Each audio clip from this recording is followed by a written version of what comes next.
Hey there, hi there, everybody. What's up, Ninja Pairs, Void Egg, Nanoha, Steve with a B, Shampoo Brain, Explosive Ash, and everybody else. Excited for some variety times today. Kicking it off with some MT2. And then probably some Against the Storm is the plan later, continuing our Queen's Hand trial in that game. Should be a fun day. Let's cut that, almost timed that, right?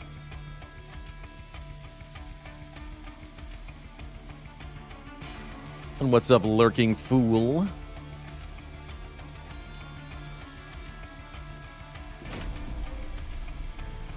A dad joke to start us out, huh?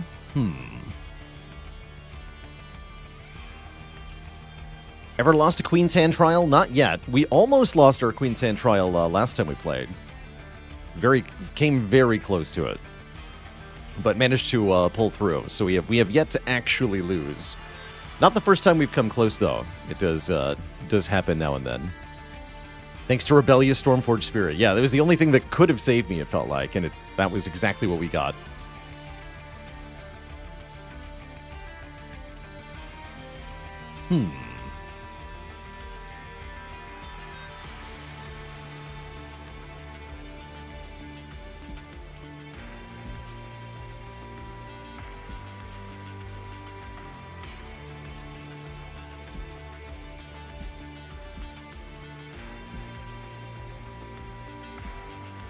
All right, here's a dad joke for you all.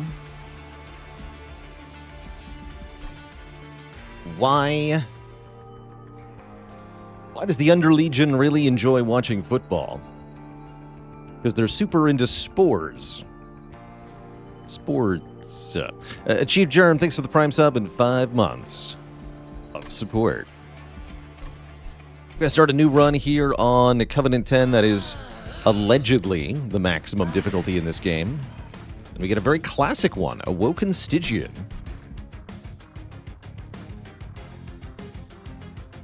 Very MT1, very basic. One of the weaker clan combos, in my opinion. I think this one does often struggle. But maybe with a good Pyre heart, things will be easier. When we get Pyre of Dominion, that's the one that leads to easy wins, I think.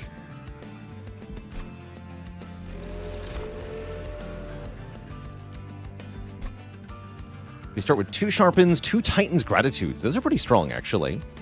And the Husk Hermit, now that it gets Revenge scaling, is not bad. Double Preserved Thorns could be really good here, actually. I'm thinking about doubling Graft. These are very strong cards as well, for proccing and Cant and such. Yeah, because we have Awoken. Although this is also really good for proccing and Cant. You know what? Let's take Double Preserved Thorns. I'm into it. Oh, and Double Guardian Stone. Okay. There's the Incant.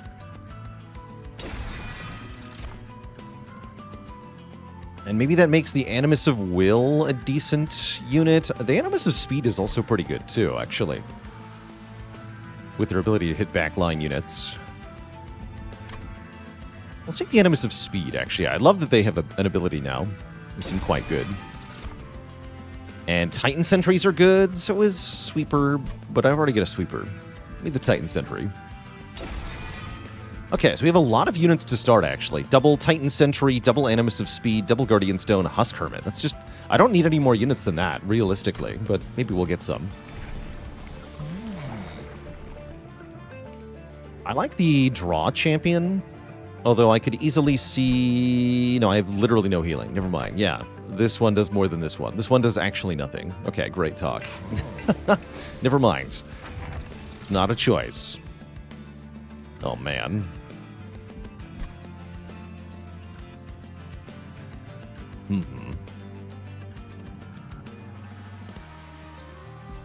The Judge's Scales could potentially allow us to get Guardian Stone into our hand on turn 1. This might be money, yeah, genuinely. Wanderer's Talisman's kind of cool in concept, but we are not going to have solo units on floors here.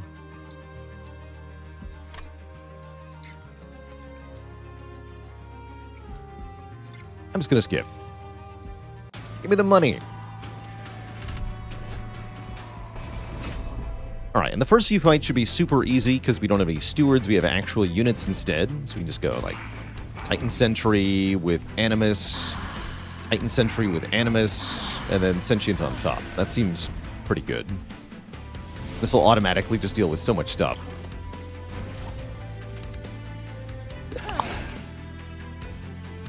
Yeah, and they can each have a totem or whatever, too. Sure.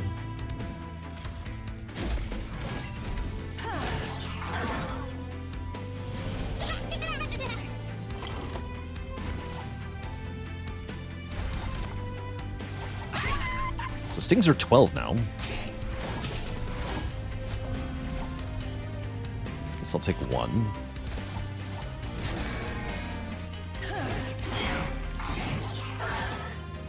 Is MT2 fine to get without the DLC? No DLC for this yet.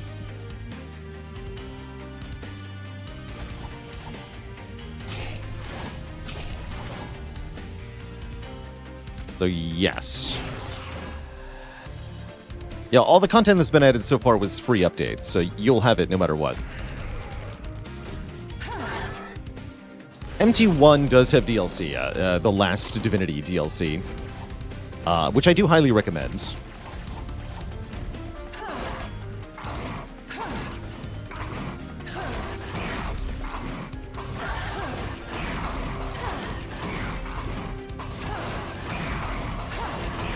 Alright, very brainless first combat. That was great.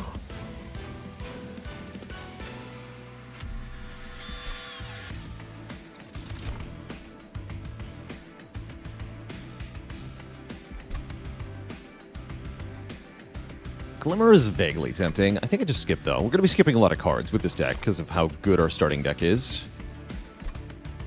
Mollusk Mage. Mollusk Mage is good here. I'm going to grab you. How varied / powerful are the Pyre Hearts? Pretty dang strong. So this one's like starting with Pandora's Box, where you... Actually, better than Pandora's Box. You delete your normal starting cards, and then you draft replacements. So it's real good. It does have lower stats than the standard Pyre Heart. Some of the other ones are a little bit less impactful, like this one where you get one draw every turn if you play a card from both your clans. That one feels kind of meh to me. There's a couple that you can click on once per battle to do something. Those are pretty meh as well. But there's some other really good ones. I like the Pyre of Savagery, which gives all of your units permanent scaling every time they kill something. So every unit in your deck becomes a permanent scaling unit, is one of my favorite ones. In general, I think the Proto Heart Cage, the standard Pyre Heart, is probably one of the weakest. But it doesn't feel to me like the difficulty is radically different, except for maybe barring the Pyre of Dominion, which, is, as I did just say, leads to much easier runs, and this is certainly one of them. I'm not going to complain because of how hard this clan combo is, so let's just roll with it. And I think I'm going to go Merchant of Magic because I want to look at Stygian banner units. Because I'd really like to spam spells. We'll go to this Merchant of Steel. What's up, what's up? Yeah, no Spire today.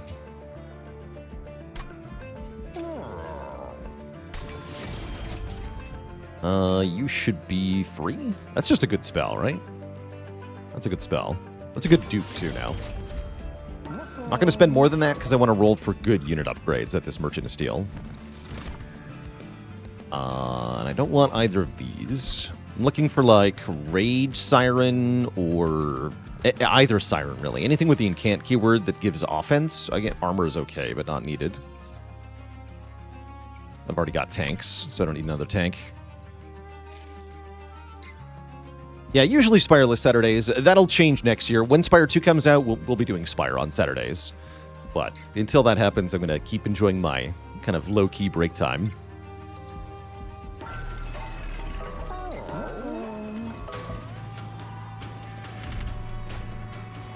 Doing anything after MT2? I'm thinking of some Against the Storm later. Continue our Queen's Hand Trial, which we're getting close to the end of.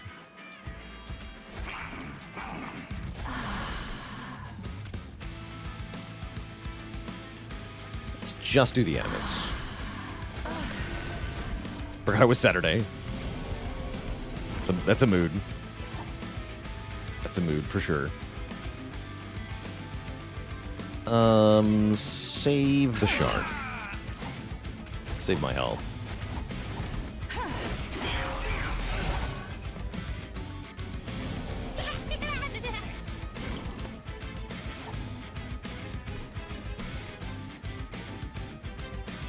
Okay, so we want to put, I guess, Husk Hermit here. Then KOU.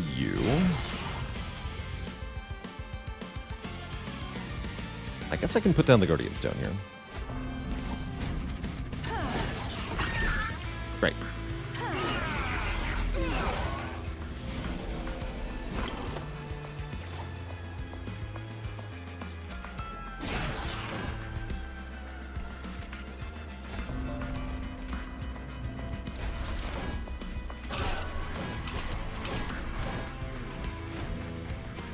Yeah, it's still very easy at the moment. Kind of crushing it. Yeah.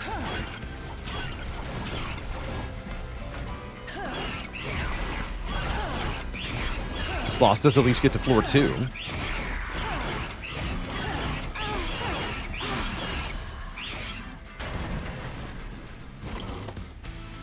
Not that it'll save it.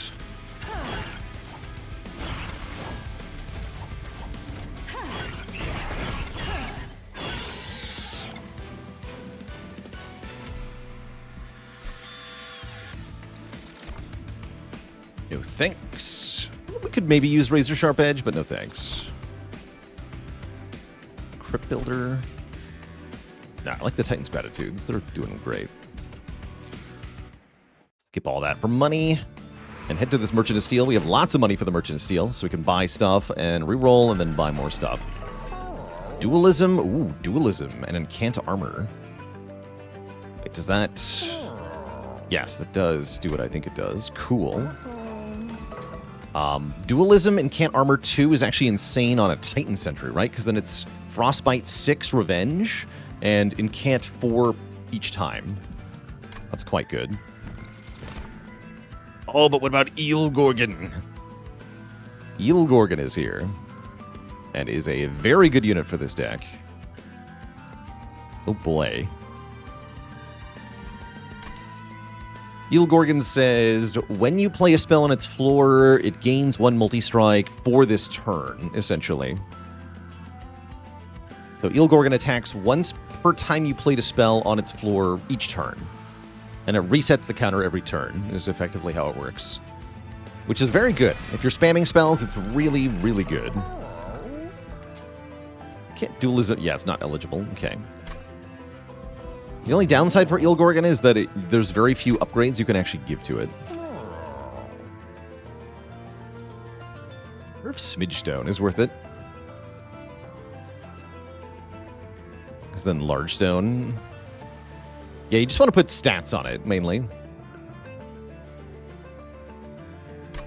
Is Eel Gorgon also a corruption counter? Yes, because it will remove corruption from itself. Pterodact, thanks to the Prime sub in 3 months. Just give it the silence armor. Oh, interesting. Because then you cancel the resolve effect and it keeps its multi-strike. You won't be able to give it any more, but you lock it in at the current multi-strike value. Interesting. Very interesting. Would not have thought of that.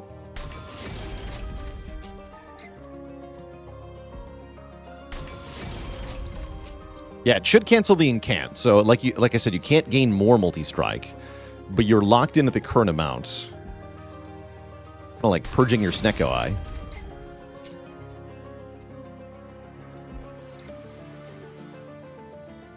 Just gonna reroll. Ah, we got it. Okay, sweet. Big small.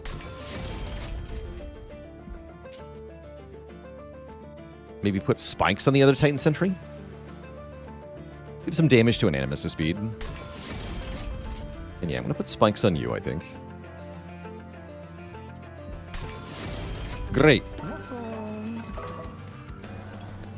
Alright, give me 5 big, small Eel Gorgons.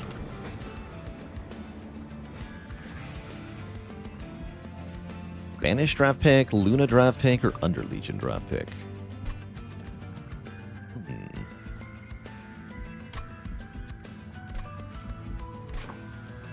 What are the Luna? I'm doing incant stuff. What are the Luna rares?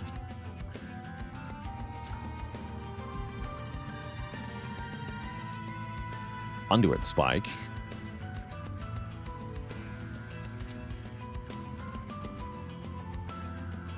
Flexible damage. Oh, yeah, create an ephemeral copy of a spell in your hand is pretty good.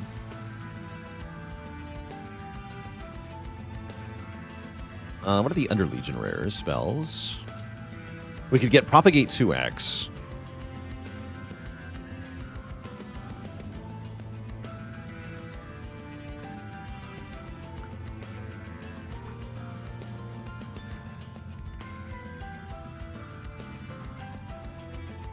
Or the Tome of Evergrowth is okay as well. Banished ones is the Valor, Flight. Damage Shield's not bad.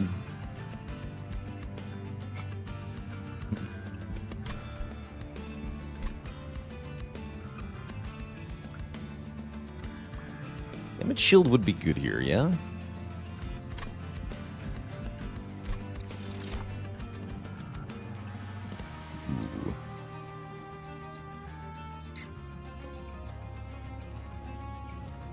Interesting.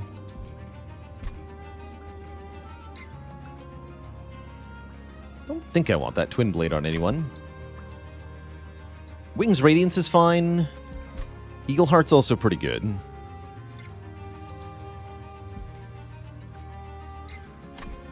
I think the Radiance. This is really good for Dominion, too. It's also a spell that I can play for 0 energy to activate incant. Yeah, that's pretty good. Alright. Let's face down the Flesh Weaver. Erupting Mass, Flesh Weaver. Okay, so we put the Eel Gorgon on top. And we can strip all his mass on turn 1. Oh, that sounds funny. Yeah, let's put Eel Gorgon on top with one of the Animuses. The anime? Yes, with one of the anime. And the Sentient, of course.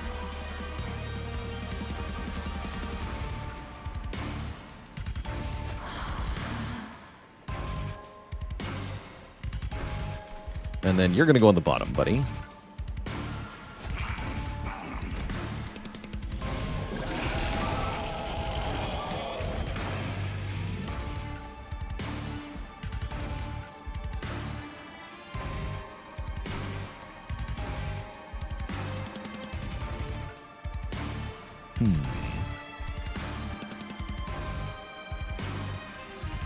I want to do multi-strike to, again, remove mass here.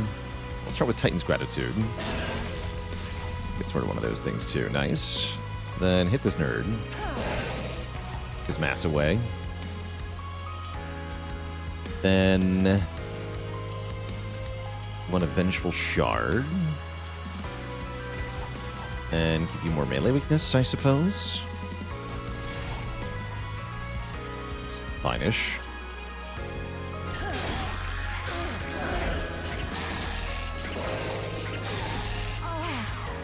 The corruption.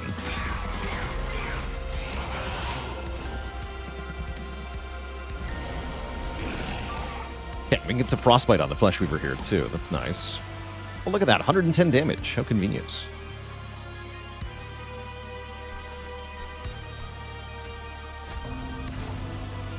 Some spikes, buddy.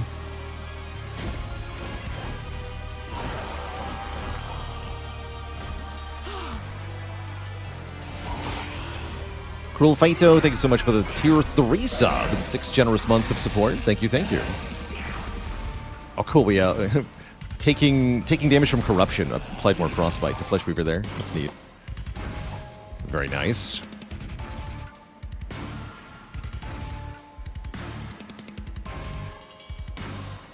I really want to play the Calcified Ember, but this is also an ideal time to spam Preserve Thorns and just wreck Flesh Weaver.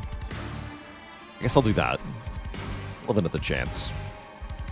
Yeah, is this lethal? It might be. I don't want it to be, mind you. It certainly might be.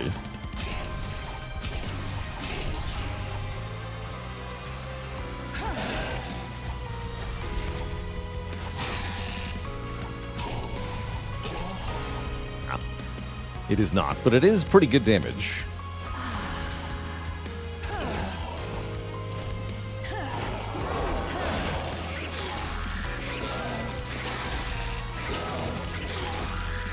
Alright, we get rid of all the mass of the Flesh Weaver. Easy peasy. So he's effectively neutralized. No more minions, no more damage. It's these weak waves to deal with. And hopefully we will draw the Calcified Ember before he dies.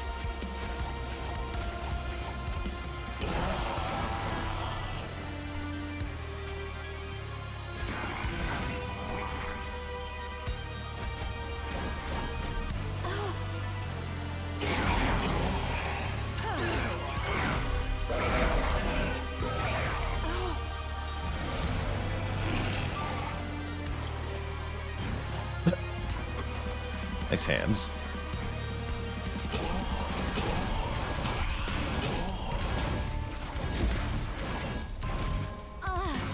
Perfect.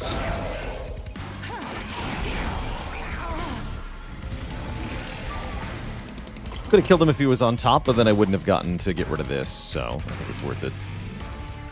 You have to take 2 for that, but I'll pay 2. 2 health is fine.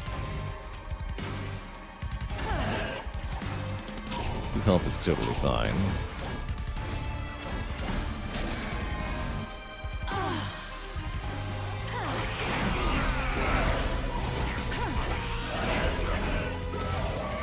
Death by Frostbite.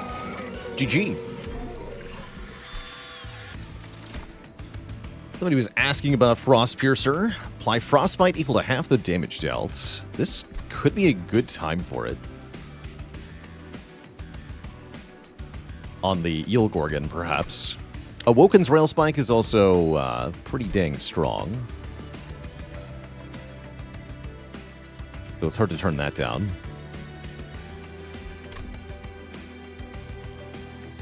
Let's try Frostpiercer out. When Vine Mother's here. Cute. At the end of turn, sting spells in your deck gain magic power. And she can generate more stings. I don't think I need more units, though. Thanks. And we are going to want probably capacity, honestly. Although draw is also pretty good. Energy is also pretty good. Actually, let's start with energy. Because then I can deploy more stuff.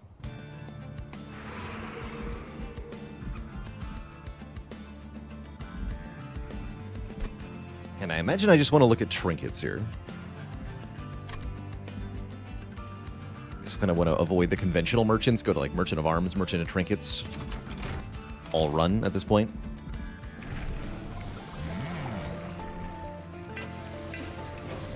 How's it going, Tales of Mark? You're one of the top 2% of YouTube viewers. Good. You are the elite. Thank you, thank you. Penitence.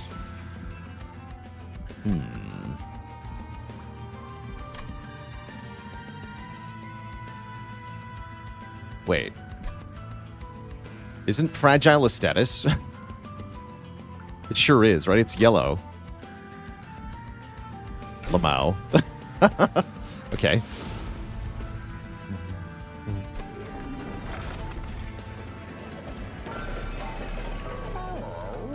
Oh man, that upgrade slot does nothing for Eel Gorgon. It's pretty good for the other guys, though.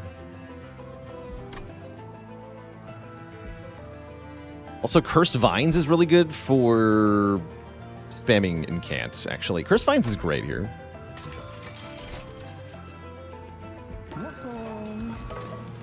Does he clear the Celebrate? No. No, because that's an activated ability. See, that's in purple. He only clears red, green, or yellow. It's the easy way to think of that. Color coding. Very nice with the keywords in this game.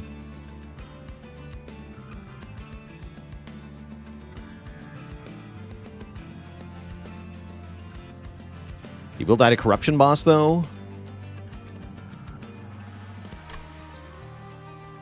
Oh, yeah, the guy who applies corruption to every floor? No, he won't.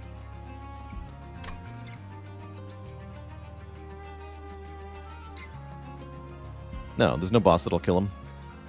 Yeah, it has to be applied on turn 1. Otherwise, he's not frail anymore. Also, armor is not a thing. With Eelgorgon will also clear armor. Fun fact.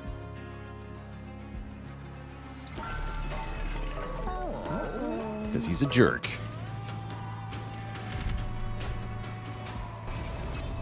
The Prayer Stone will get him, though, yeah? It's not going to stop me, but noted. Might have to wait to deploy him. Oh yeah, he also won't be frail for that long. True. Thanks.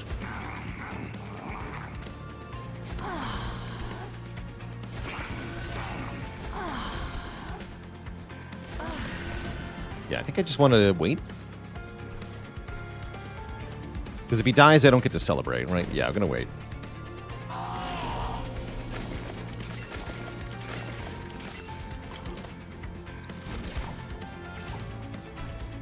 Stop waiting.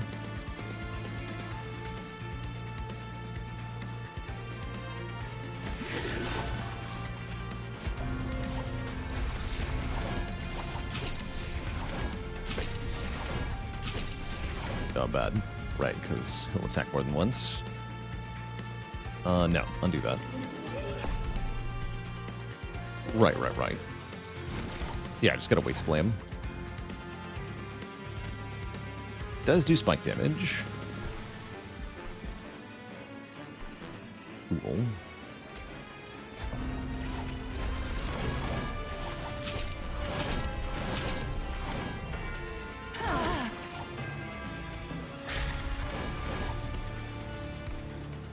Next, thanks for the Prime sub and 50, the Tier 1 the sub and 55 months of support. Appreciate it. Big time.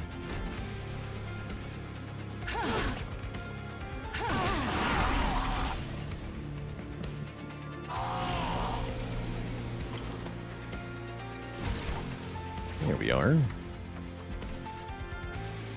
You can have the Frost Piercer. You to lead.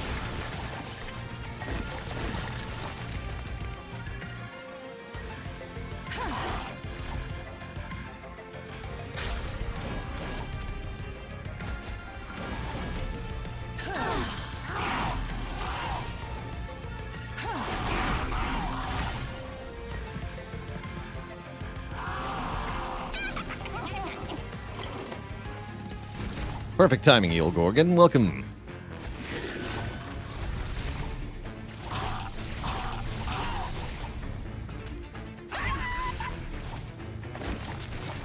Great.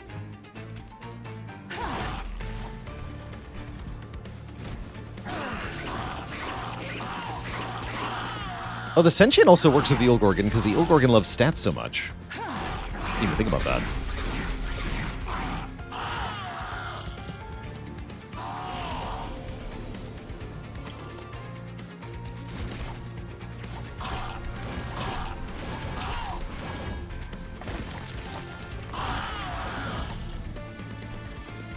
Okay, I'm going to want capacity next. Looks like we're drawing... Yeah, we're drawing a lot sometimes, so I don't think draw matters that much.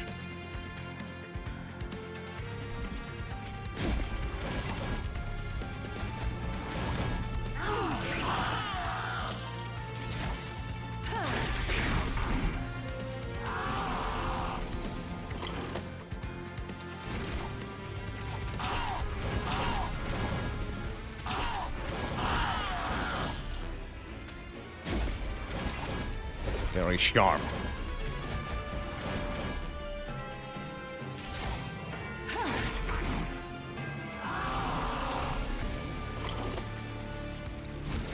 Easy. Alright, no need to overthink it. Just win. Look a bunny, thank you so much for the Prime sub in 10 months of support.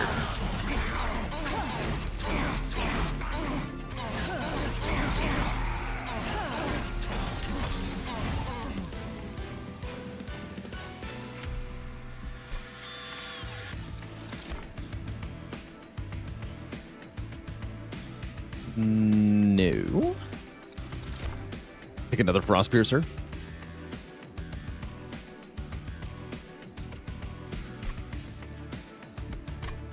Keep skipping. Like I said, with Pyre Dominion, we do want to skip a lot. A lot. I guess I want to make Frostpiercer deployable. Sounds pretty good. Artifact in Alcove is nice too, though. We don't have any rooms either. How many Frostpiercers does one man need?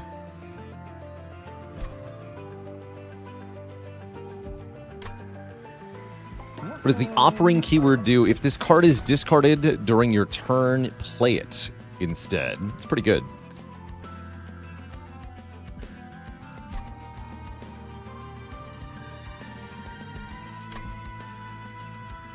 Oh yeah, magic power. That's nice. Yeah, give me the Enchanted Chamber.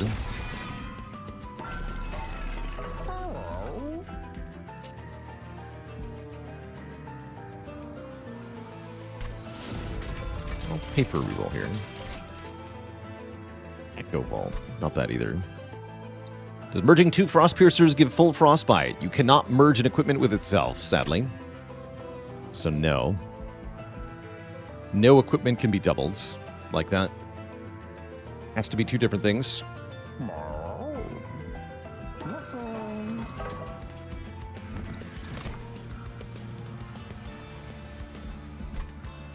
Iron Tongue on Eel Gorgon's kind of nice because he scales not the damage per hit, but the number of hits. It's kind of cute. Iron Tongue on Sentient is kind of decent too, actually. True. Yes, the Sentient can use the Iron Tongue quite well.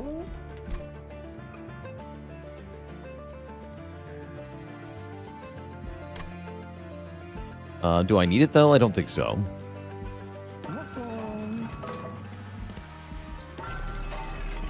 Purge one of these stupid sharpens. That's true. We are scaling damage with Celebrate on Eel Gorgon. That's true.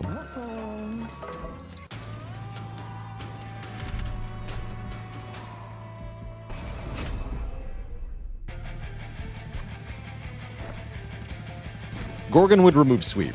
Correct. Actually, true. Actually, I forgot about that. Yes, he would remove Sweep. Totally forgot about that.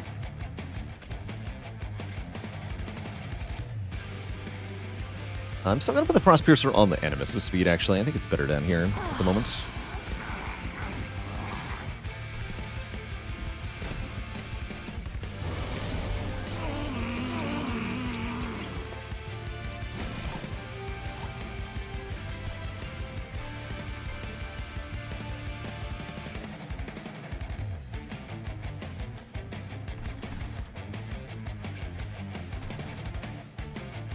Gotta play some spells up here.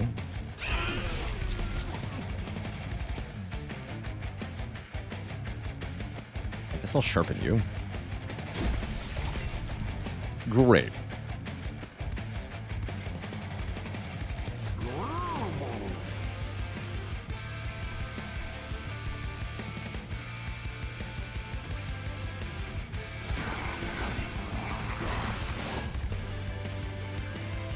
Get him.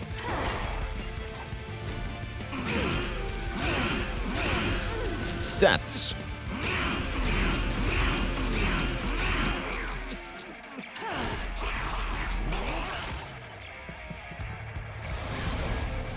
Yeah, Frost on Gorgon is, I think, better for flying bosses. I think you're right.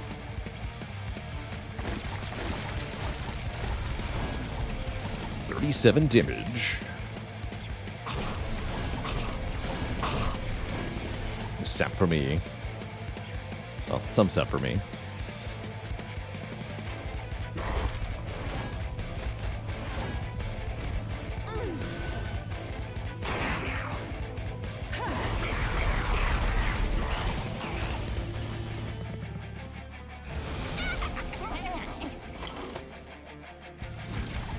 Good.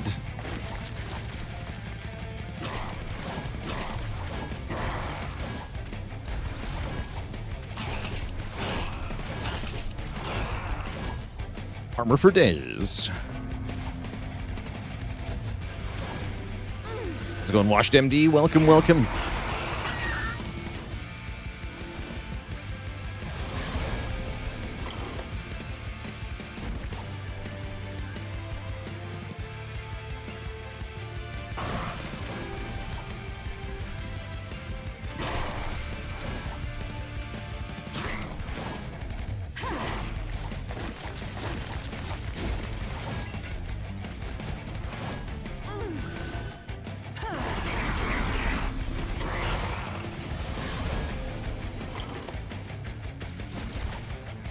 Crushing it here.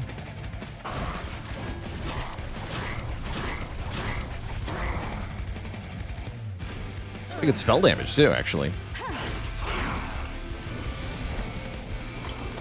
To self. Get some more damage spells.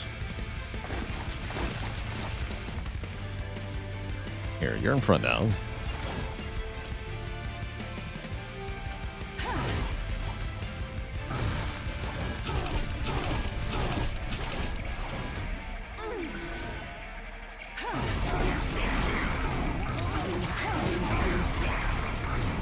Through Frostbite. 200 Frostbite.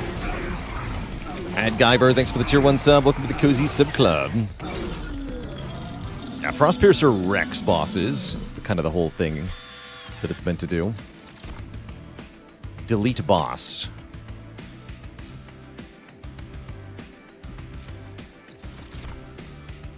Glacial Seal. A bit late, huh? How's it going, Mad Guyver? Recently discovered me on Spire for the Slay content. Runs are a pleasure to watch. Happy to hear it. You are watching like 5 years of accumulated experience on display. I don't feel too bad for where you might be at in your personal gameplay. It's a very deep and complicated game, Spire is. Continually impresses me with how much so.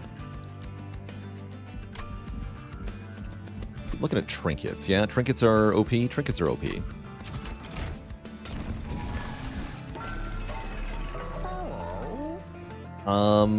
Two more Frostbite and no Decay Frostbite's decent. Magic Power and Piercing on the Stings is good. Yeah, I'll take that. Not going to take the Totem Fragment. There it is. Founding Seal. Anytime you're playing as Stygian, this is usually the best of all of the artifacts. And the more you can look at artifacts, the more likely you are to find it, and therefore the more likely you are to break the run. So now we get double multi-strike on Eelgorgon, double armor off the Guardian Stones, and the Titan Sentry. And we're going to win. We're going to win so hard. Alright, lose the Sharpen entirely. It's kind of trash. And I think the Husk Hermit is past its prime now.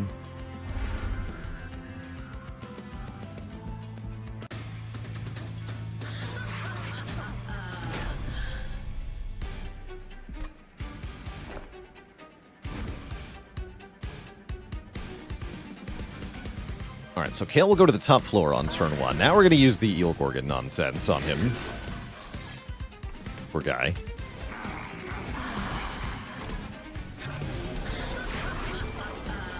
Almost feel bad for him. Almost. So how much Frostbite do we get to apply on turn 1 here?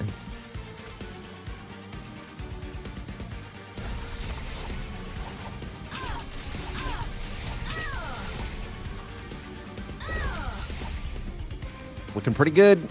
I should have played the Mollusk Mage before I did that. That's fine. 50 times 13. Decent. Very decent.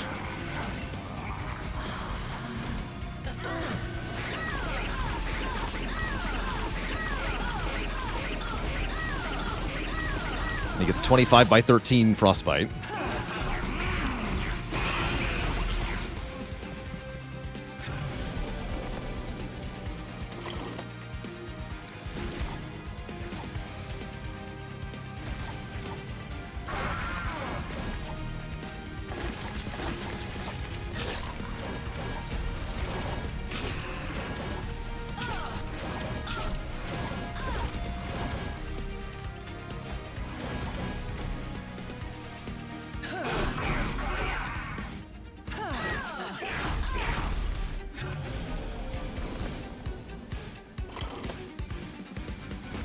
GG, Kale.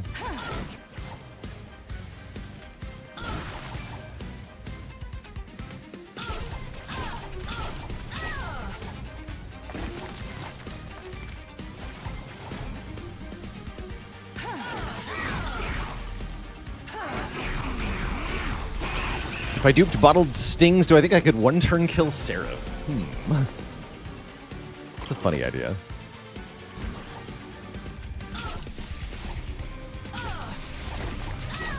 You definitely could dunk Seraph pretty quick with that, right?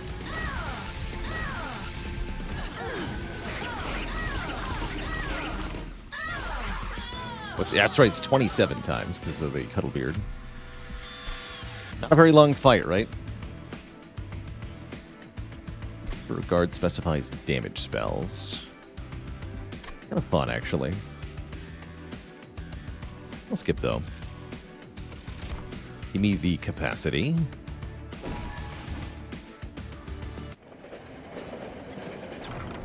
Frailty Absolution.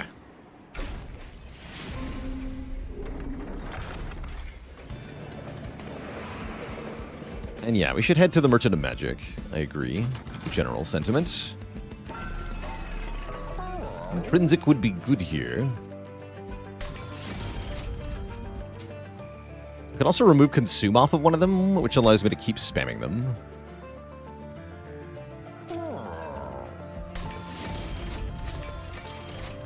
There's Intrinsic.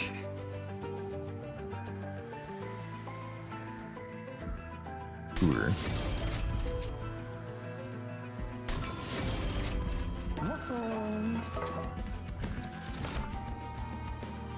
This is also very good on Eel Gorgon, by the way, because it removes Fragile, as we already established. So that's just 50 damage on the Gorgon. Pretty crazy. Do I want any of this, though? I don't think I do. Recon, 4 metric years. Thank you, thank you. Just give me ultimate cultivating power.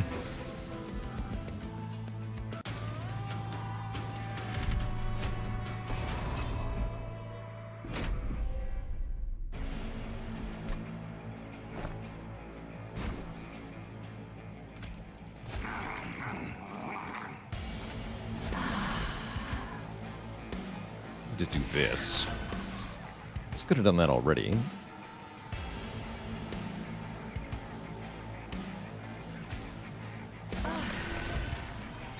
What if bottom floor only?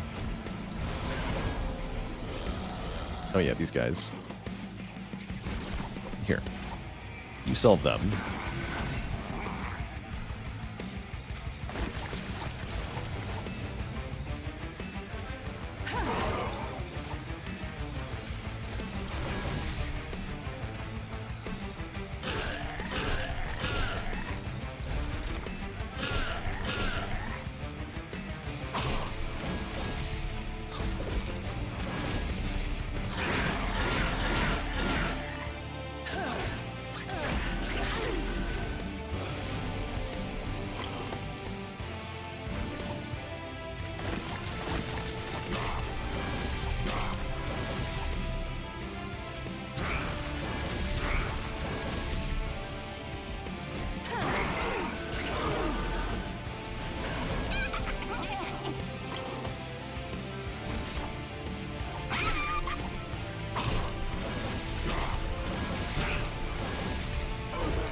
And Ghost, why did the Gorgon call out of work? It was feeling eel. No refunds.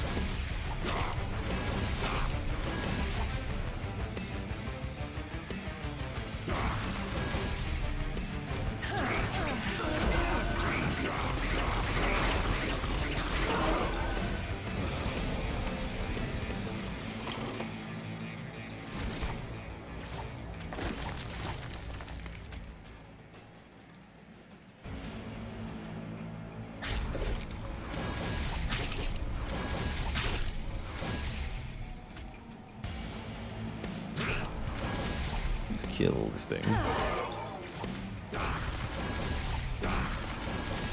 There's no stopping me. Double 500 wave, easy peasy.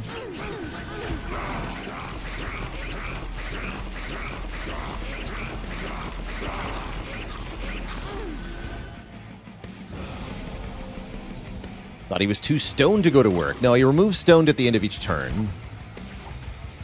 so he can never get high.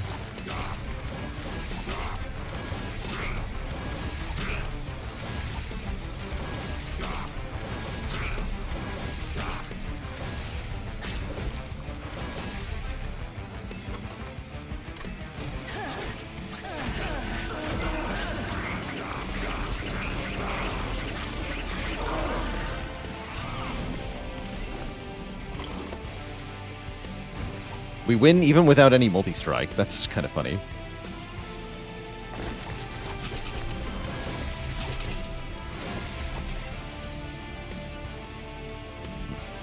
Changing the result. I'm going to stop there.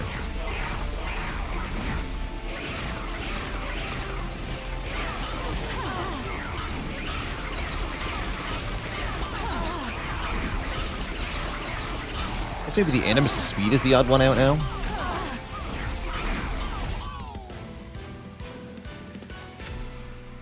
No, the shark is the odd one out. We don't need the shark. Oh, I lost the celebrate. No. Oh, well. Yes.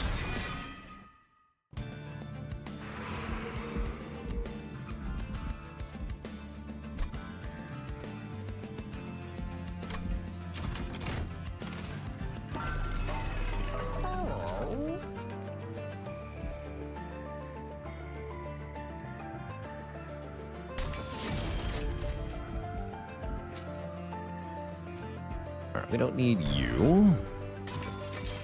Looks like I'm not going to need you either.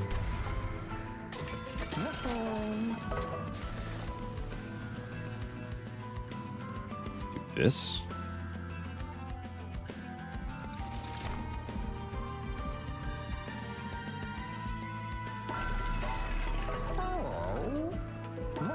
You already ring it? Yeah, it's already seraph time. Okay. This is cute. I mean, sure. Yes. Also yes. Great. Alright, let's see how much damage we can do to Seraph on turn 1 here.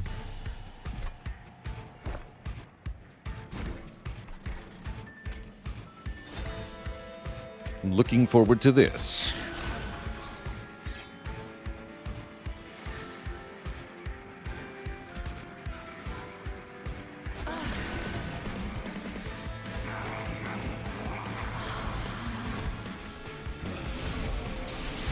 Would have duped Eelgorgon. That would have been a good way to get more damage on turn 1. Definitely.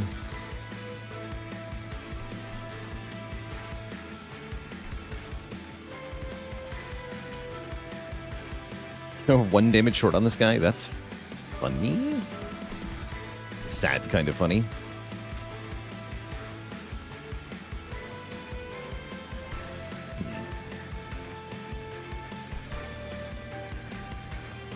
Yeah, we don't have to overthink it. Seraph just gets obliterated here. By and large, just play all the spells in 1 turn, yeah.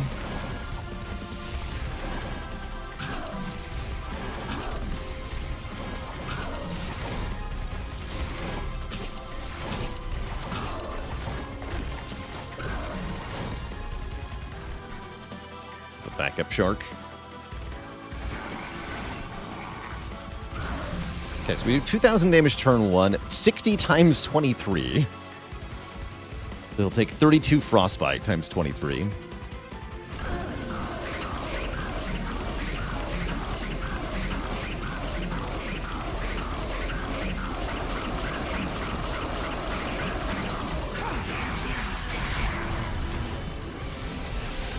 And now he takes, yeah, almost 1,000 damage every turn. Except he's also coming back up to the top next turn like an idiot. Nice try, idiot.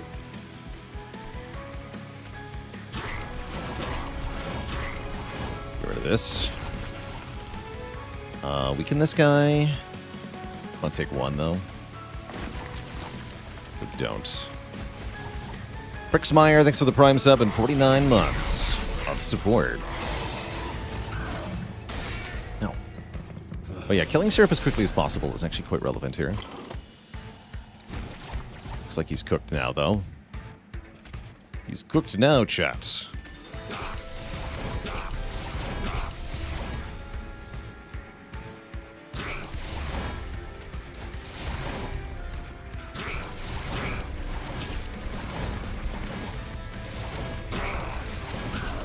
GG.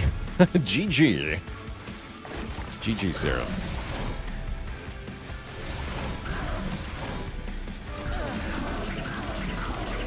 $60 times 31.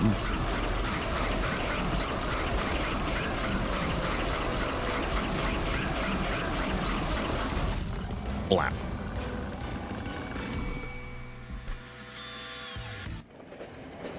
Well, that was dumb.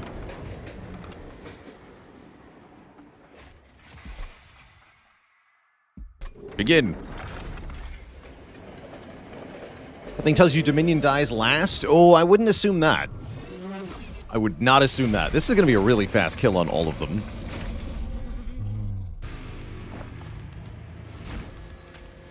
Go on the bottom here.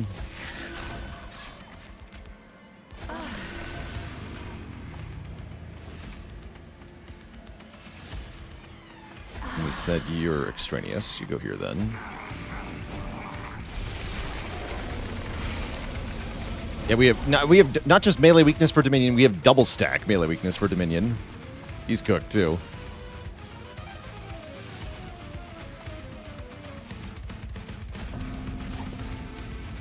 Dominion is cooked.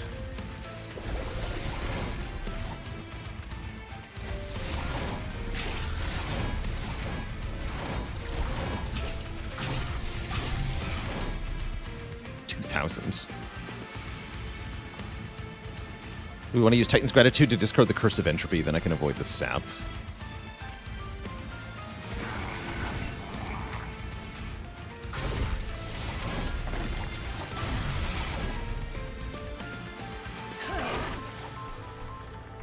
Stings can also be used to kill the minion, true.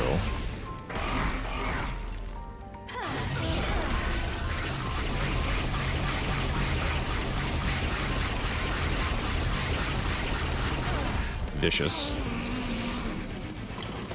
Actually vicious.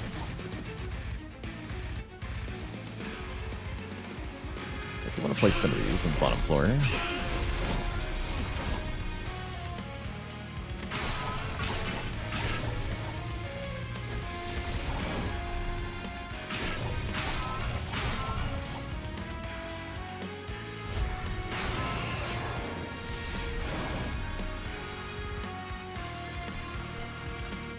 Use 6 melee weakness. Use this. Take 1.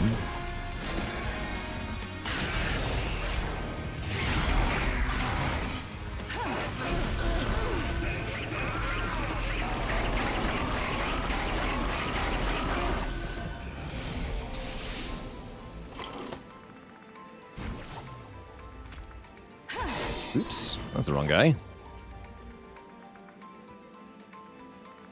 Let's reset that. It's definitely trying to click on the back guy.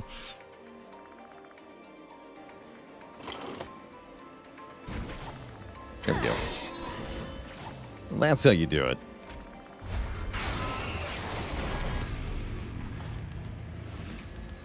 And then, yeah, just keep spamming up top, question mark? Although I do need more damage down here, too, actually. We're going to get a ton of it next turn. Yeah, next turn's our chance to do damage down there. Okay, yeah, just do damage up here.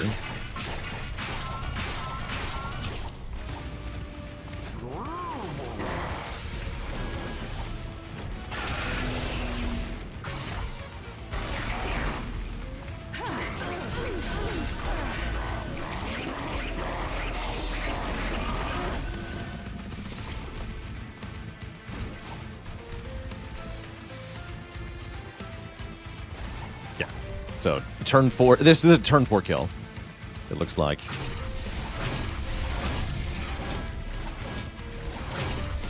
Unless... Oh, hold on, not quite. I think I gotta play the other one spell thing. Do Wings Radiance for only 3.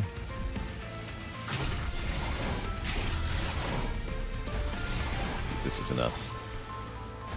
Yeah, there we go. GG. Turn 4.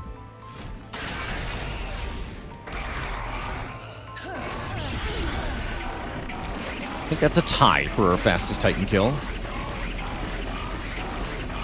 Pretty good.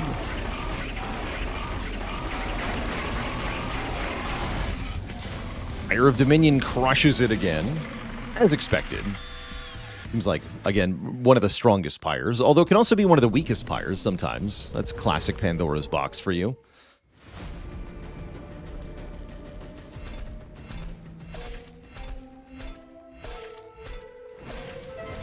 Why is resetting allowed here? Well, they put a button into it. Hell yeah. It's more of a nice quality of life thing. Being able to undo a misinput is kind of nice.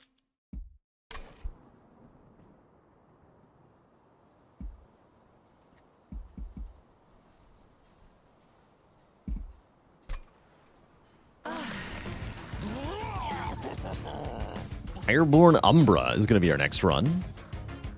A pretty short first run. I don't feel like I need a break yet, so let's just dive right on into it.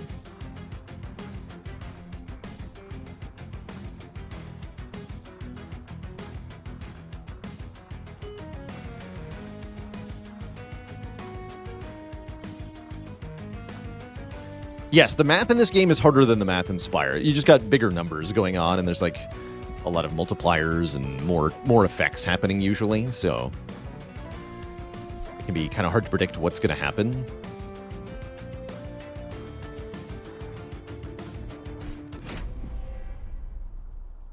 Yeah, the fact that there's a built-in calculator is kind of mandatory.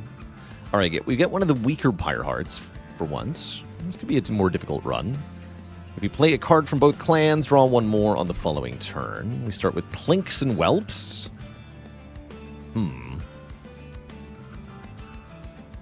That's not very inspiring.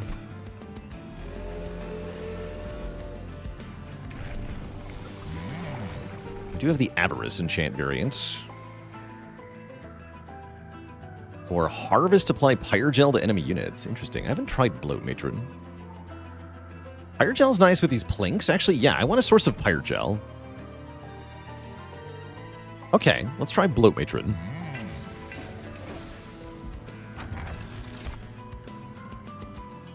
Ooh, and both of these automatically generate morsels. We have a Morsel Master. Okay, yeah, give me Shade Lamp, I think.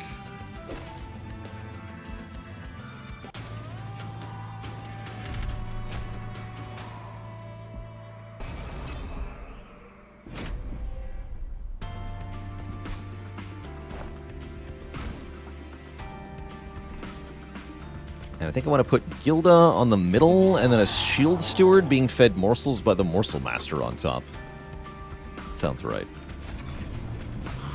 Your job is to die at the bottom.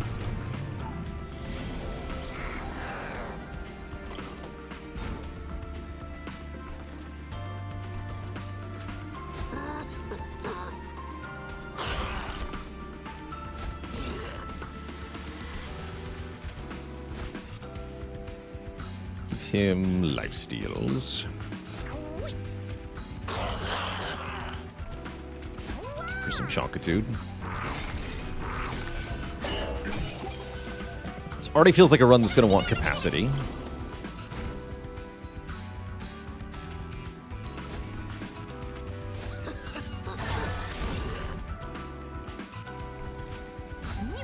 Behold the Giga Steward.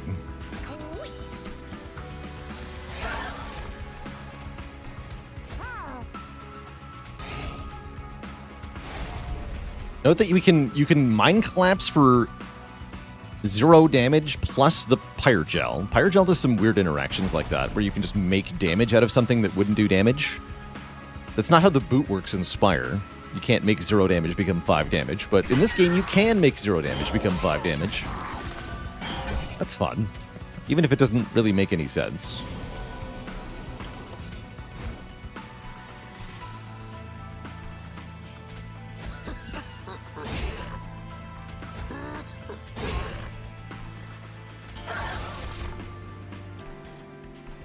Perhaps it is simply a better boot.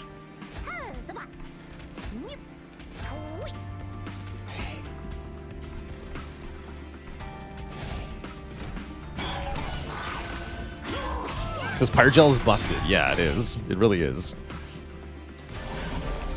Oh, this guy didn't die in time. Oh, no. Nothing I can do about that, sadly. Well, that's going to hurt, but I don't think it's going to change things. We have enough stats, so everything's fine. Yeah, everything's fine. Give him big-ass lifesteal. Everything is fine.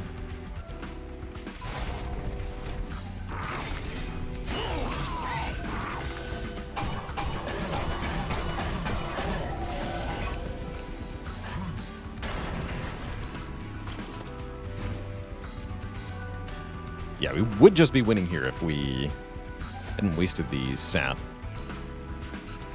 Fine, though.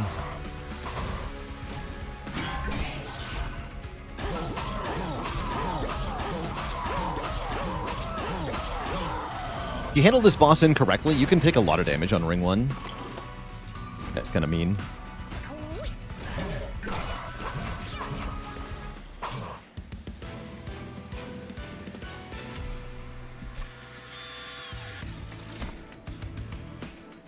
Ekka.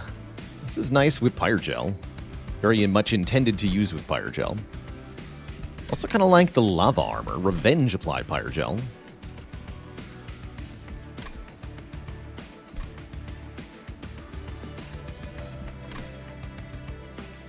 Sure. And Excavated Embers are awesome, in my opinion. We'll take them. Why did I say this Pyre is weak? Because one draw per turn some of the time, just it doesn't feel that impactful compared to some of the other stuff you can get. Not generally impressed with it. I was hoping for an Umbra unit. This works fine, maybe.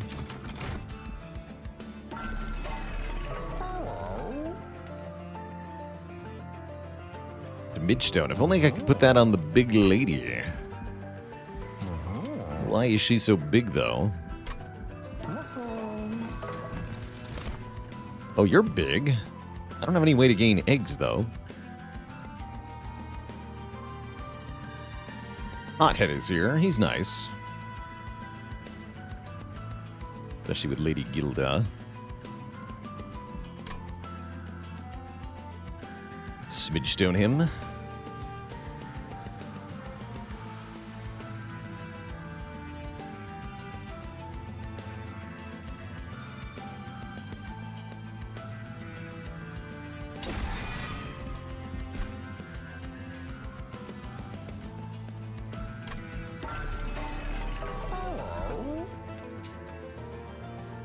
Like Pipstone, Strengthstone.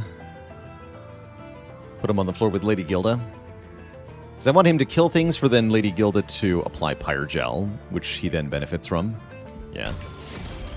Expensive, though. 2 costs. Kind of expensive. Put Damage Shield on the Morsel Master.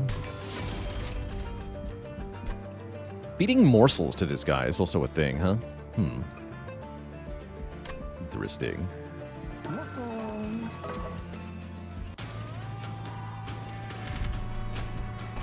The Mind Muddler. Your brain will be muddled. If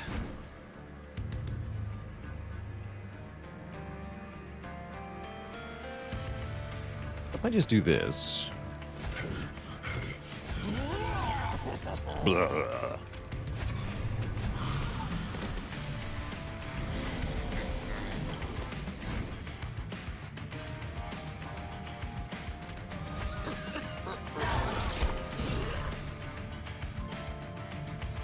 Larg.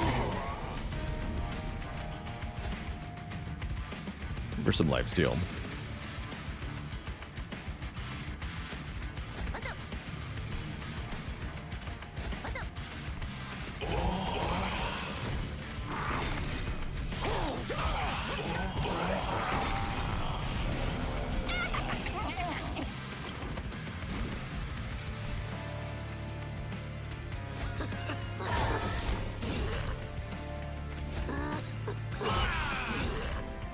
Yeah, the automatic morsel generation, very nice here. more Umbra next turn, sure.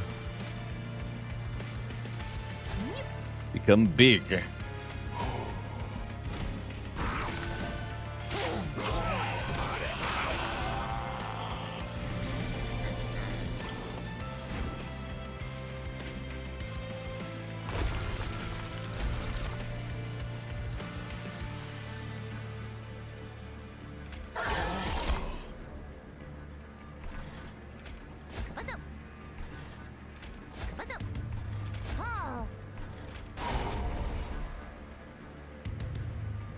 Just fire breathing next turn.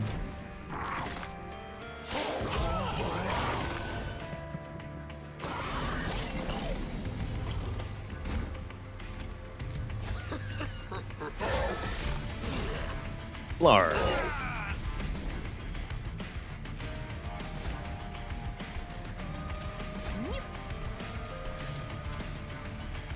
Take the hit. Or Pyre gel. Don't actually quite beat the boss. Quite.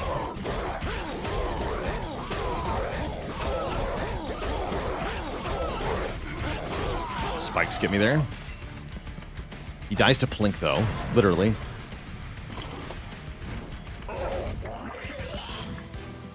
Got him. Should be an achievement for killing a boss with Plink. I guess Lava Flow is fine. Lava Flow is fine.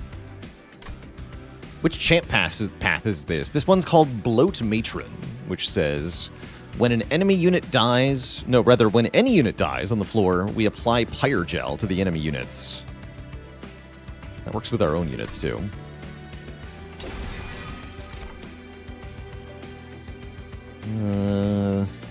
Like, okay. And she makes whelps free.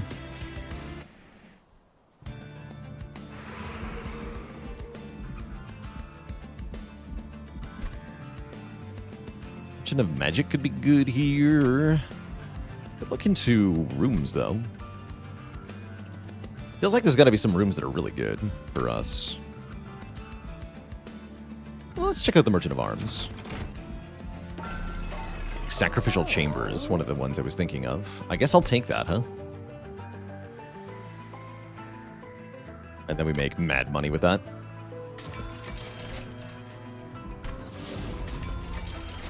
Seems alright. Bonus Pyre Gel room would also be good. Yeah, we might get that from the boss or something.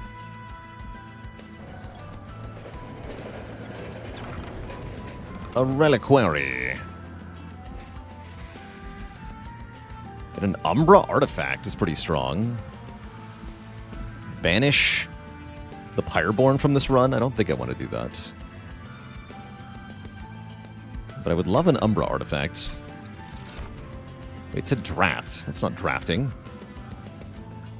Sure, more morsels. Why not? Now I definitely need more capacity. And I think I'm just going to hold on to my cash for now to spend at one of these. The Merchant of Steel looking bad. Maybe if I get a unit I want to upgrade. Yeah, I felt like there should have been more than one artifact for me to look at from that event, but... Whatever, I'll take the Penumbra, sure. Sure. Uh-oh, he's freaking huge. Why is he so big, though?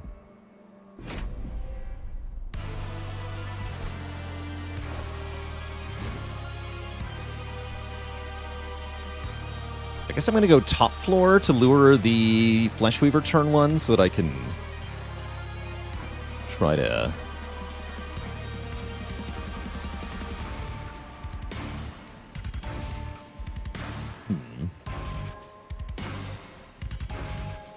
I still do the Steward up top. Maybe just have the Morsel Maker on his Morsel Master on his own up top. Actually, I like that. Let's do this. Morsel Master here. Sacrificial Chamber here. Gilda and the Hothead here. Only we had a bunch of cards that would damage the enemy for a small amount. True.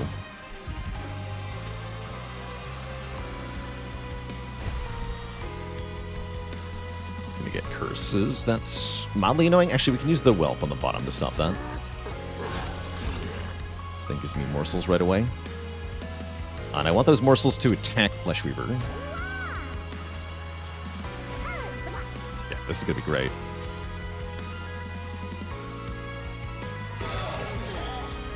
Oh, interesting. It spawned before the second hit of Plink. I would not have expected that to work that way. Huh.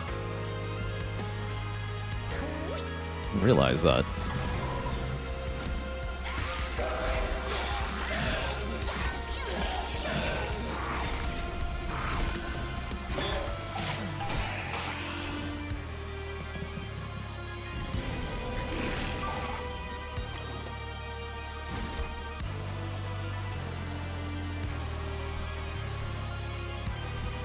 That's just how Fleshweaver is.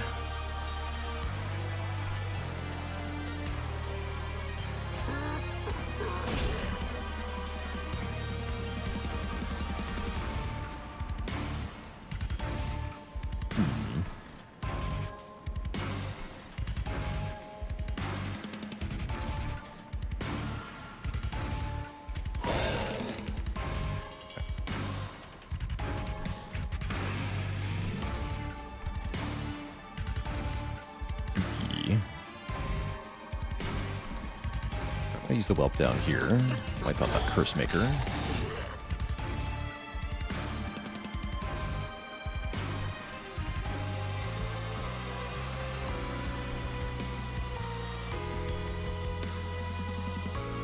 This guy's a bit of a problem.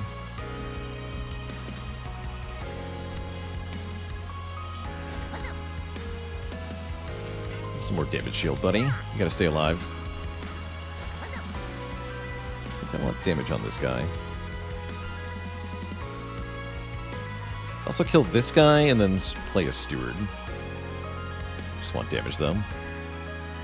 I need the fire breathing next turn for Fleshweaver.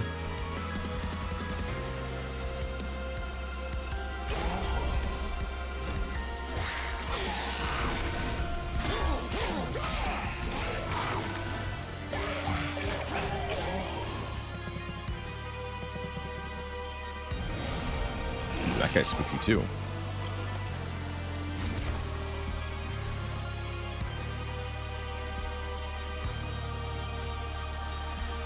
Okay, that's fine. Fireball up here solves our problem.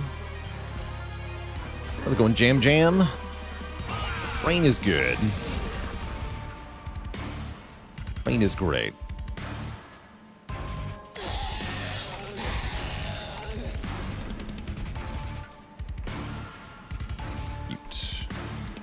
Fireball this guy, then get me 2 energy back.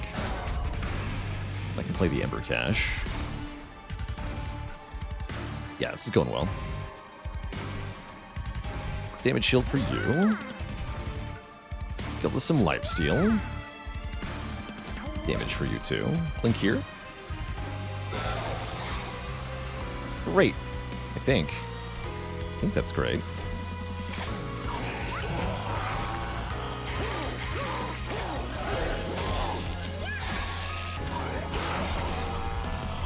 Easy money.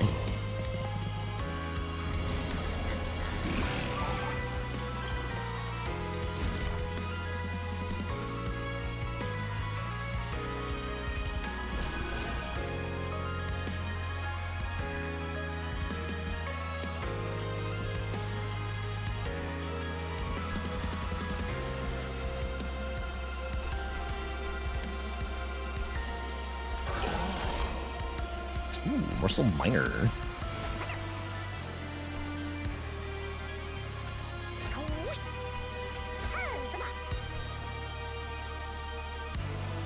We should have bloated whelped first. Oh well.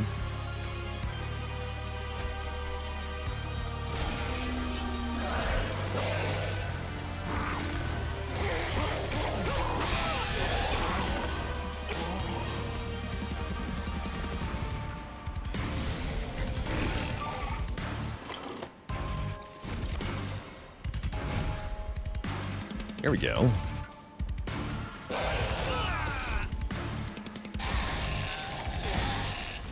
Don't ask for you.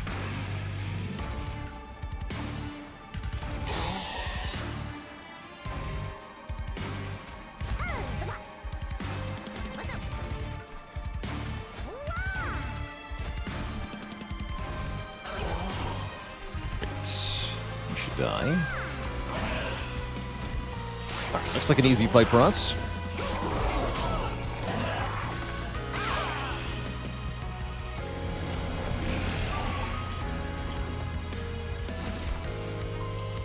And we're rich. Yeah, don't kill things on the bottom floor. Do kill things on the middle floor. Including our own things. In fact, I can sacrifice morsels to make money. Because if a morsel is not eaten, then...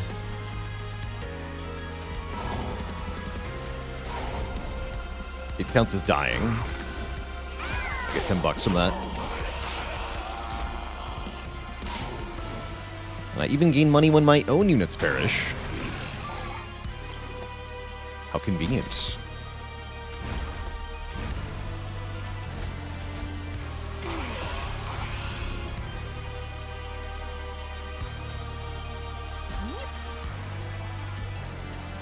I can quite kill, though.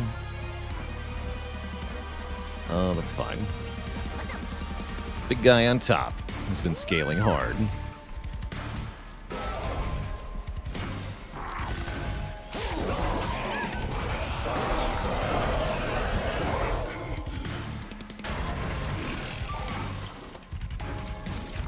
Sacrifice doesn't necessarily have to be somebody who's either friendly or willing, scot-free. The Aztecs certainly proved that.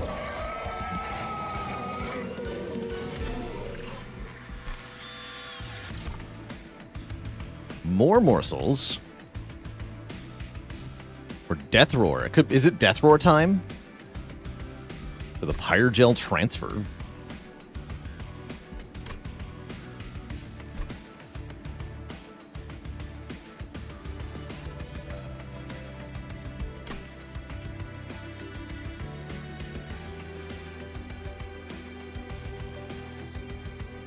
What happened to Scot-Free number 1?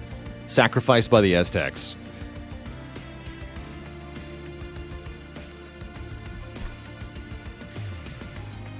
How does Pyre Gel work with Trample? Actually, I like Trample as... yeah, I like Trample here.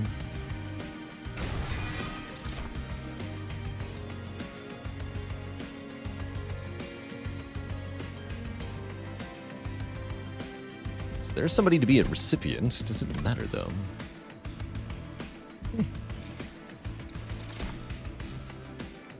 More capacity, please. This deck wants a Shadow Box. I guess I'm going to go here?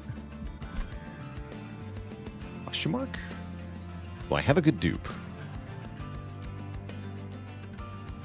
My Final Fantasy fan? I wouldn't necessarily say fan. I've enjoyed several Final Fantasy games. 7, 10, and 12 are the big ones I've played.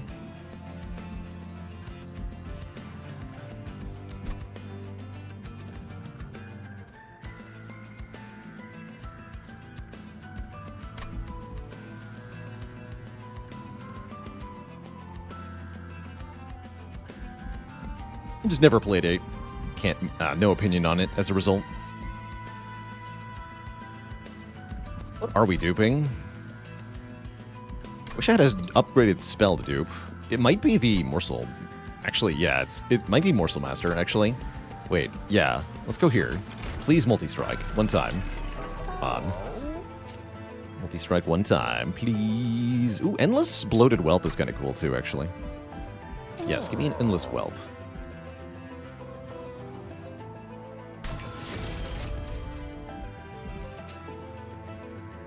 Please.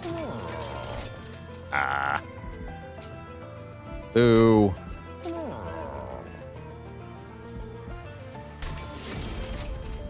So now I don't have a dupe, huh? Sad. Try again next floor, though. I might do that.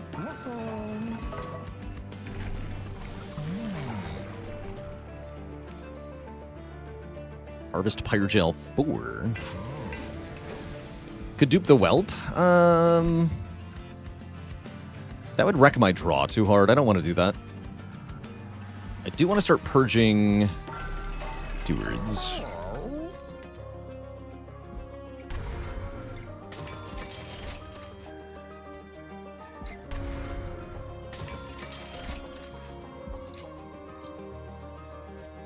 Like a big, small train steward? I don't think so. I don't have to dupe anything either. If I don't want to.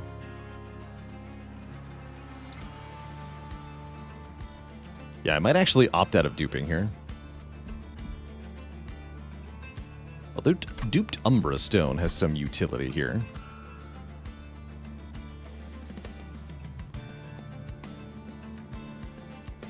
Duping Ember Cache is also kind of fun. I'm just gonna skip it though.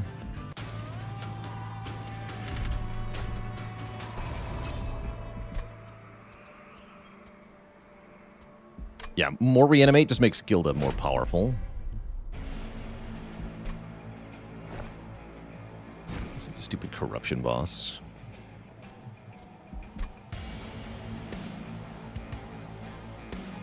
Sky Shadow, thanks for 11 months. Let's freaking go. I'll try here, I think.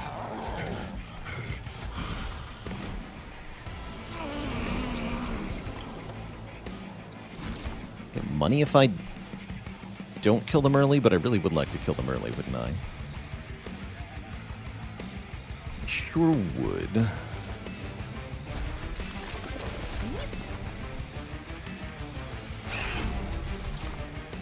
That corruption.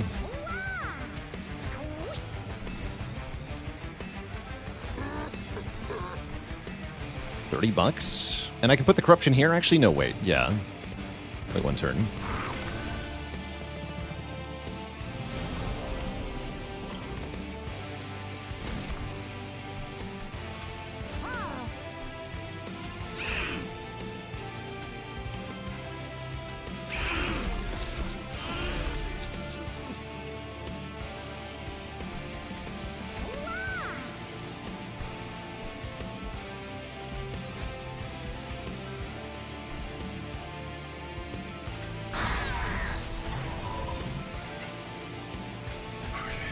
Go down there.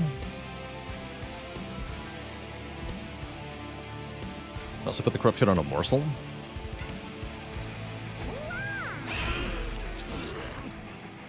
Oh, actually, even better, it goes on the guy before he dies. That's cute. Funny how that works. Keep gaining damage.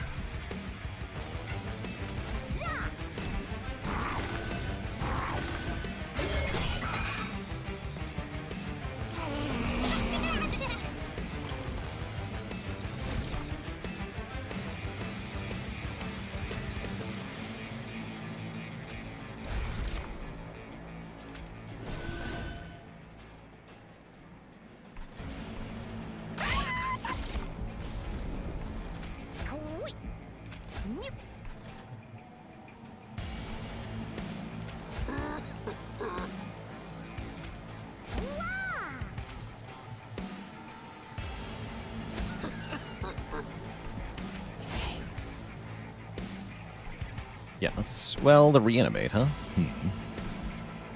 That's fine. First run win? Oh, yeah. Handily. Very handily. Dark Iridian, thanks for 16 months and the tier 1 sub. Appreciate you.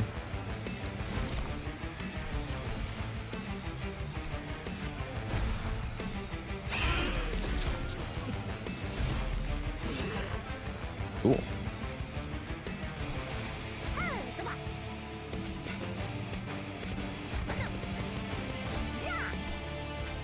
Very cool. Not feel like we're scaling fast enough. That's alright.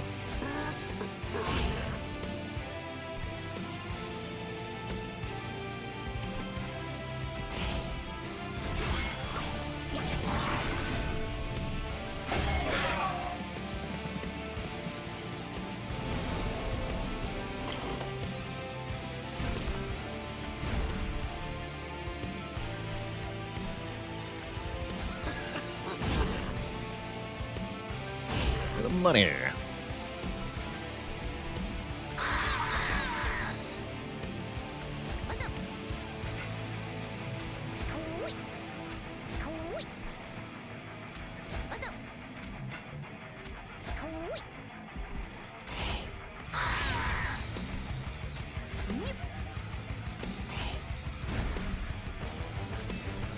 Yeah, it's you.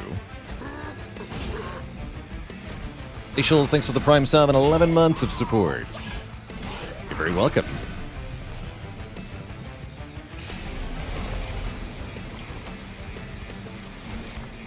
So we do get corrupted slightly. Not that big of a problem, though.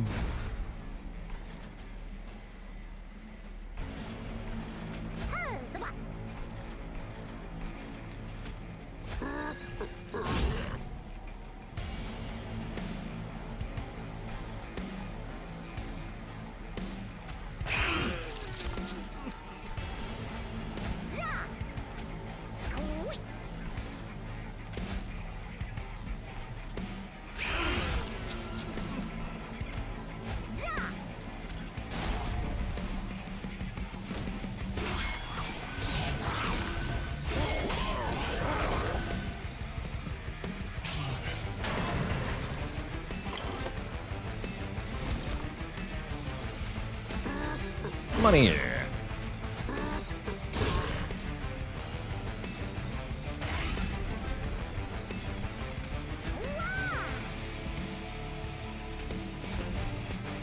That's fine. We went on the top floor.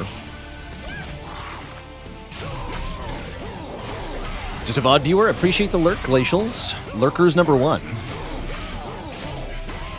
This channel wouldn't be where it is without the lurkers.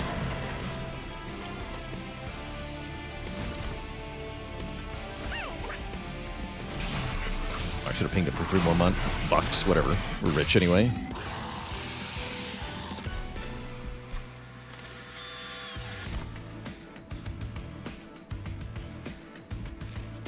Someday I'll take that little void dragon thing.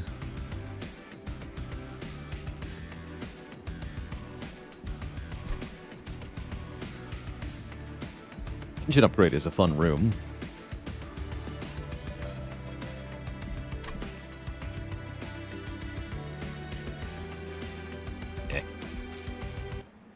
So much money.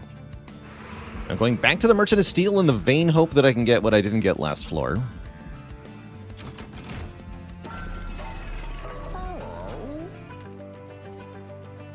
Doesn't look like it's going to happen, though. You. Yeah, those aren't it. I want real units, man. Come on.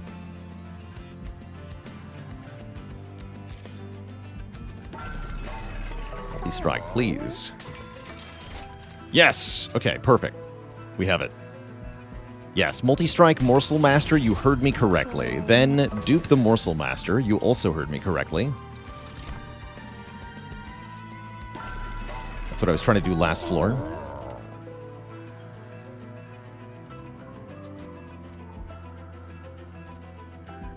I just need more morsel generation.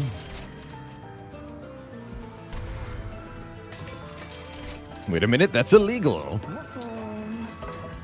Yes, yes it is.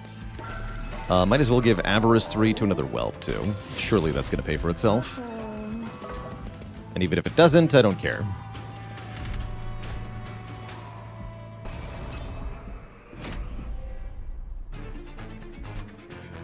Yeah, so basically we'd have 2 Morsel Master floors now. Gilda and the Hothead are going to be on the bottom, I think. Oh, I can't. I need more energy now.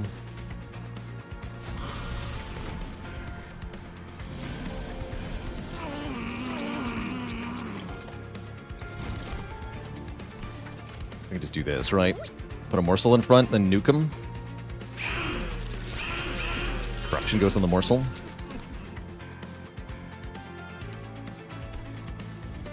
Seems pretty good. Picking 1 here? No, I can't do that. It's kind of annoying.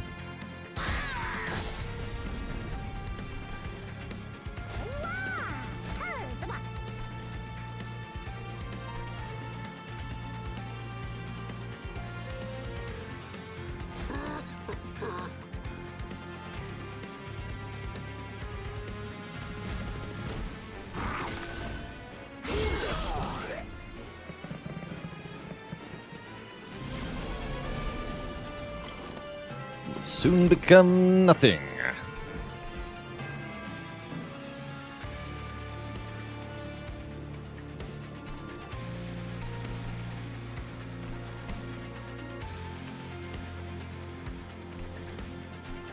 Let's ping these guys for some money.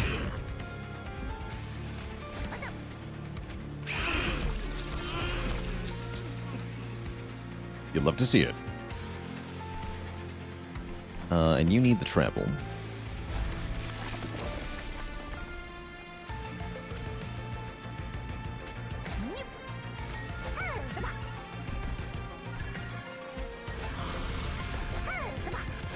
There we go.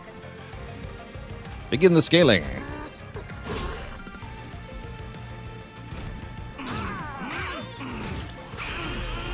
Oh, we did get corruption on him. Oops. Should be fine. Wasn't quite right, though.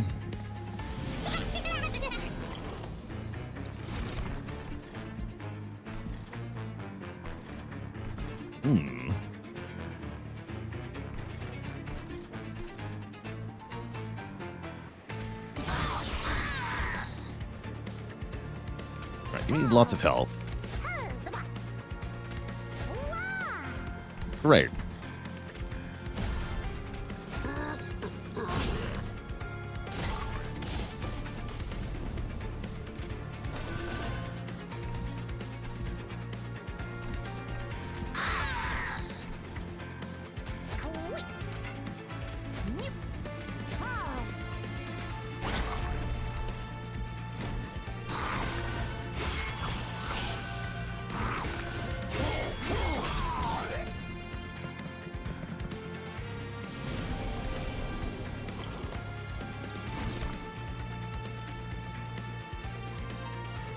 Give them Titan skin.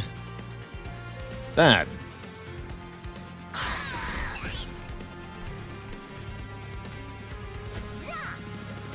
Pizza.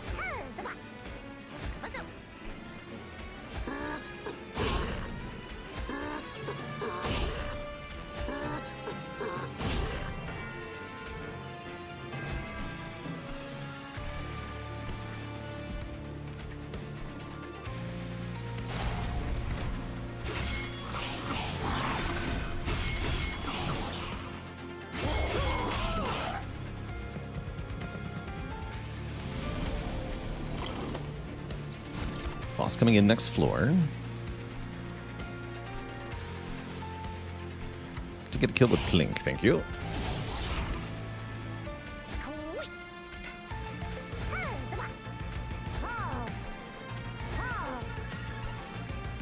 Great.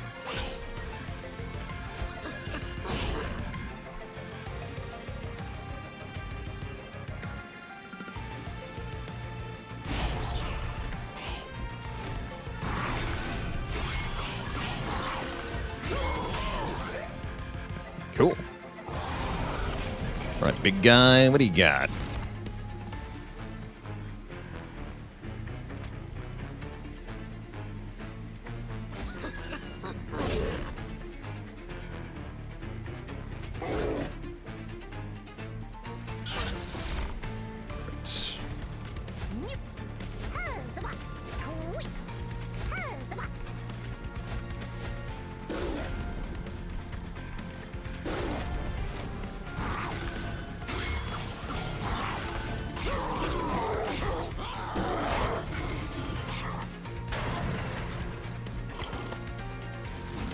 I don't need to be scared here, do I? I don't think so.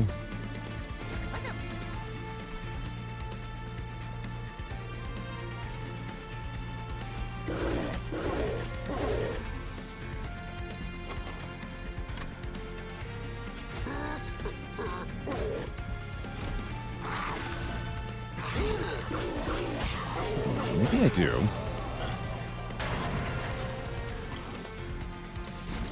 Yeah, he's definitely beating me. Concerning. Very concerning. Stop getting morsels.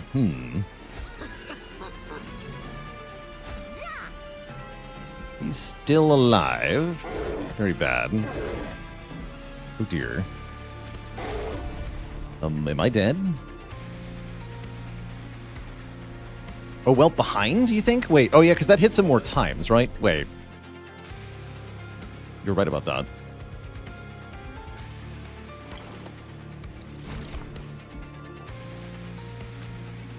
Yeah, well behind. But yeah, the mistake with the corruption actually might be costing me this.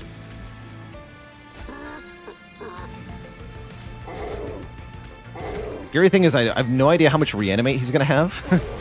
I guess we just get to find out together.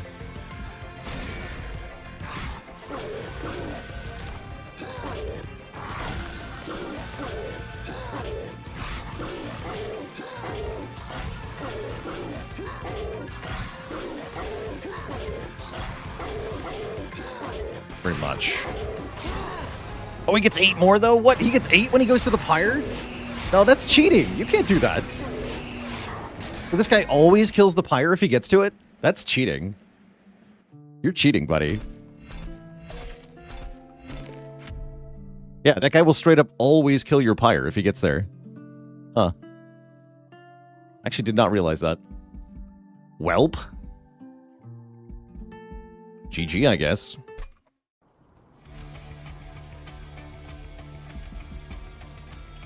Freaking cheater, man. Ooh. But yeah, I'm not surprised to lose what I consider to be one of the worst clan combos. Umbra secondary is always my least favorite anything, typically. But yeah, it was straight up the corruption mistake that killed me there. Just getting that 9 corruption and not restarting the fight. Oops. Oh well. Wasn't in love with that run, so I don't really care. I guess we can do one more chat. Before that happens, I'm going to take a break here, refill the leg, stretch the water. I'll be back in a few minutes for some more Monster Train. BRB.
Okay.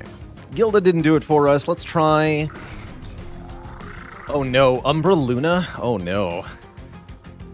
Oh no. Oh no.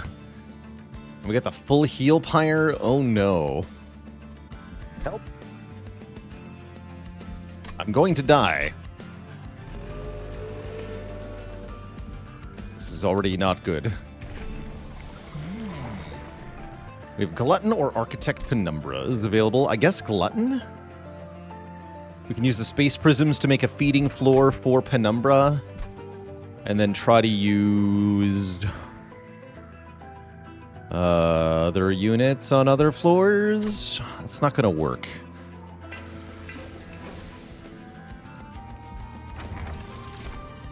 Okay, Jack Strips is something. That'll help a lot in the first combat, which, trust me, I'm going to need the help. Yeah, we're going to need the help. For this fight, we can just use Penumbra up top. I guess we'll use these guys in the middle.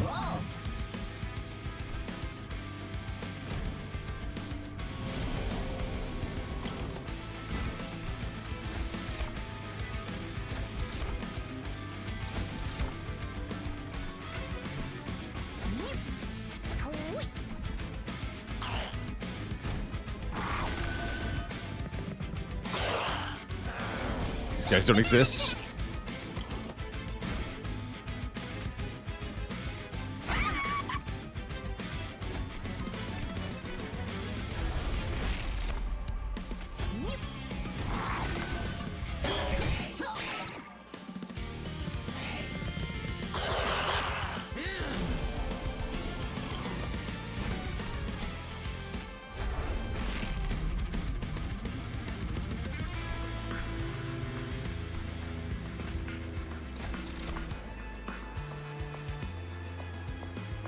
I guess I gotta take one then.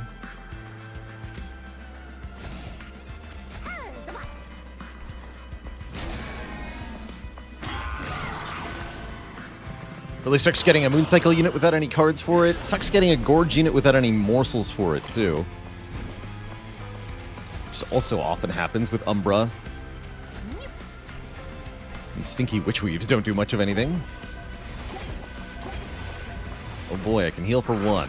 Hooray.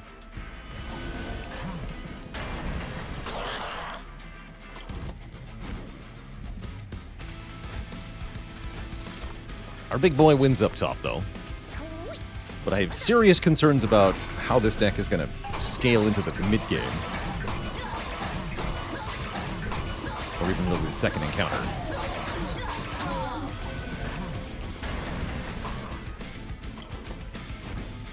Looks like we need a good equipment or room for Penumbra. Otherwise, I don't know how we win. I'll take a look at the map. See what our unit types are going to be. Okay, that can make morsels. Do lifesteal stuff. Problem with lifesteal, though, it doesn't kill enemies, which is currently a concern.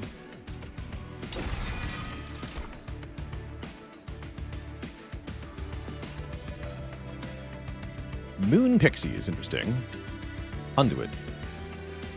I like the enchant conduit, because that would apply to every morsel on her floor, which is cute.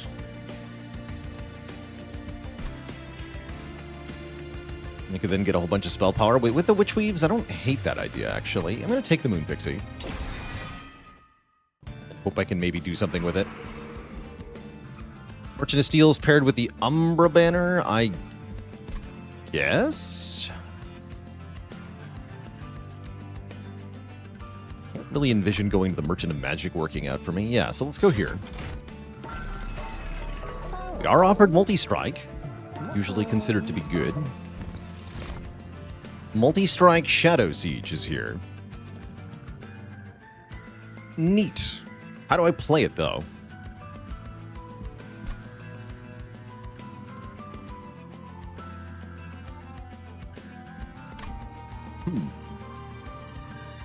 Crucible Warden's also pretty good, actually. Crucible Warden with multi-strike actually does stuff.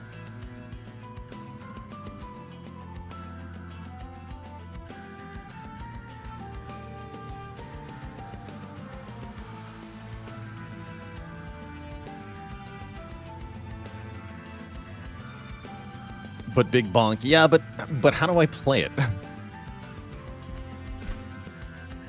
It's both too big and too expensive to get onto the field. It's tricky. Simply get a Smidge Stone, then take the Ember. Easy.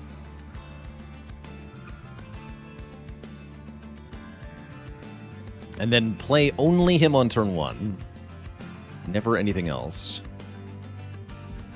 He's not even that good, right? Even with multi-strike, he doesn't even kill one of the 500 health guys. Sad.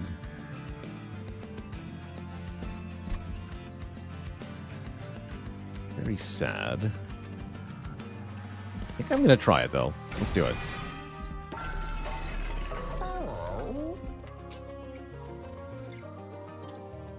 Feels like a bad idea. Put Conduit on the Moon Pixie. Get a reroll. For the Smidgens.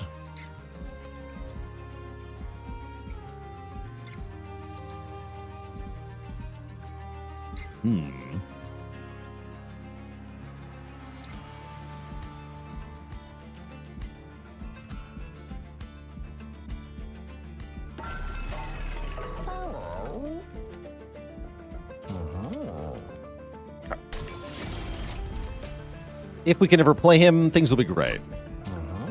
Big if, though.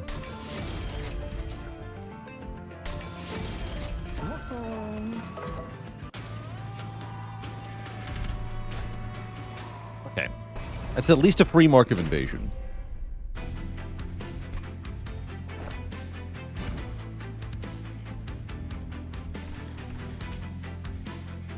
Relatively.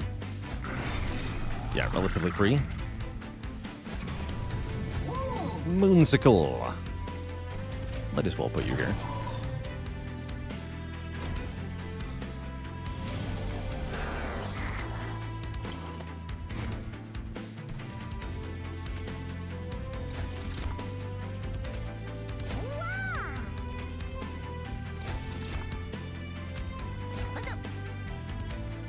It's fine. That's also fine. Jackstrips go crazy here.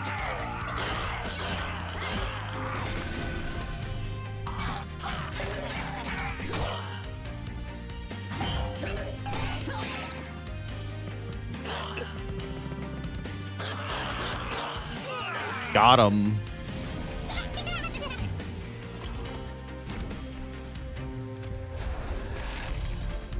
The Pyre ability is once per battle, heal to full. Front unit on every floor. This is also part of what's going wrong here, is that our Pyre is not very helpful.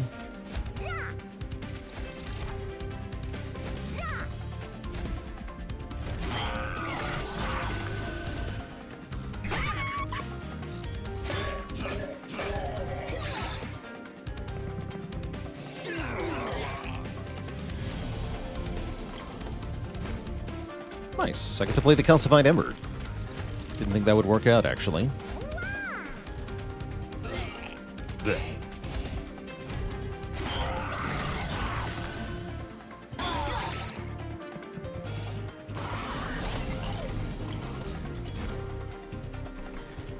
The Moon Pixie.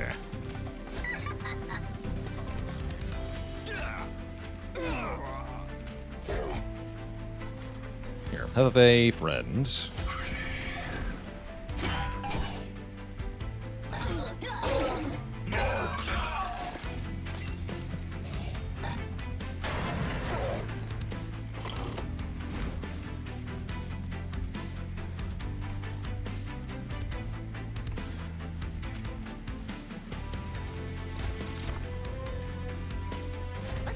Use Antumbra Assault on this to get more morsels. So I'm going to do that.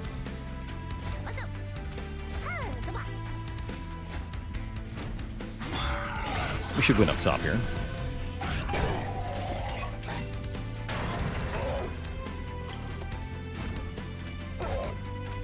Easy. Just win on 1 health. No prob.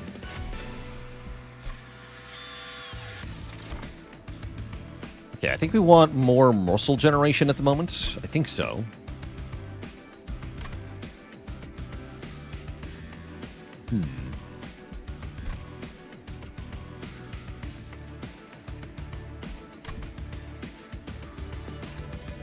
Perils is a way to play Shadow Siege. Yes. Yes. It is a way that we could do it.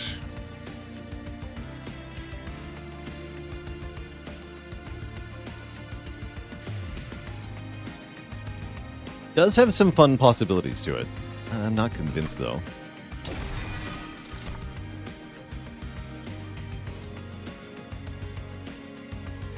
Manipulate.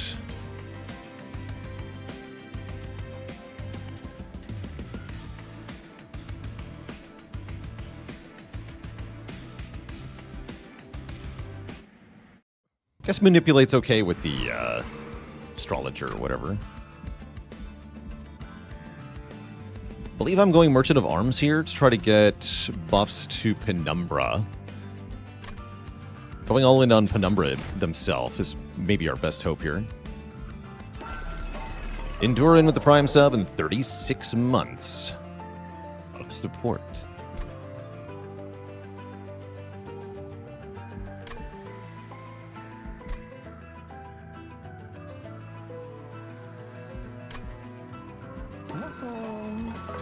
Plate mail is interesting there. Of course. Wait. I could copy Shadow Siege.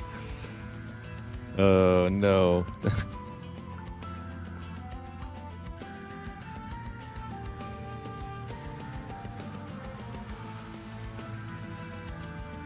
I love the Guria face. Yeah, that is remarkably accurate.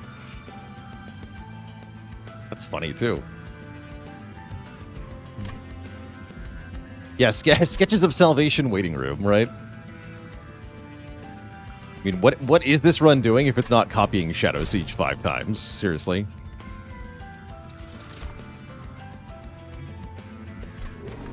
Okay, Perils come back. I admit, I was wrong not to take Perils. I was.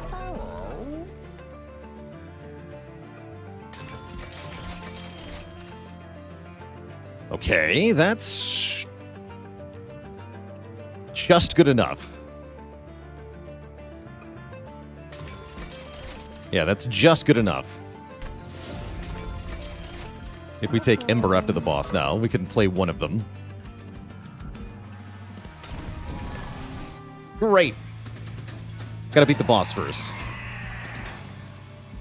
Oh no, and it's Pyre Hunter Archeon? Ow, my face.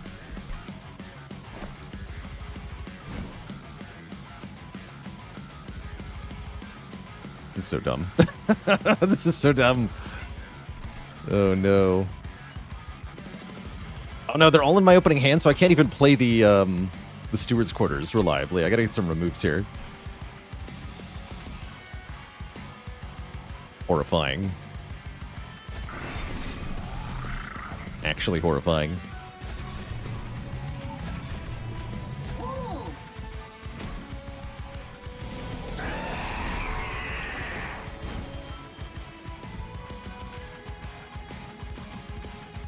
I'm really curious. Does this work the way that I want it to?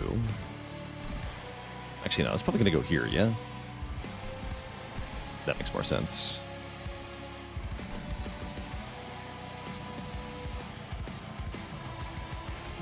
I just want to test this, though.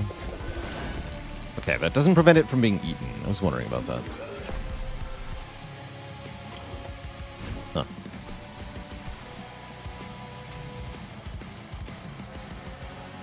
Try to get Jack in the Box. Oh, Jack in the Box would be nuts here, right? Where's Richard Garfield when you need him?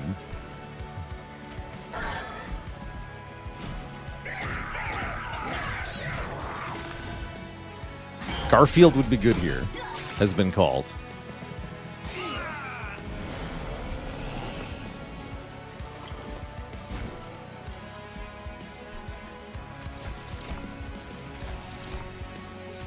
Definitely take one to get the morsels down here. We have to somehow live.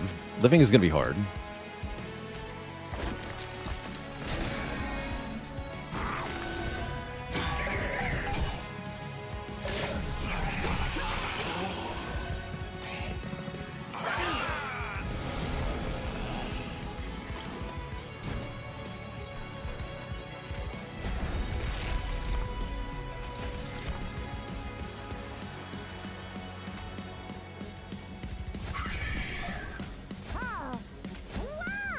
We could also technically somehow get him into play with rubble morsels. It's a fun idea.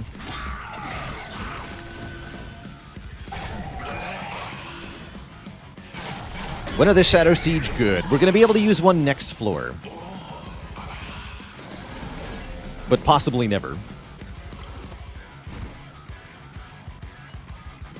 Yep, possibly never is fact.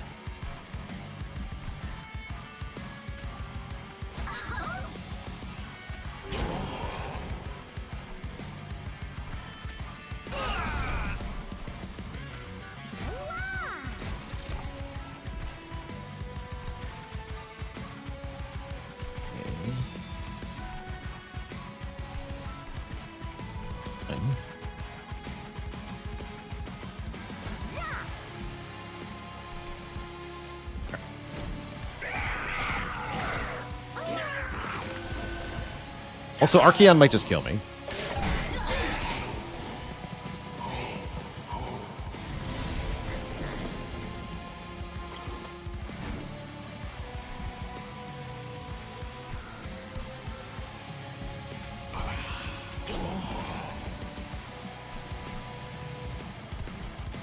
Archeon could definitely just kill me.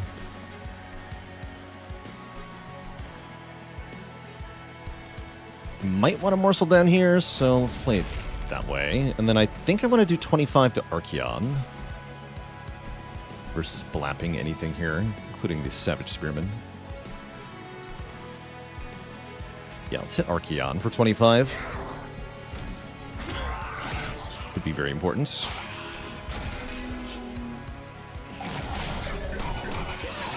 Oh yeah, and the Steward's Quarter's now buffing the Steward.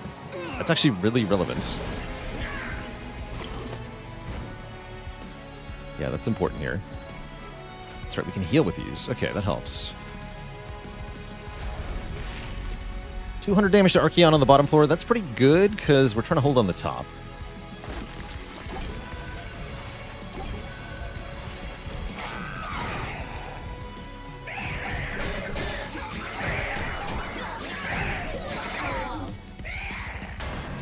Oh, I should have used the Pyre heal. That's right, I have that. I definitely forgot about that.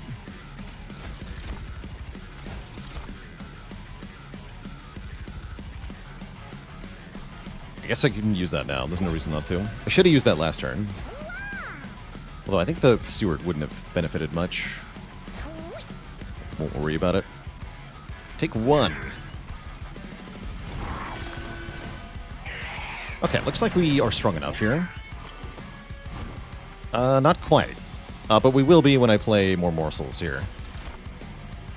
Lifesteal, that's all we needed. GG.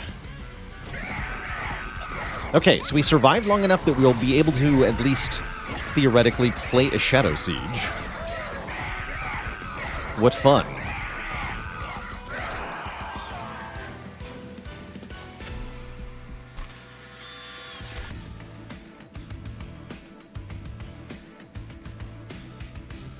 Kindle's kind of hilarious, too.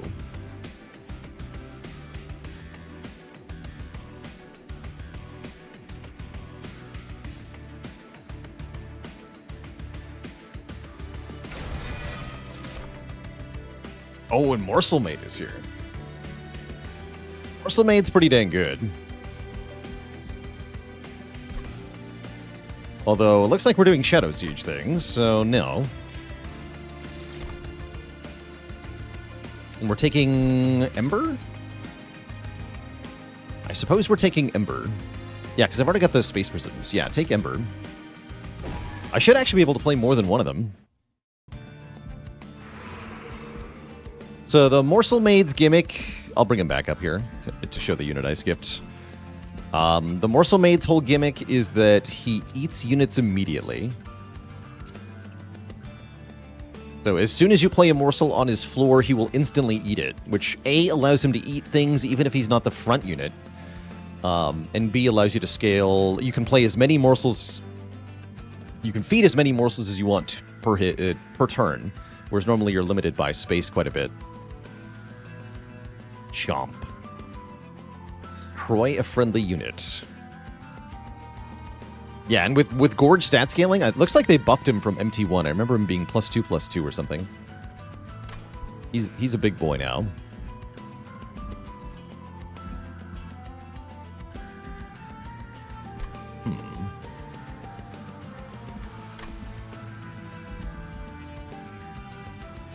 We want to look at the alcove and the trinkets, because then we have more chances at stuff that can play Shadow Siege, like Garfield. We've got to find Garfield. Garfield would be good here. Yeah, I'm going to go this way. Although I do like looking for Smidge Stone. Let's see. Third upgrade slot on units is interesting. Let me take the one purge per battle, actually. Architect Penumbra won't get big enough.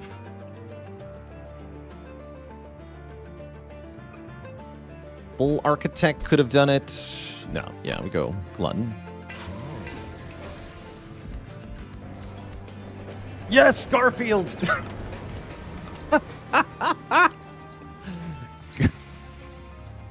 We got him. We got him.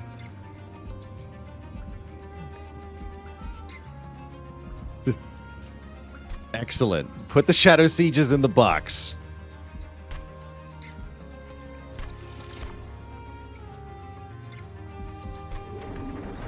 Yes. Excellent. Get in the box, Shadow Siege. Oh boy. So this is how this card is going to get mastered and how this clan combo is going to get beaten? I sure hope so. We got to not throw it from here. This is too perfect. Yeah, I will take the Void Fragment then. I forget, are you allowed to upgrade the box? Triple upgraded box.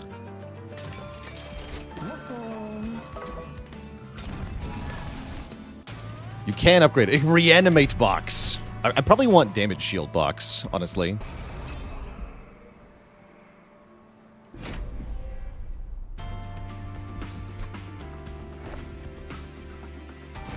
We do get to play a Shadow Siege during deployment. So let's do the immediate Shadow Siege on the bottom, right? Box on floor 2. Penumbra on floor 3.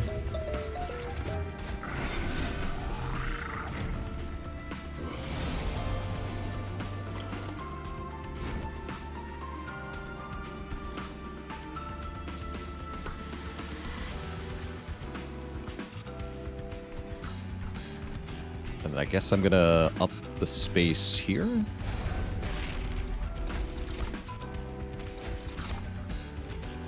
Yeah, some of the shenanigans we can get up to on this run now involve, like, having a box on every floor. Just fill every floor with Shadow Sieges and win that way. It seems like we'd probably win.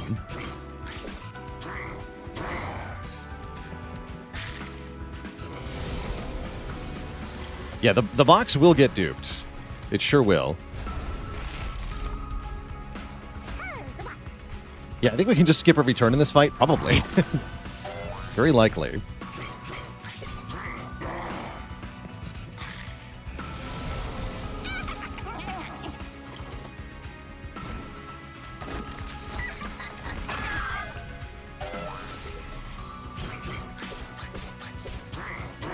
And yeah, actually, now the heal to full Pyre is actually kind of decent because of how chunky they are.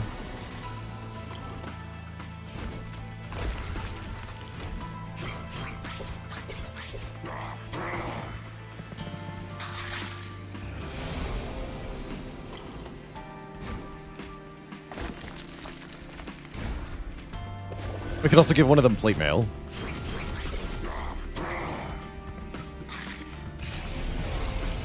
Right, does the bottom Shadow Siege just win? Yeah, he does, even without me healing. Wow. His friends had no use.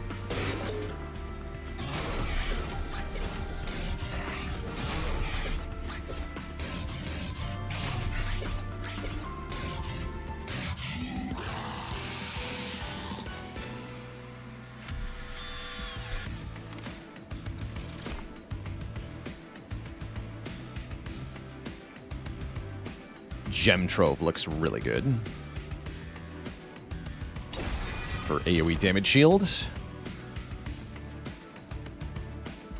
I don't think we're taking any Luna cards this run. This run, it's extremely stupid.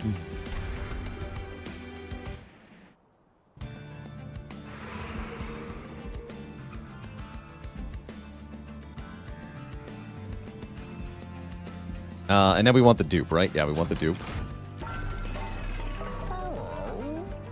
What if the box was huge? Honestly, just seems better.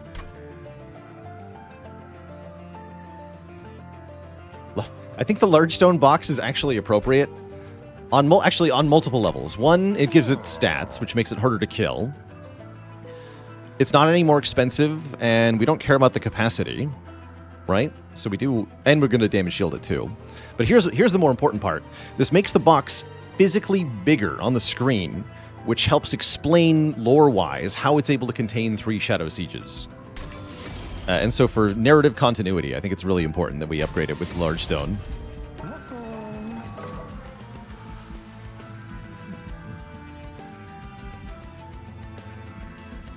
We are fighting Corruption Seraph? Wait, that's one of the few things that can maybe kill this many Shadow Sieges. Interesting. Solid maybe, though. Why don't we make one of our Shadow Sieges have multi-strike? Or have Titanite? Titanite seems good. And then reroll. They would also like... Oh, there's a Smidge Stone for one of them. Oh, that's nice, actually. Now, we did get Endless to go with a box, but now let's have a Smidged one.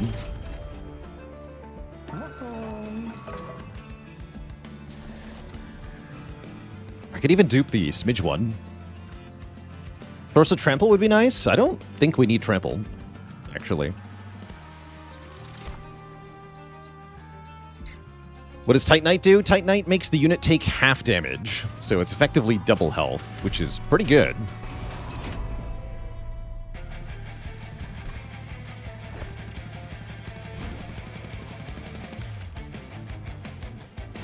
So anyway, I started sieging.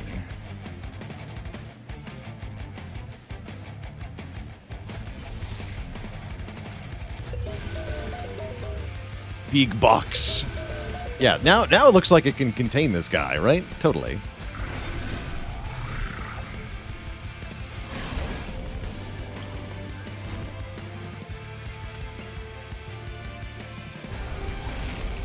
Oh no, I've been sapped.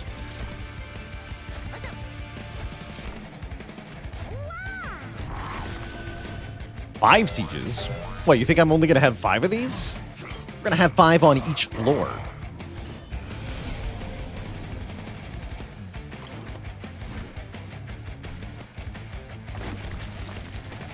Be way more than 5 of them. It'd be ridiculous.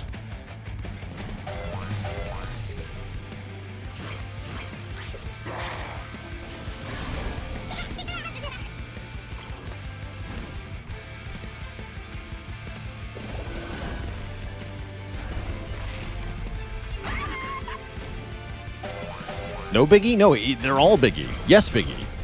Many biggie. So many biggie, you don't know what to do with them all.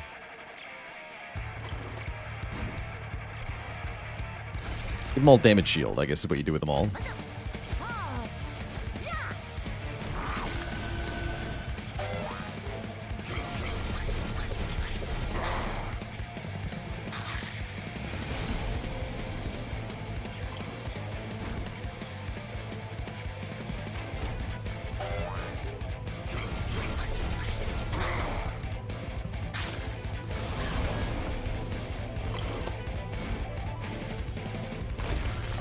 Again, Shadow Siege just wins.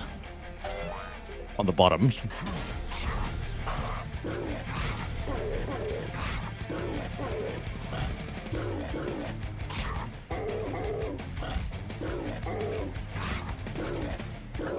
Launched. Vengeance.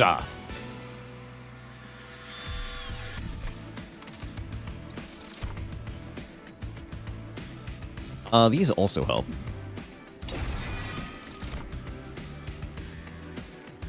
Who needs a stinky moonbeam? Not me.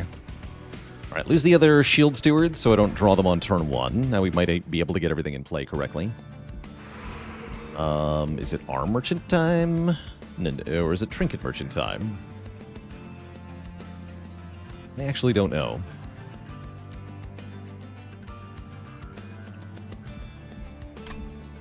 Oh yeah, just more dupes is what it's for. Yeah, more dupes, of course. Don't be silly.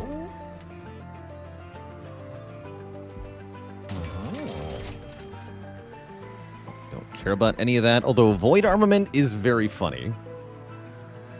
Doesn't actually help me very much.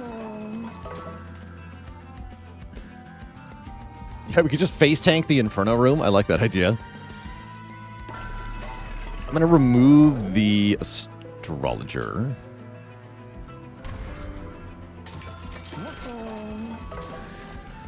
Open the box.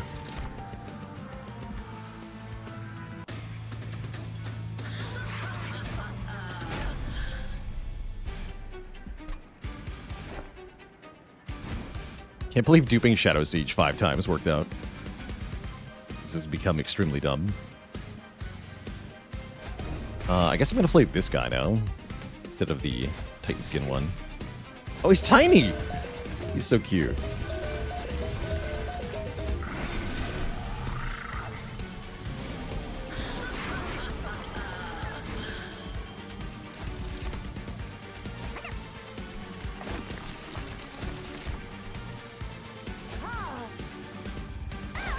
Oops.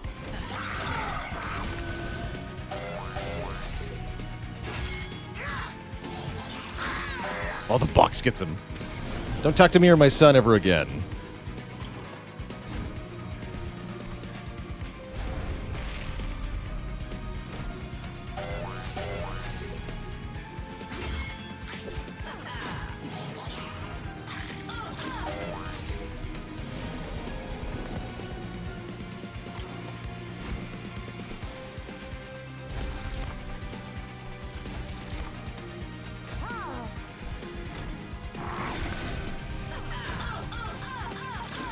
We're gonna get a flying kill.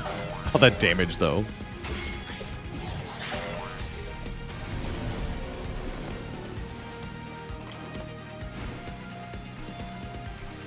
Armor up.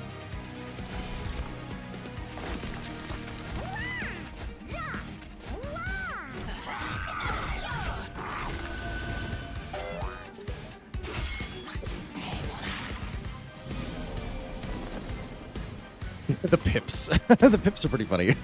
This is a little out of control, huh? Sir, we seem to be a little overweight. Too bad.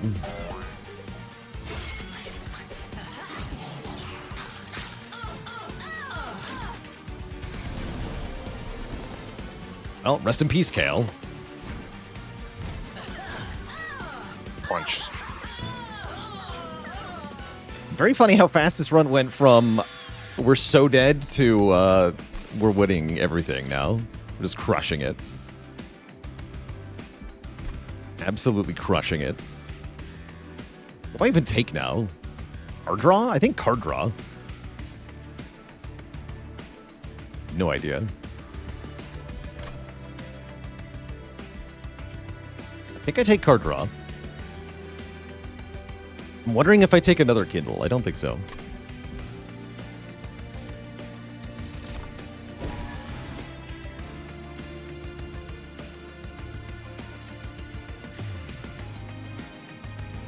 And then this is a remove. Don't remove Shadow Siege. Great. Capacity just so I could play the box with the Titanite guy on the bottom floor. You know, there's an idea. We just want to remove stuff? Sounds good.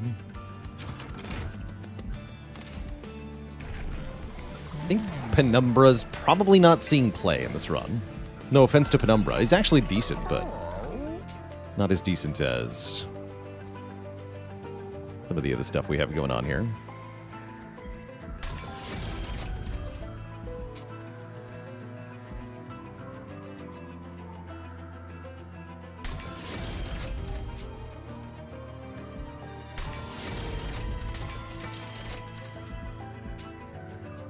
Ooh. It's pretty good.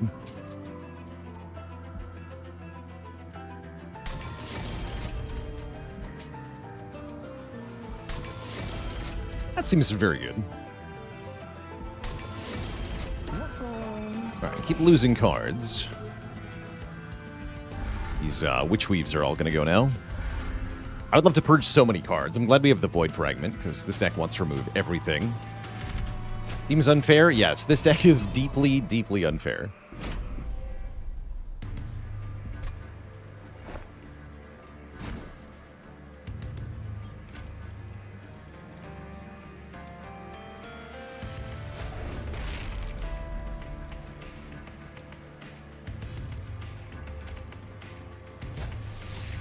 Child. I'm going to put one box on each floor this time.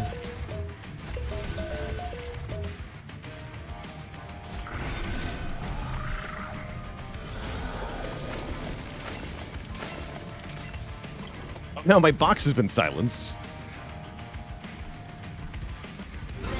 Great.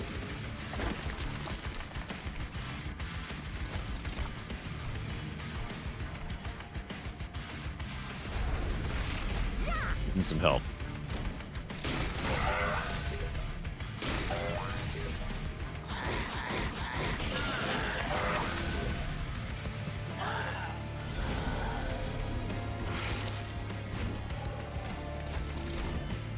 Oops.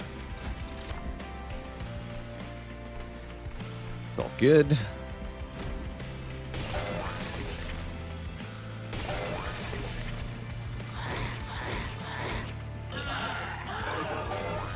Yeah, so if you're just tuning in, here's the base unit that we're playing with. Let's see, rare Umbra. This thing. This is the base unit.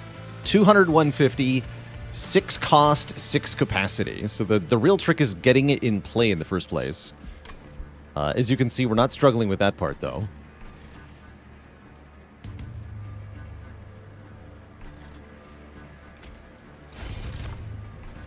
I have nowhere for the morsels now. Noted. Thing to think about.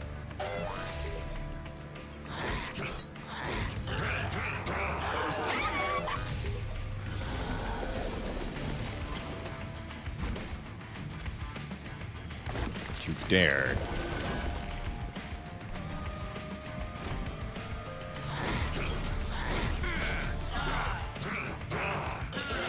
We just can't. Yeah, we literally cannot play cards.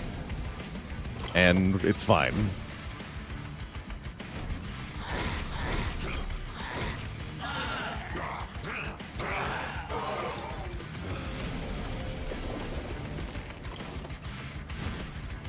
Double 500 wave, no chance.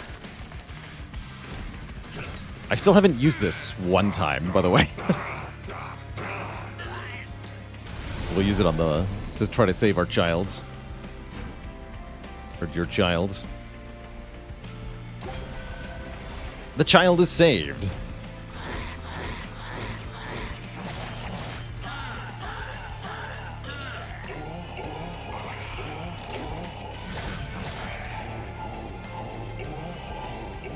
Absolutely slammed.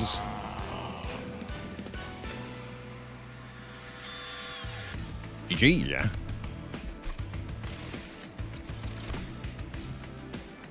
What can kill this? If anything can kill it, it's going to be Corruption Seraph that can kill it. But I don't think Corruption Seraph can kill it.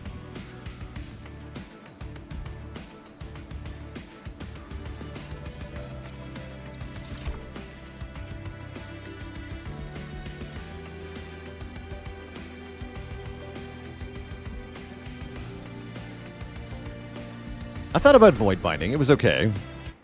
Not sneaking in masteries? Not planning on it. Should maybe have looked out a little bit more aggressively, but no, I'm not really planning on it.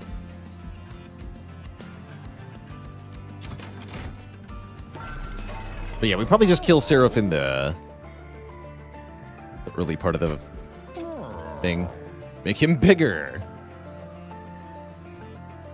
This is an appreciable gain in base stats. Note that he doesn't gain any size because 6 is actually the most that a unit can ever be.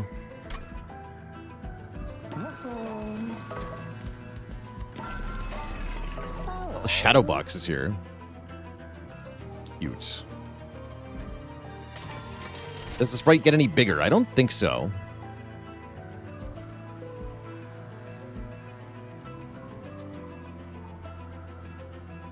Savagery Seraph could have killed boxes before Shadow Sieges came out. That's pretty hard when they have 3 damage shield.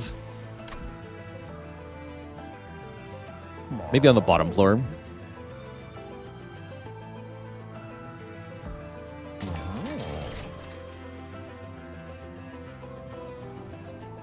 Sure.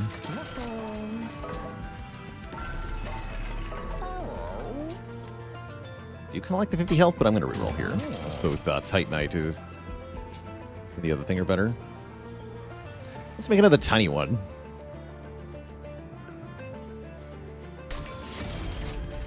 More. And we want to purge cards for sure. Aggressively. Aggressively purge cards. What is a champion? Penumbra is our champion. You always have one that's tied to your clan, and they always cost 0.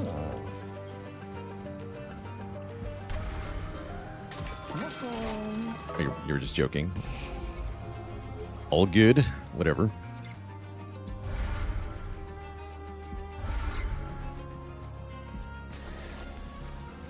Fourth Jack-in-a-Box. Incredible.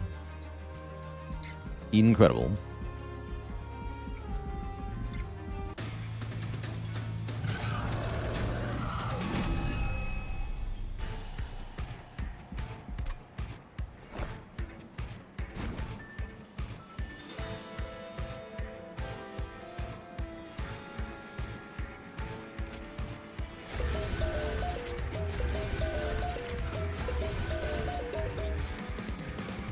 So stupid.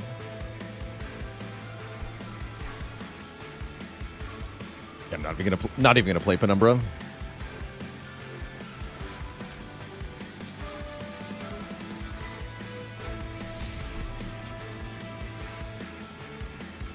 Let's do that.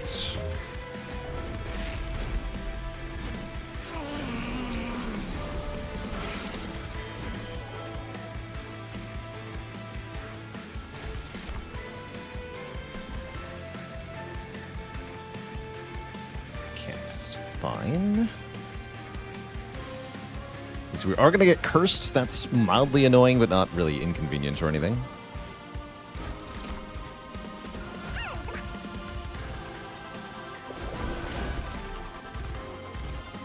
Oh. That's convenient.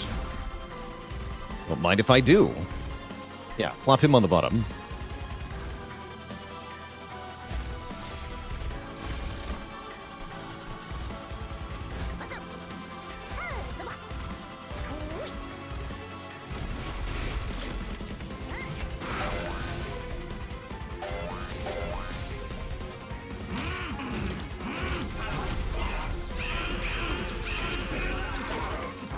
He lived.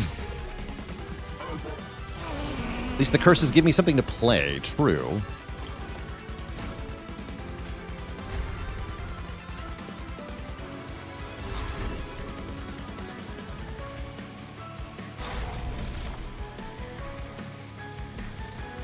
I can't play anything now. It's over. It's over.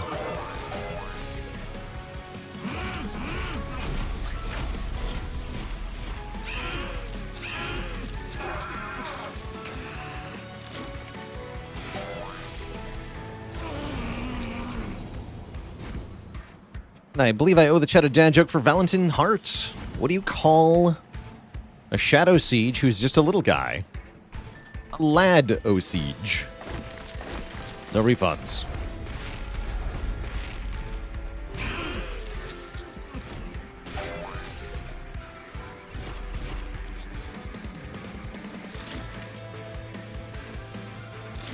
Sheriff got punched so hard the sound broke.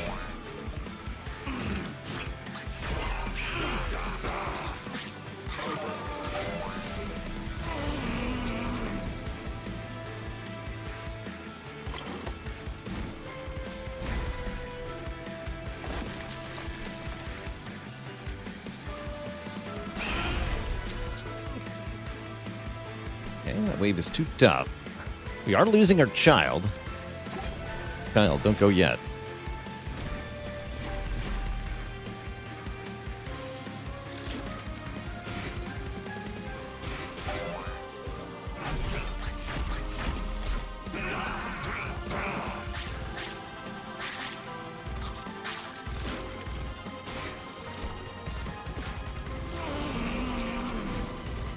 Back to the bottom. And we're actually not killing Seraph that quickly either.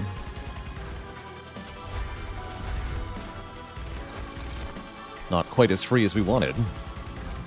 Now we finally do lose a Shadow Siege for the first time. Again, not surprising. Like, the Seraph's getting hit by the box. Cute.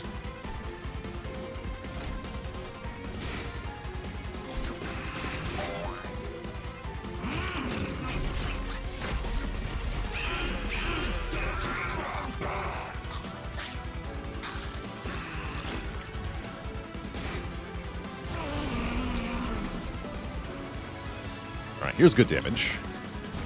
Full 2,000.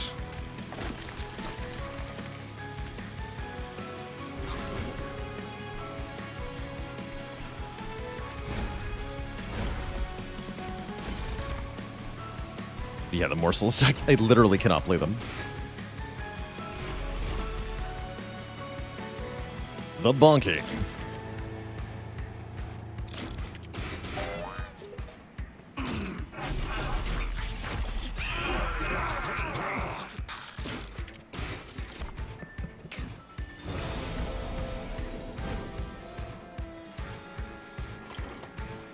Dead. Yeah, we do get a flying kill, though. GG. If Corruption Seraph couldn't do it, then surely nobody can. Ow.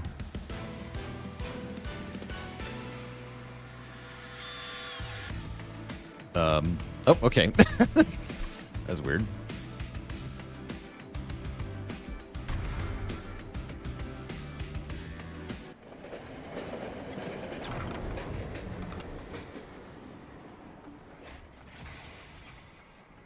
Do you continue forward to the Begone? Yeah, too much cargo on the train. It does feel like the game is undering something that broke there.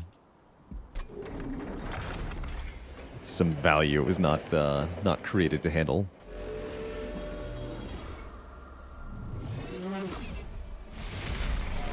Begin. I guess our main concern is Dominion here, right?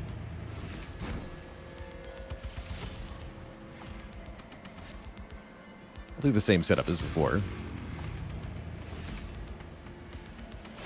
Capacity was never meant to go this high.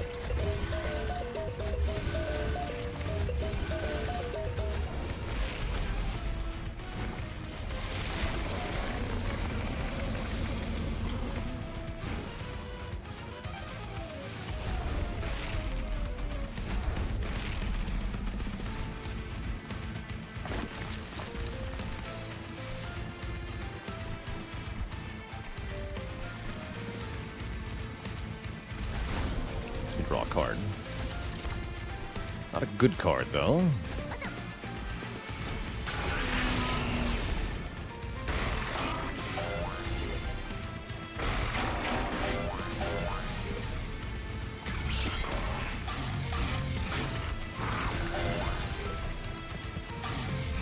Did you just turn around? That's interesting. What was that?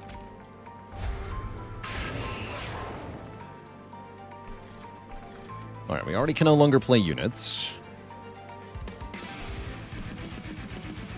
Stowed plate mail on my child. Live! You must live. I don't want Morsels, they are curses. No thanks to the curses.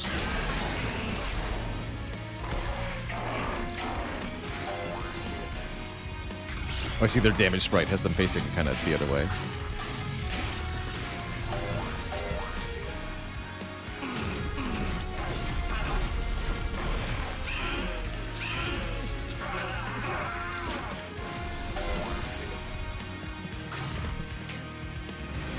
Up goes the weasel.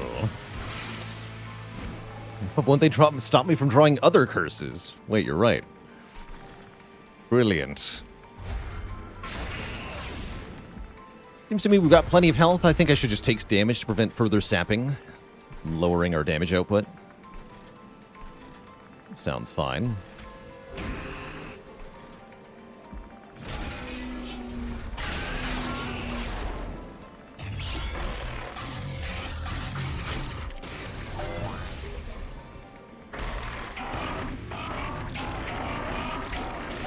Launch.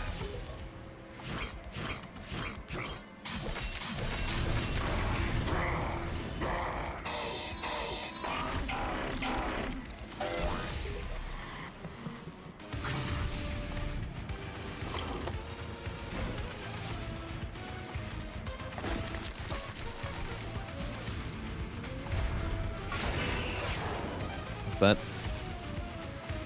Yeah, they're both... We already got entropy and savagery. Cute.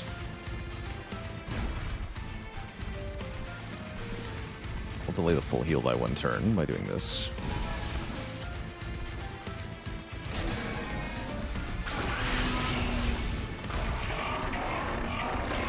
The Punchening.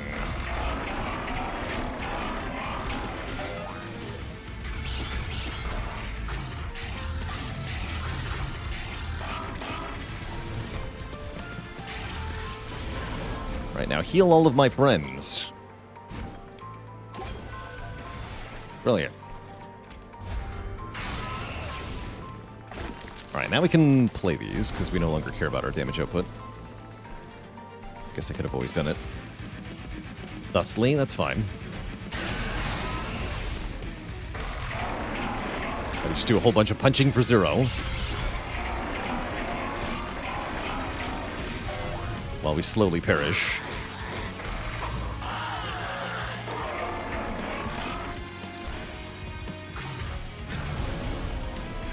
We can finally lose one, yeah? Yeah.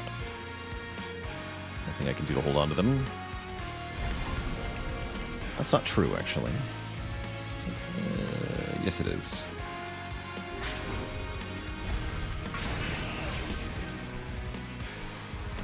Yeah, there's even one more that'll spawn in the middle floor, true. No replacement for our child on the bottom, though. Rest in pieces. Taken before his time.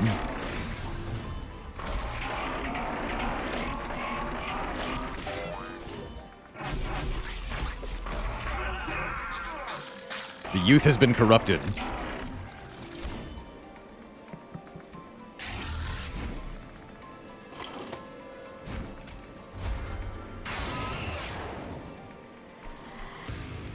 Okay, next turn. Yeah, depending on your Pyre, wave 7 or 8 is when you'll kill Dominion if you keep playing the Pyre thing every turn.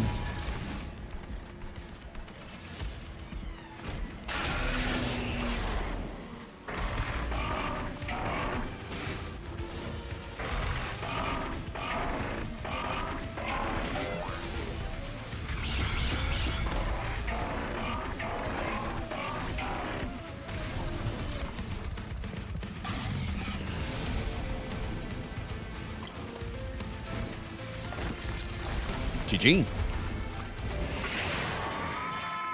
The Shadow Sieges win. Incredible. Incredible.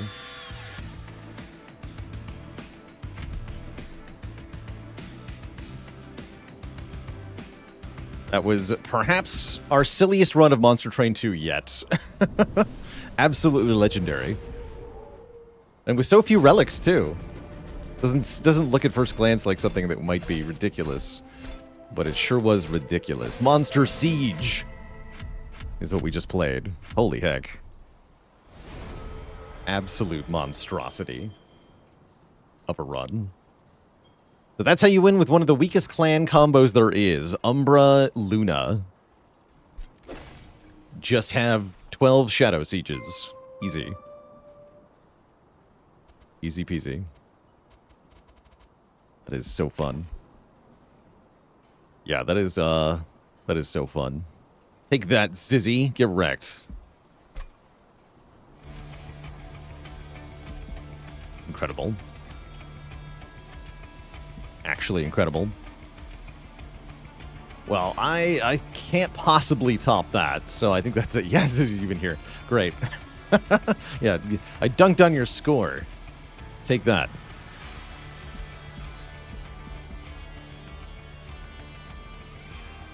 Does seem like a perfect high note to end on, though.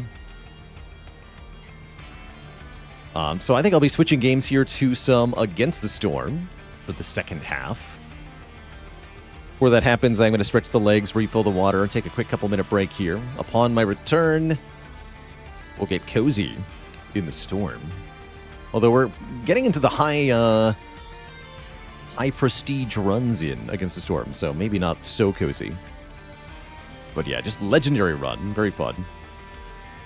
I guess I'll go to the main menu of Against the Storm to avoid misinforming anyone.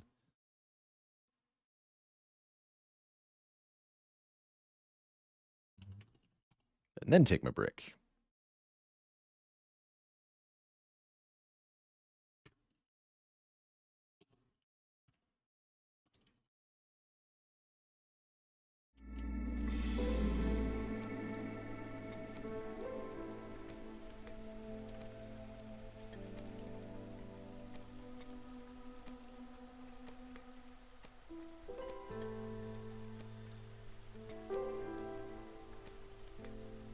All right, this is where I'll leave you for a bit. Be right back, everybody.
All right, cozy folks, we are back. We're diving back into Queen's Hand Trial, Ian Against the Storm, where we are only a few settlements away from the very end here.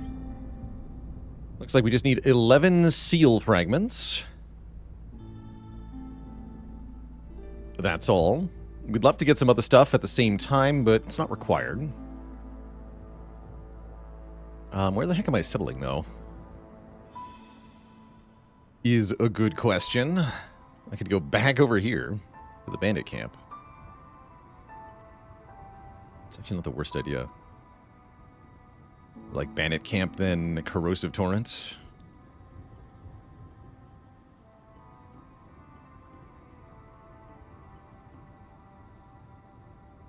Yeah, that might actually be correct. Huh. Oh, and if we do bats with 14 tools, I think I can do bandit camp no problem. So actually, we're dropping back down. This is kind of weird. Yeah, I think I want to settle here, then here, then here, and then win. So extra provisions on this trial. Currently, we're starting with an additional 2 wildfire essence, 3 parts, 30 oil, 3 villagers, 30 grain, 30 flour, 10 bricks, 10 ember, and we can summon Trader 10 times. That's a lot of stuff to start with. Yeah, let's drop it back down to P5, apparently. We'll play this on a lower difficulty, which will make it a lot more manageable. Cheaper buildings. But we have no trading available, which is definitely tricky. But I think that... I think the bats will make up for that. Yeah, no trading, no trade routes. Definitely tough. It means we have to be fully self-sufficient, which is certainly tricky. Let us embark.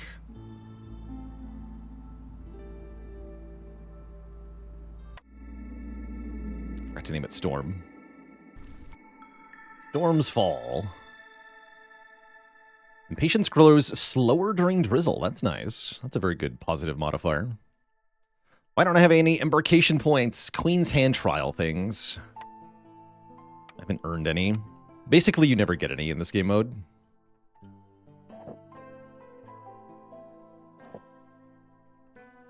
We are playing on Coastal Grove, which we haven't played on in a while. Gives me something to do instead of trading, which is do expeditions, where we can unlock a blueprint, as well as a resource chest, by sending out a crew. Looks like we've got fishing ponds as well.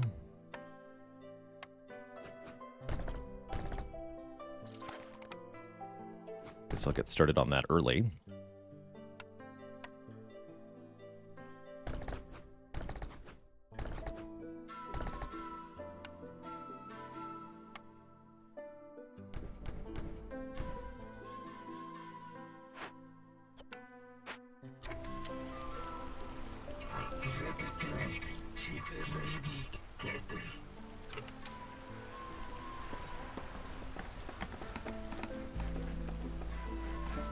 Might as well build 2 ponds. I might do a mine. We can do a mine right away.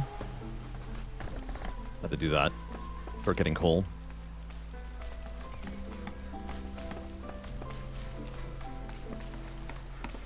Any initial blueprints that I want here? Carpenter is pretty good usually, although Pack of Luxury Goods is no longer useful. Brineworks. Brineworks could be good. If we get Fertile Ground to the first Dangerous Glade, probably we want to wait until we crack that thing open then to find out.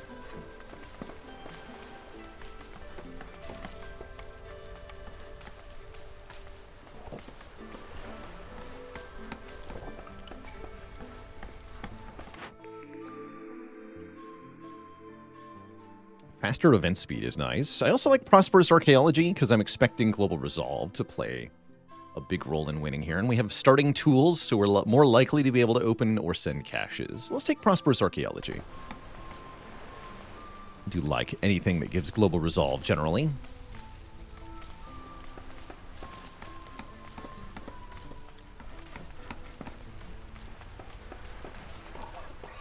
And we're specialized at mining. That's right.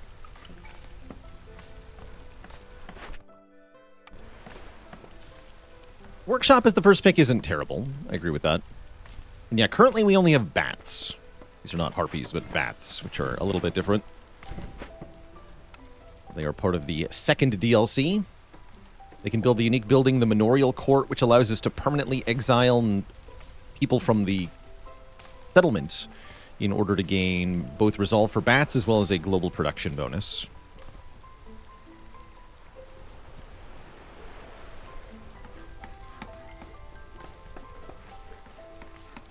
I would say bats are probably easier to start with than harpies.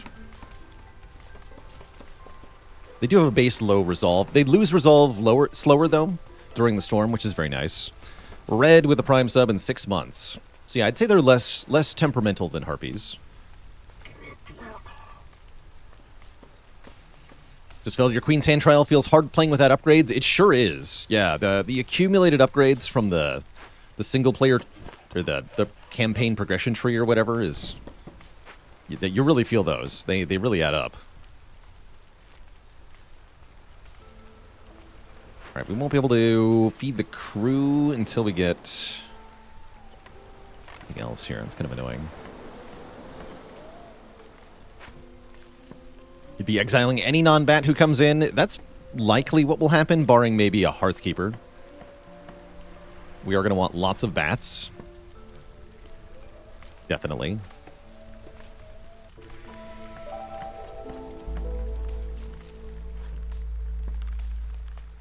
What is the decadence value of bats?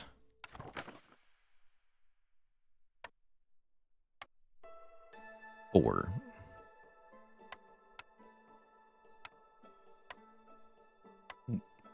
Oh, beavers are 2. Oh, man, I didn't realize they were 2. 4 is not bad, then, given their low initial threshold. That is how much the threshold for Resolve jumps each time you get a full point of reputation from Resolve. Basically, the less decadent a species is, the more they can give you repeated reputation if you make them happy.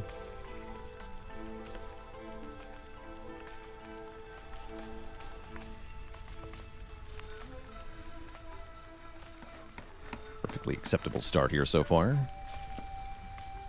Do one less woodcutter, get these stuff built.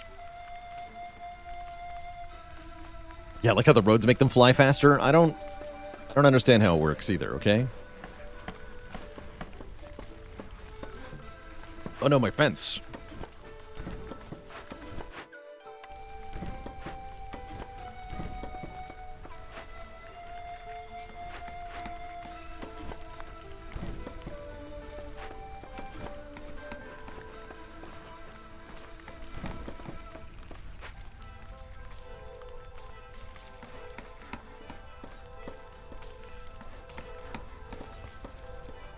If special species have the resolve above the threshold when you get a point, do they all increase? No, the amount that each species has contributed is tracked. And only when the individual species contributes a full point do they count. So, for example, if you do half a point of harpies and half a point of bat and you get a new blueprint, neither of their thresholds will increase yet, because neither of them have earned you a full point.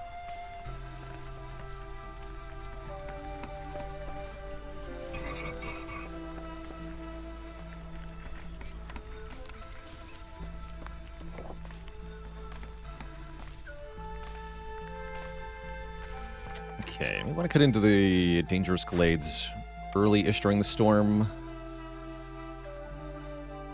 A house. Gaining rep won't lower impatience. Okay, that's annoying. No contact. Gotta be aware of that.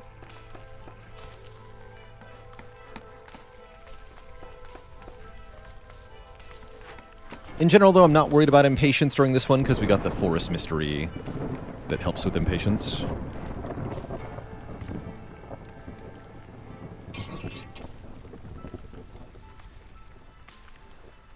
We will have to go down to hostility 0 during the storm, otherwise we'll be unhappy.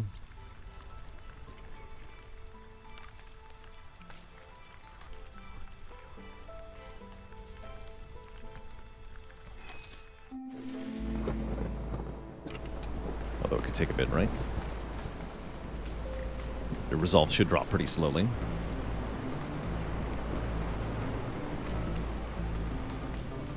Are there like lizards in that regard?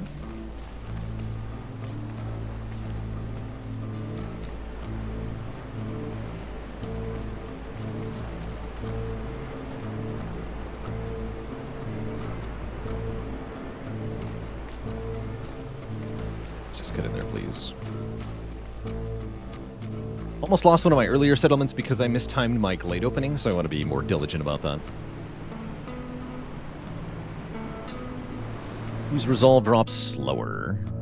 Let's see, does the encyclopedia list any difference here? Resilient high, resilient high. They're both listed as high resilience. They're the only two high resilience. Apparently only frogs are medium, everybody else is low. Cool, didn't realize that. So it sounds like they have the same rate.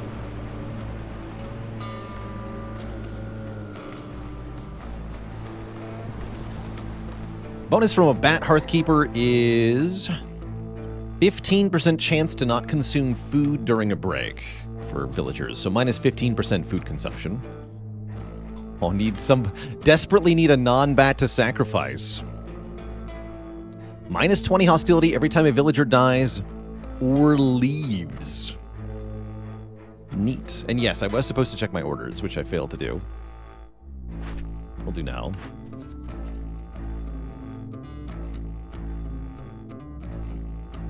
Two dangerous glade events. Probably just give 5 tools. Use Easy enough. This one gives me tools. Sure. Although people are also very valuable. 4 villagers is aka minus 80 hostility. Lamau. Wait, that's the same thing. Sure. I guess I'm doing packet building materials this game. Whatever. Okay, we did not find fertile ground. We found reed nodes, which I do generally like. A cache with some garbage in it. A clearance geyser, the worst kind of geyser.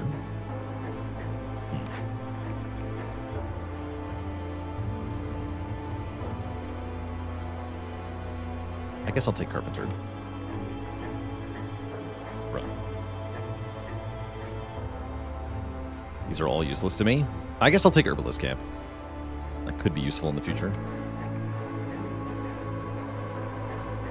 Provisioner.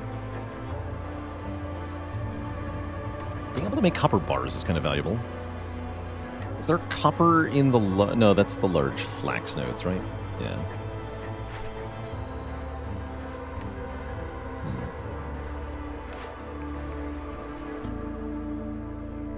2-star brick production is meaningful. Sure.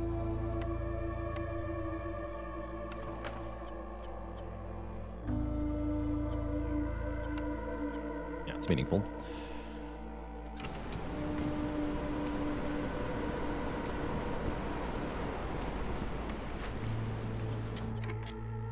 And then it is randomly selected who dies. It is. Currently, it would guaranteed be a bat. We should at least invite a non-bat to show up and maybe die before we try to do that. I don't have any food. Food would be good here.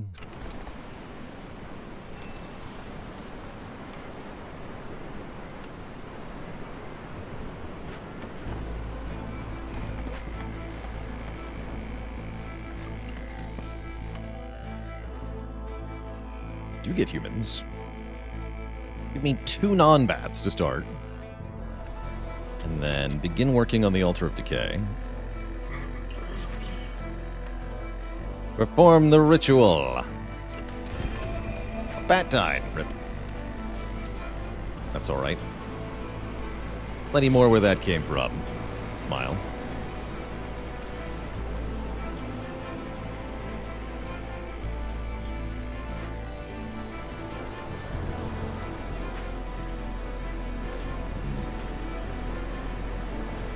How much does a villager dying or leaving increase impatience normally? It is 0.3 impatience on the lower difficulties, and then I think it's 1 impatience on P20.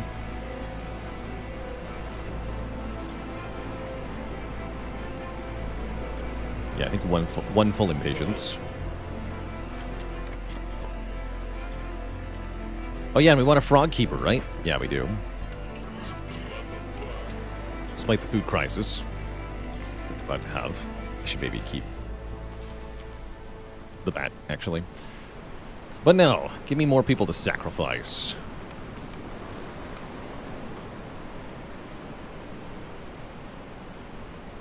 We have a hostility prevention thing going on. This is pretty promising at large. Occurs to me that if I open caches, I don't have any use for the money.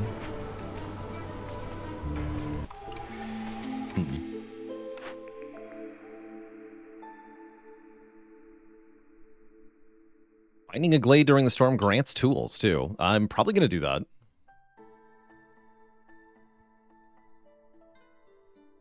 Yes. Let us do that. Okay, don't open those yet.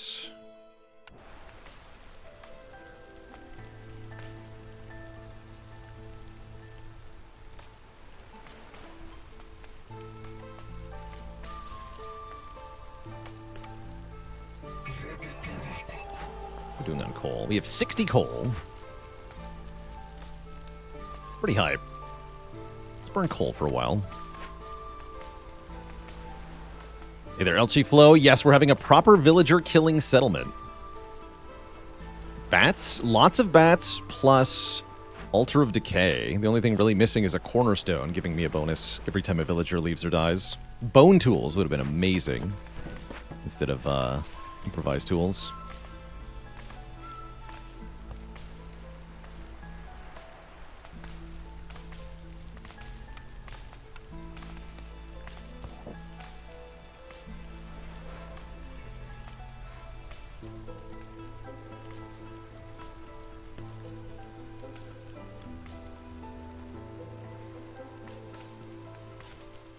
Probably try to open 2 glades next door, maybe a small and a dangerous, or maybe 2 dangerous, I'm not sure.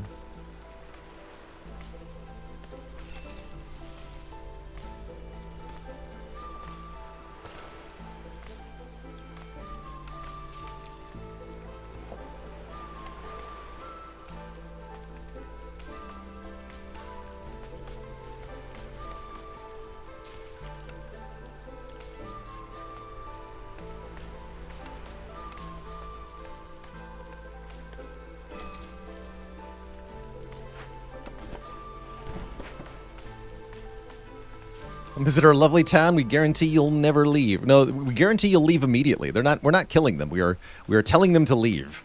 They're being exiled, which is basically a death sentence given the lore of this game. So you're not going to survive out in the wilds on your own, but it's different, okay?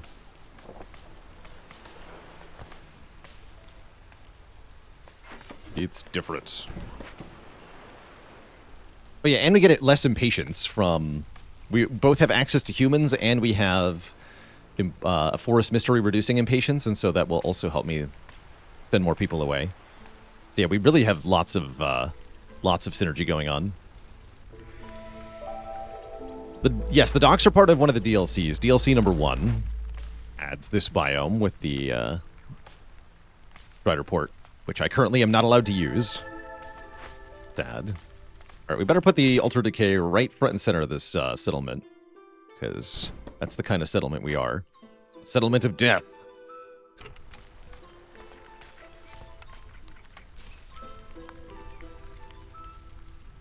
Yeah, the fact that you get bone tools from exiling somebody tells you all you need to know. True. Yeah, true.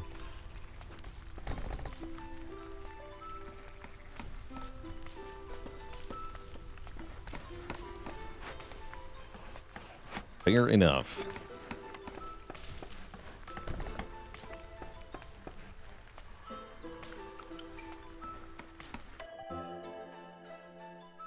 All right, in general, I'm going to strive to take as many bats as possible. 1 root short, am I? No, that's enough roots, okay. Disable root consumption and go on an expedition. Give me... It's only 5 city buildings I can get? Interesting. Really interesting. Okay, let's take that then.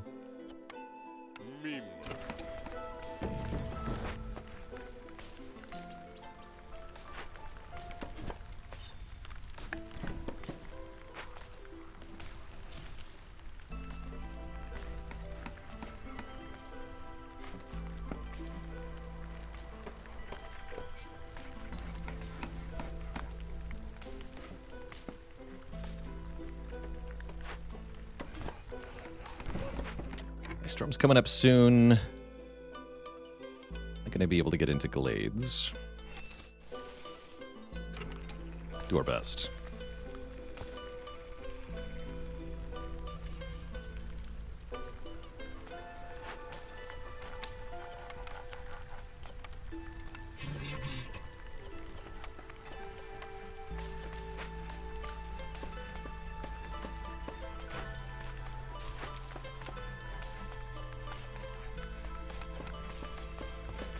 Could send to the Citadel, but to what end? To what end, I say?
First negative mystery this run is no contact. Well, no, the very first one is fog, which gives us a penalty for not having a house, which will hit the frogs at the moment. Guess we can build them a frog house. I'll be happy if I do that. More like a fog house, am I right?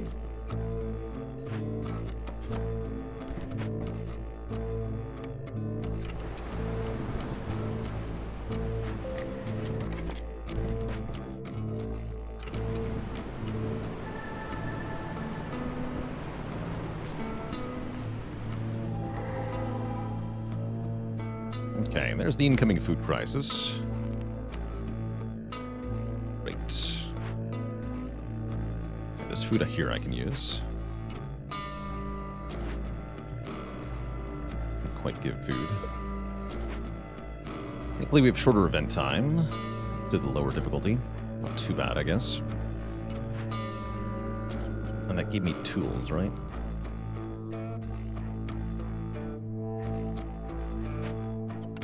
Yes.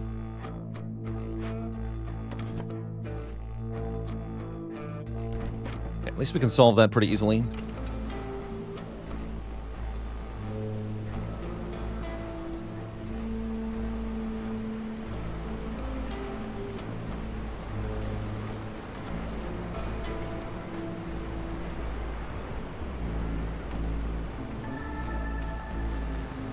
We did find fertile ground. I don't think I took anything I can do with it, right? No, I didn't.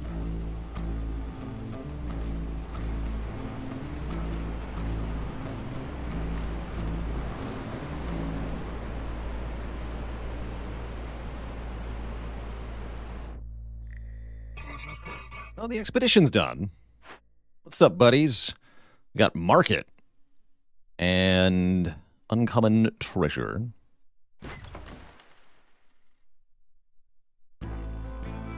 Okay, 15 fabric's nice. Have enough roots to go on another venture? Let's do it. I can invest a bit more to get a little bit of a better expedition.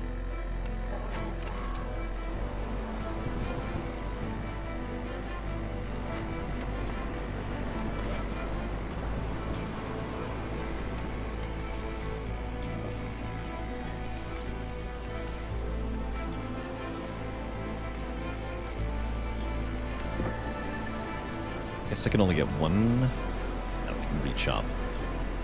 Resolve back up to 4. There we go.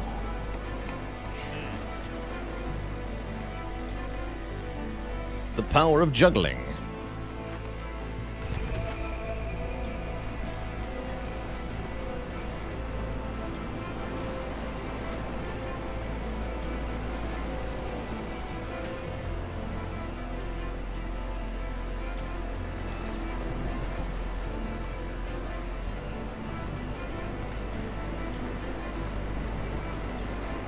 Bats, you can do it, I believe you.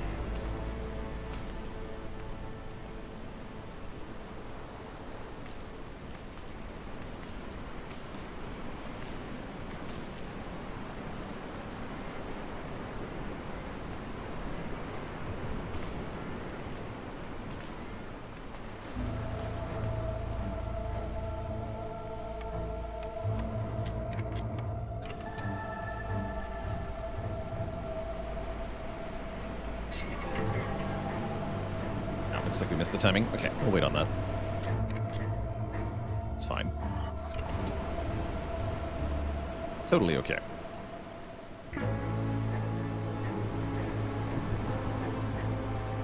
How am I going to get more food, though? Is a good question.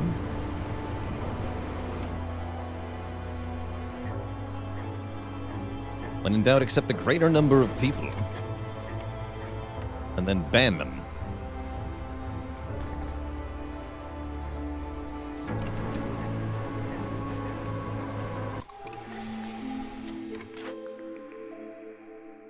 Oh, generous gifts is good. Although I probably should take route delivery line to get more food. I'm going to take generous gifts, because then each newcomer group that we take in order to ban them will bring stuff with them, like food. Food is good. At least that's what I've been told. Not verify it personally.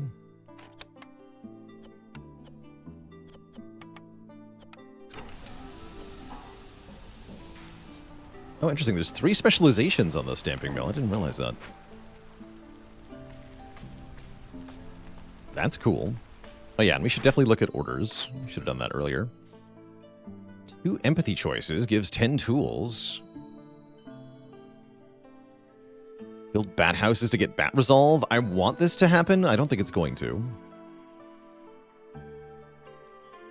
But I will pick it because I want to believe. Don't fell any trees. Wait, I can do that, actually. I can totally do that. I declare a work break. Opener send caches. Definitely going to happen. An academy. 2 level 2 geyser pumps. Not 1, but 2.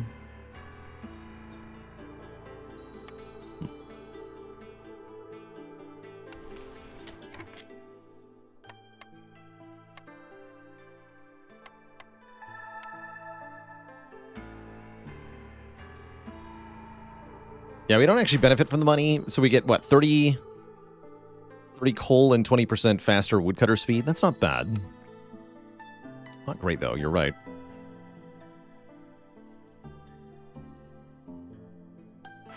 I desperately need food, so I'm going to break this apart.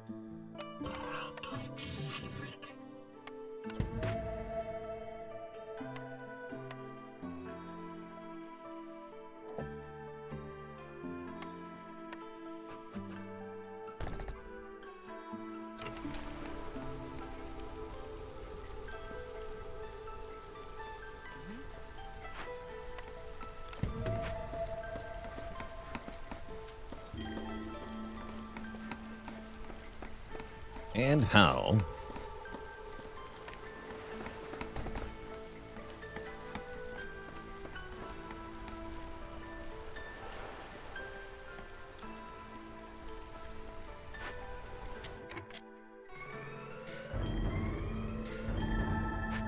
And then everyone was happy suddenly.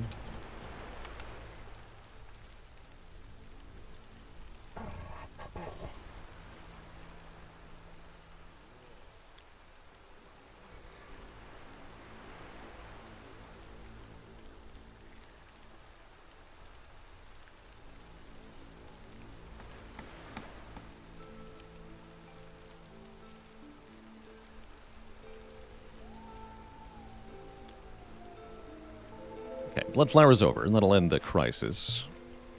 We are completely out of food now. What is the real-world time for a full year? 12 minutes. Equals 1 year. More coal. I have so much coal.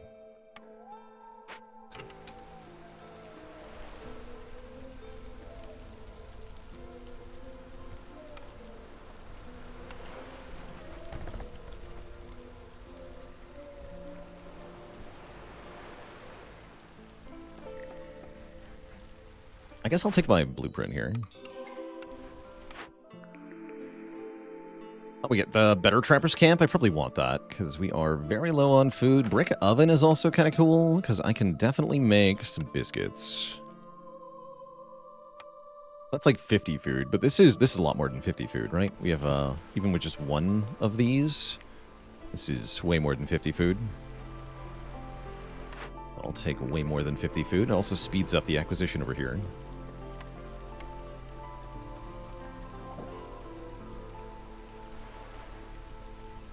Yes, it's possible for years to be more or less time than that.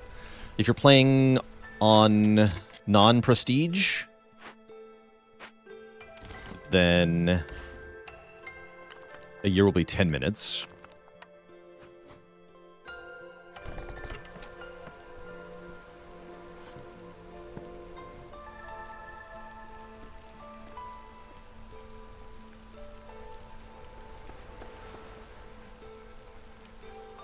Small warehouse next to the main one? What do you mean next to? If you think these are adjacent, then no, they're not. There's quite a travel time here.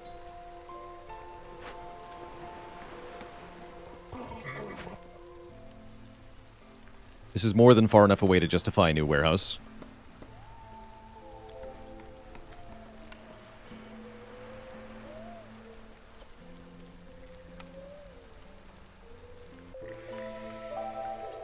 Oh yeah, we're gonna do with that.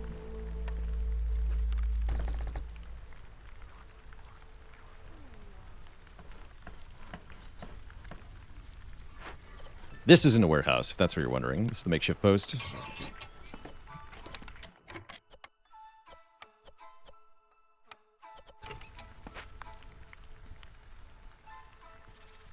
How much does impatience lower hostility? It's 15 per. Yeah, 15 per. Point of impatience.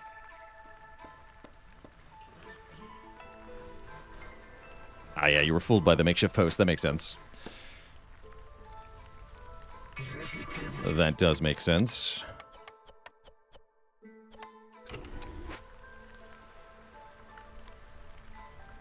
It is tricky, that post.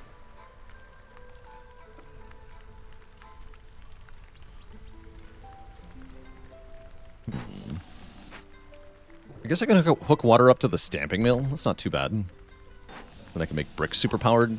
Oh, I can also make flour. Oh, I should have taken the other thing, actually.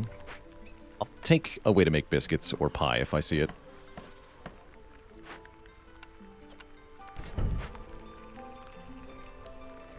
Also hook this up. I don't think I care, though.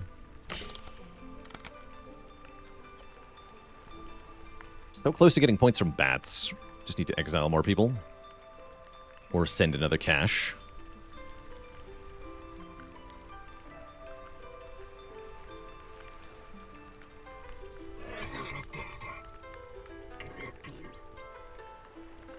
Well, we're doing fine. There's more people to exile. Give me the most bats possible, thanks.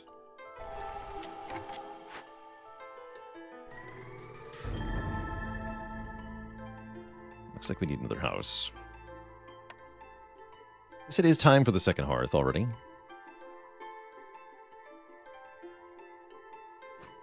Actually, no, it's not, because I can't quite place it. Not quite. Never see me buying buildings from the trader. Would I consider it here? We have no traders. This is a no trader modifier map. We will definitely not be doing that.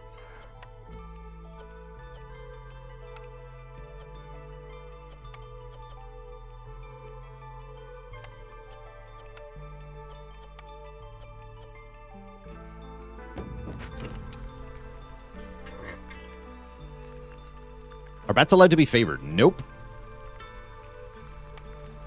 You sure can't.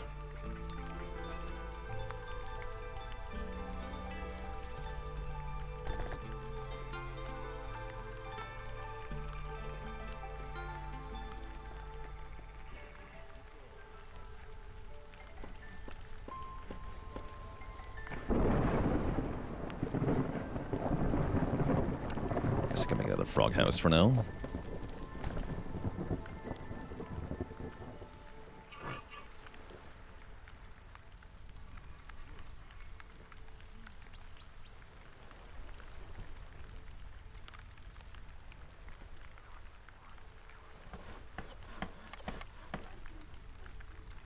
Ban one frog. Do it. Note that we're now in the storm at hostility 0. That's partly because I have no woodcutters, but also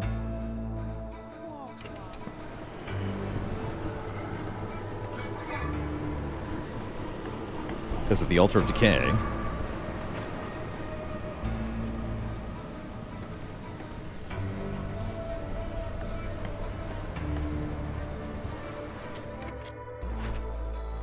So to be more people.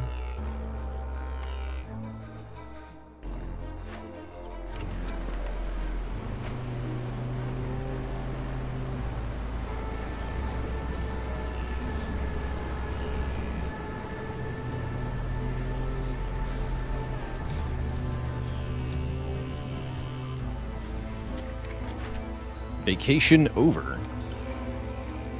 Back to work.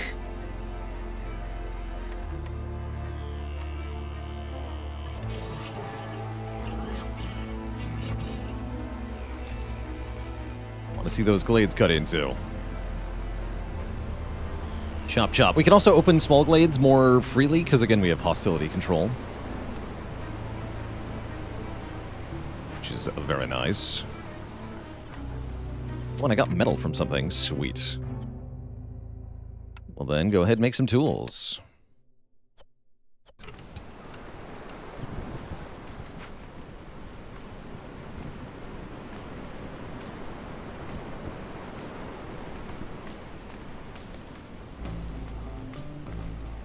Do I have upgrades for houses unlocked? No.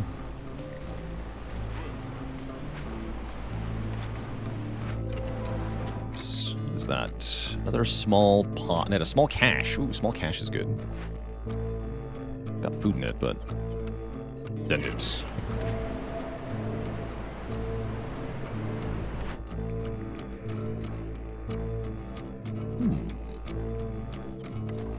Paste.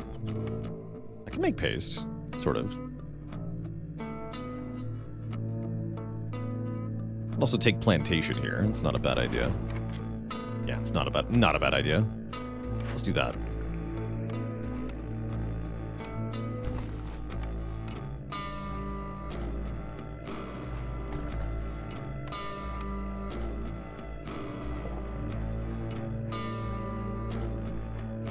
Wait, was there a biscuit building that I missed? Oops, if so.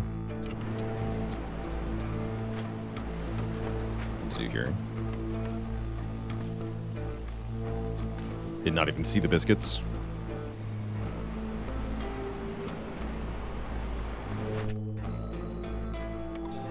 We get +1 plank production, that helps. Oh, the one with paste also made biscuits. Ah, I definitely missed that.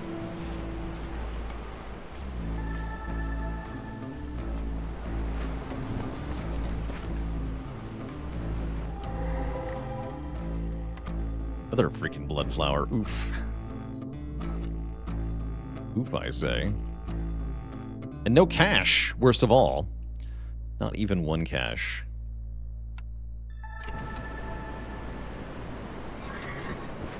Alright, let's get the starving out of the way. At least this gives me food when it's over.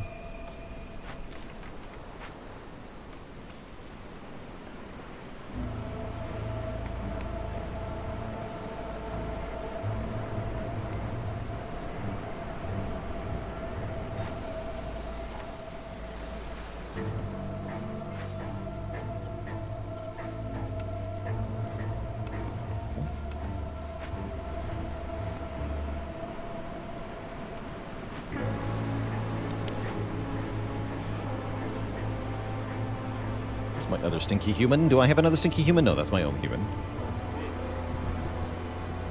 Great. The expedition came back with a temple. And legendary treasure? Holy heck. We got the rarest. I didn't even put any extra resources into that. That's like a 1%. Queen's Gift. Every time we complete an order, a small abandoned cache will appear in the settlement. Wow. And 30 metal to make tools with. That is just a win right there. Holy heck. That's awesome. Very cool. Very cool. Absolutely massive.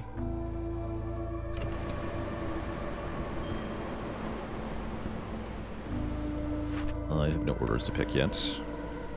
Yeah, sometimes the RNG says, here, just take this. Oh, and there's bone tools. Lamau. Okay. Yoink.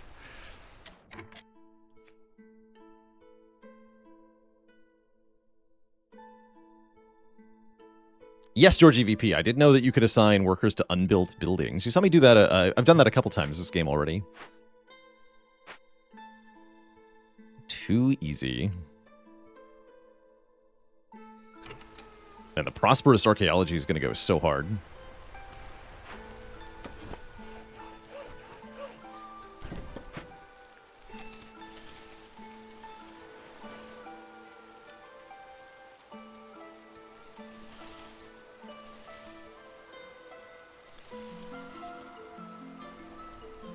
Double yield chance on bats. It's not on bats. It's on everyone, I believe.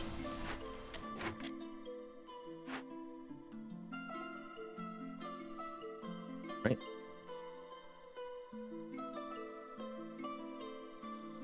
The bonus resolve for people leaving is only on bats, but diligence is for everyone. Everyone benefits from this when you exile people with the manorial court. It's currently at 16%.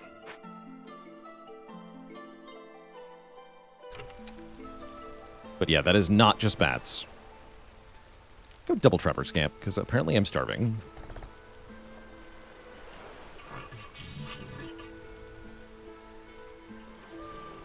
Out of my Stonecutter camp. Deleted it. Or I never had it, I don't remember.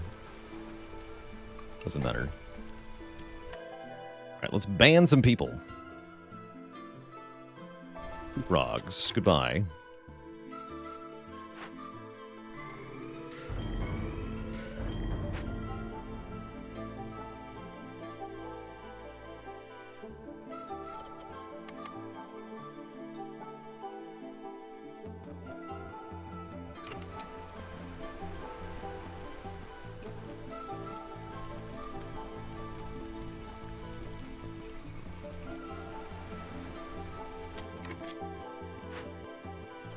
Make these again. 4 more people.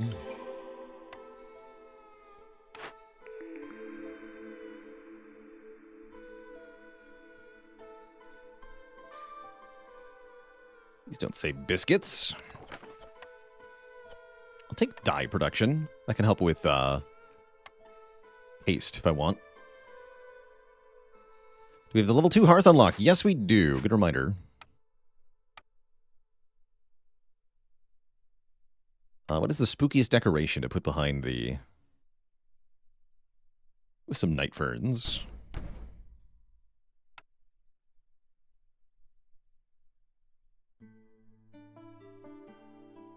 Thorny wreaths.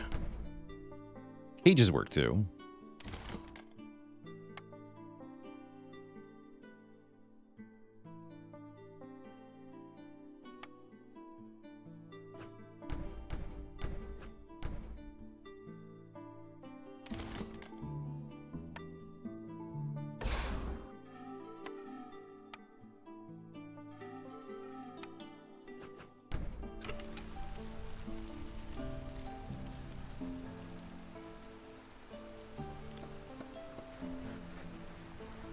Does exile give tools and hostility decrease? Yes. Yes, it does.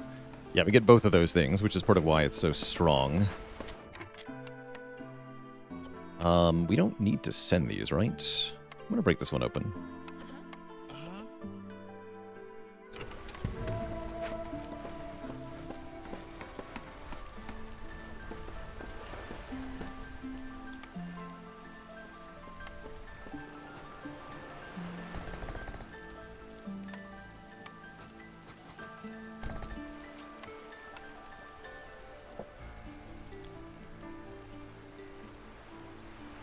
See that I have 97 stone?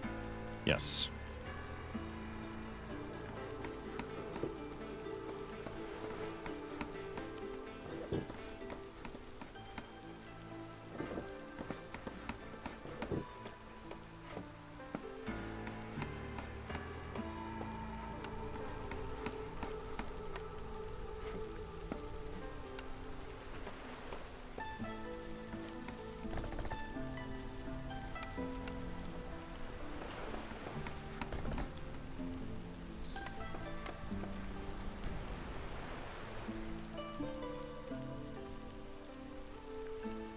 It also, yes, you do get impatience when you exile somebody. Look, I'll do it right now.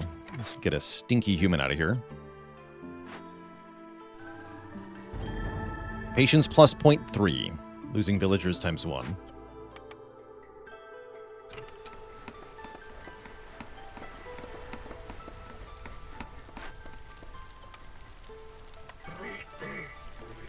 Part of the reason we can do it so much is that we have an impatience-reducing forest mystery, which is helping.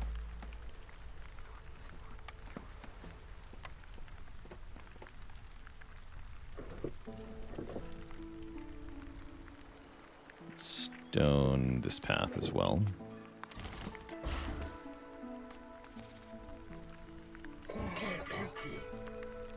Yeah, now the bats are getting to be really happy, which is most excellent. Can I make coats? I probably can, right? Let's rebuild this.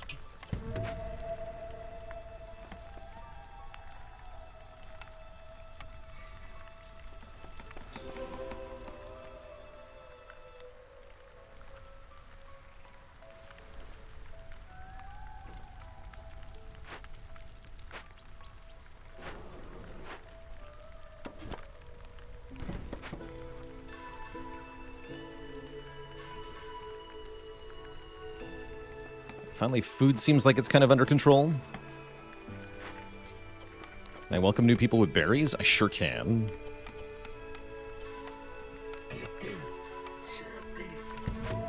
Do it. Bring me more souls.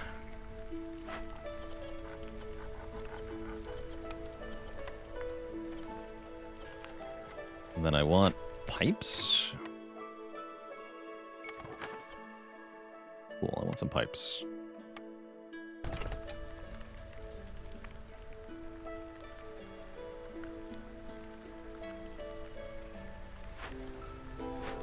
This clothier is facing the wrong way. Shame I can't fix that. Kind of funny.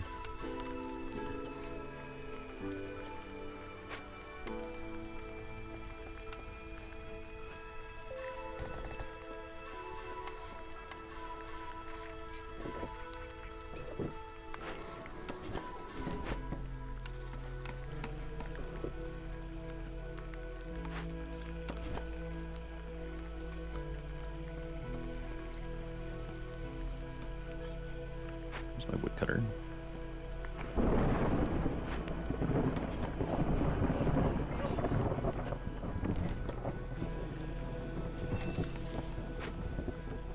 Although I do want to open that Forbidden Glade, yeah?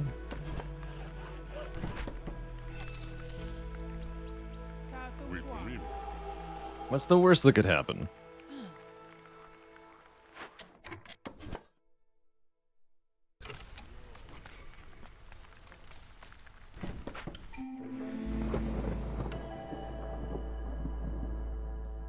This is more bats. And way more coal. 161 coal.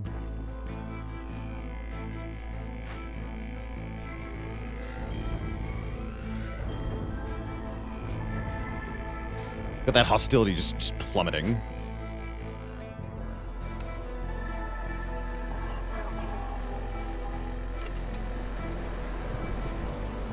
Off the top of my head, what could the worst that could happen? Probably like a fishman's soothsayer or something. Although I guess I wouldn't mind people dying that much.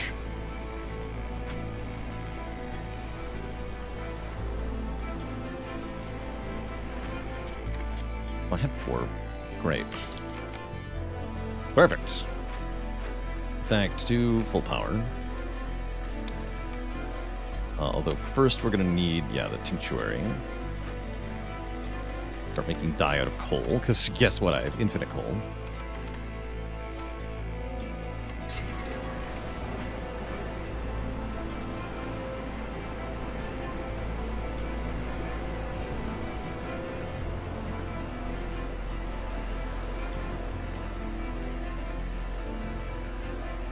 Looks like the large encampment got cleared. One that I used anyway. We can do another one, though. Wow, this one has 6 people. Hell yeah, take that one.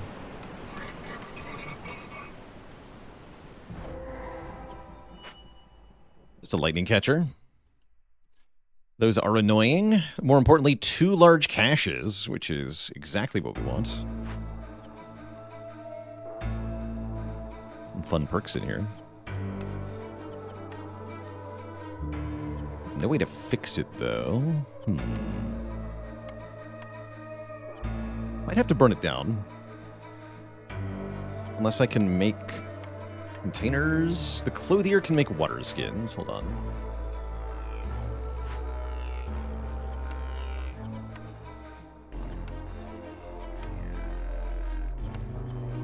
Yeah, I don't need that many, right? Yeah, we can do this.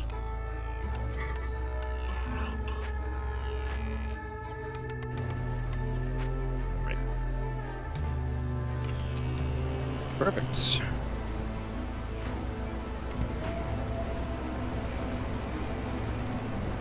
Alright, I guess we start working on these large abandoned caches. Yeah, we have 66 tools. Also, there's 50 metal in this cache. Glorious.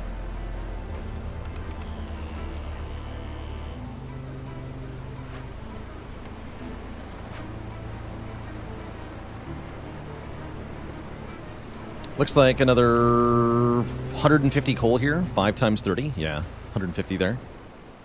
That's a lot of coal. Not even done mining out the current coal mine.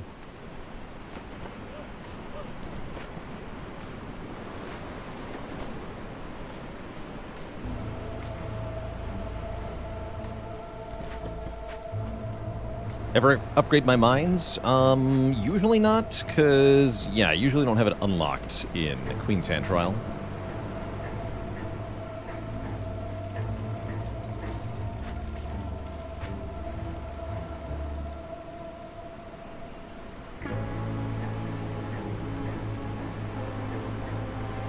Is that a small fish pond? No, it's another 2-star. We got lots of 2-star ponds. Let's see if we can work at this, though. Seems fine. There's no working effect on fixing, yeah? Oh, we've already got so many of these. Sweet. You guys never do this again. You start making coats.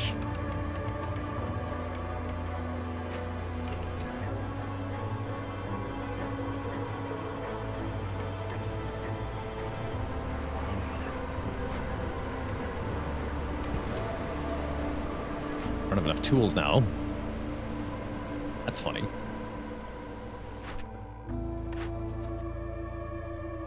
Loyalty. My orders are just send caches, and then they give me more caches. This is cute.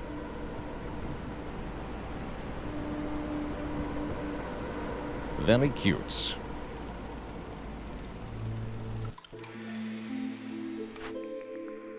Another generous gifts. Cool. Sure.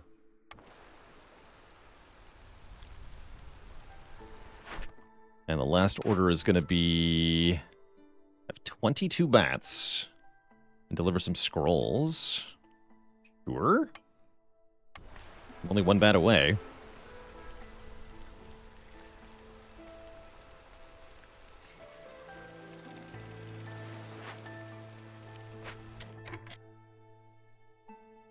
Yeah, the last thing the humans want us to hear is that we don't have enough tools, right? Banned.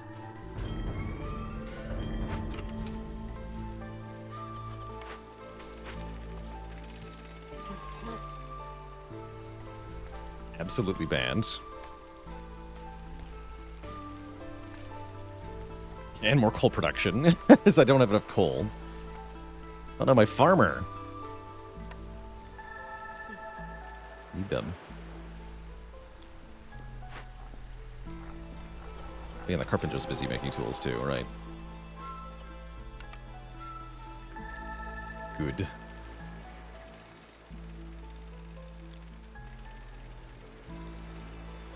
Bats are the only ones who are going to be happy. More people? You know what that means, Chet.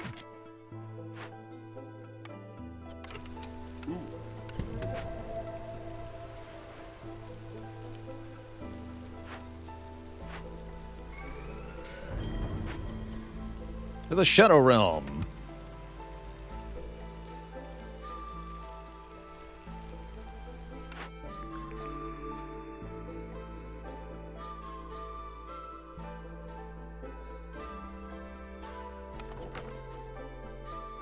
Nobody likes jerky.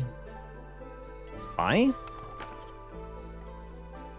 Humans and frogs like pie. Come back, biscuits. I'm sorry. Scrolls. Oh no, we do want scrolls. Yeah, we do want scrolls.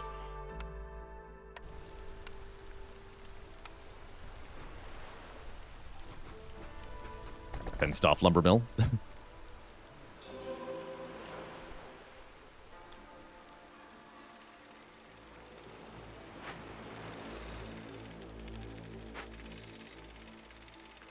Lots of points coming in. We could maybe make this a year 5 win.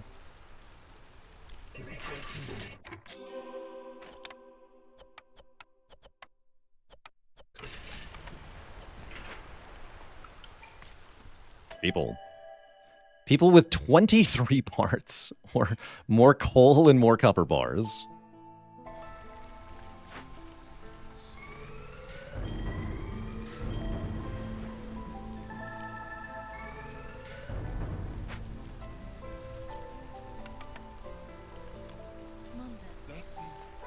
Brilliant. Actually brilliant.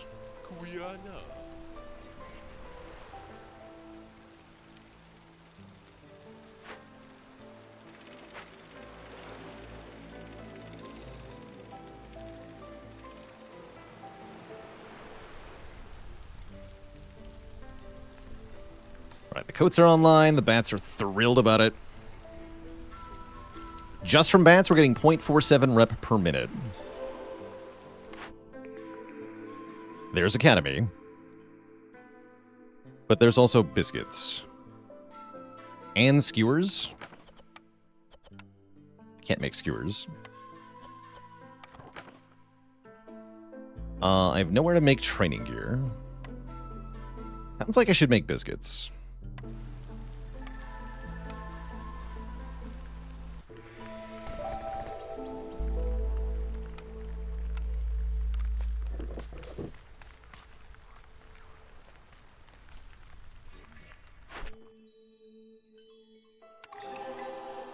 Oh, also now we get 20 random goods when a villager leaves or dies. Fun fact. I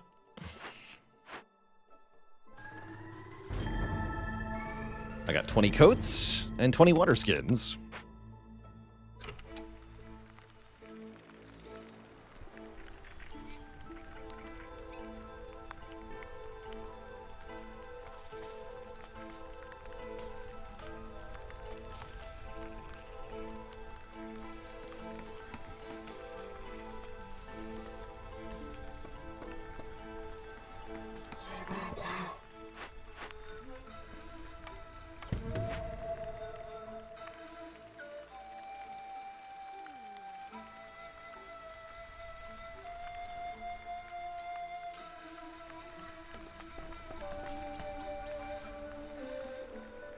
To get a point from the lightning catcher.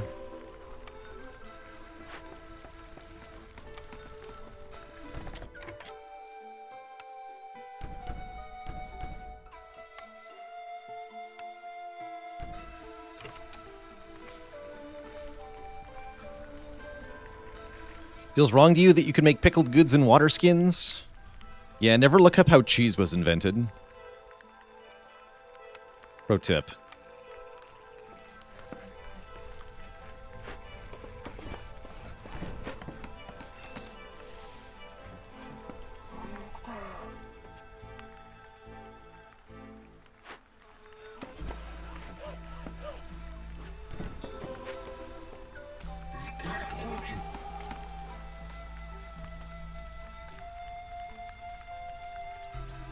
Capped on coats.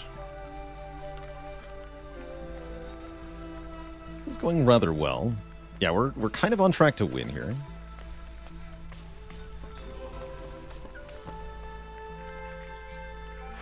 Already got delivered. Delivered that. Get one more cash. 145 amber I can't use.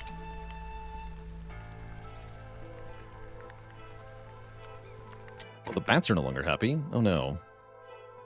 Because they're not eating biscuits yet. This is dark.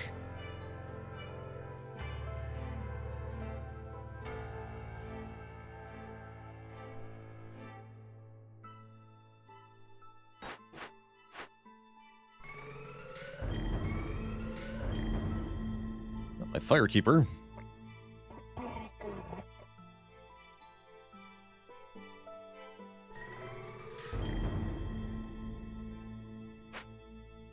One more.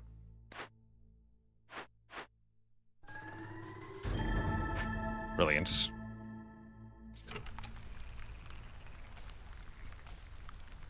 We're at 0 hostility in year 5 because we have minus 480 from the Altar of Decay. Wow. That is, we've exiled 24 people. We still have 27 people. And the bats have how much dedication? They have 11 dedication.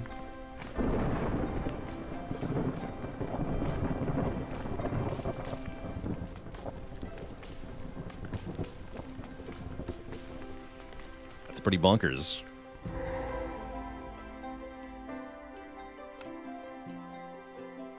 Medium cash. Get 2 people on that.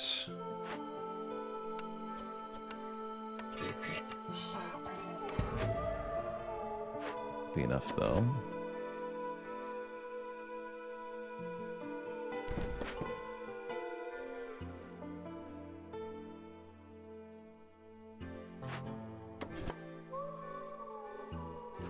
Got 200 coal just in case we need to sack at the hearth, too. That's right.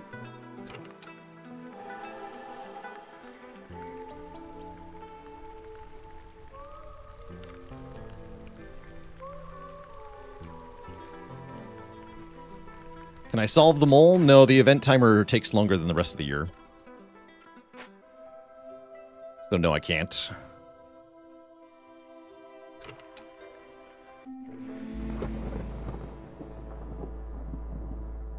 But yeah, they get more resolved during the storm because of the coats, too. So I should stay blue?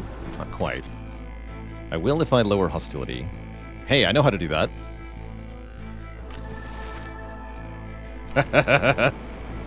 Brilliant. 0.61 per minute during the storm at a constant rate.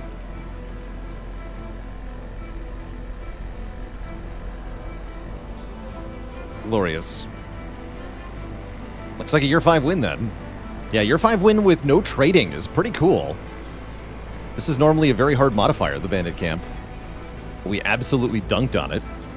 Love it. Oh no, the bats. Their threshold went up. Need to get them to 32. I know how to do that.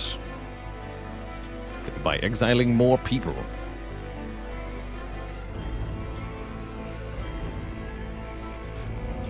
Doodles.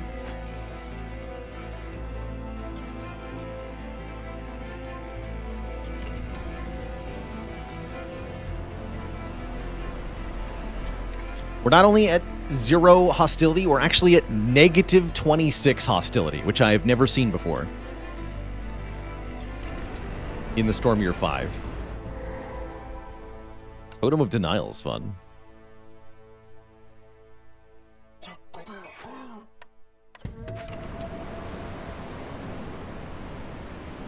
Didn't even know you could go negative. I guess I don't need this anymore, yeah? Sacrificing coal is worthless. Incredible. Yeah, actually, incredible. Incredible settlement. Very cool. Bats are pretty good. I gotta say, GG. It's only 22 food. That's not the important part, though. 1616 is what mattered. Back to the world map. How fun. How fun. This is dumb looking. We went in a triangle.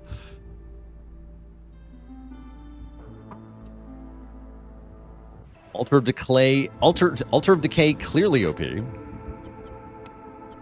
Oh yeah, one of the last stand, right? Although Cornerstone rerolls are pretty good. Minus Impatience is pretty important. Lower prices. Ooh, or +1 carry capacity. I want that. Oh, and Lizard starting ability is one of my favorites, too. Another last stand is nice as well. Great.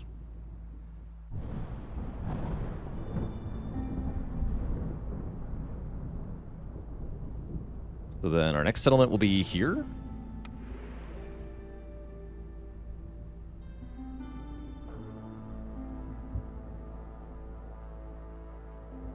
Looks like we're on track. We got 14 years left, so it should be really easy.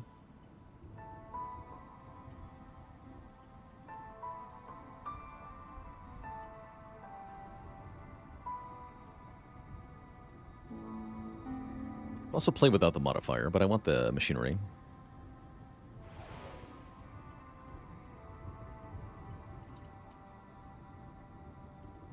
Emberstorm. Humans and foxes sounds like a really good starting settlement. I guess I'm going to take even more embarkation points.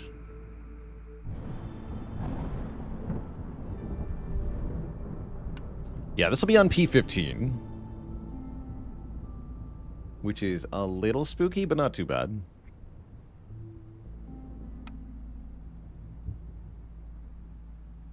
Yeah, I think this is what I want for the next settlement.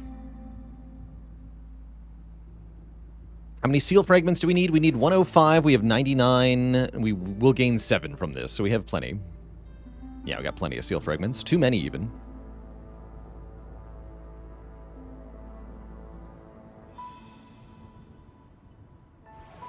Before we jump into this one, though, I'm going to take our last break of the day here, Twitch chat. Going to refill the legs, stretch the water. Back in a couple minutes for Emberstorm.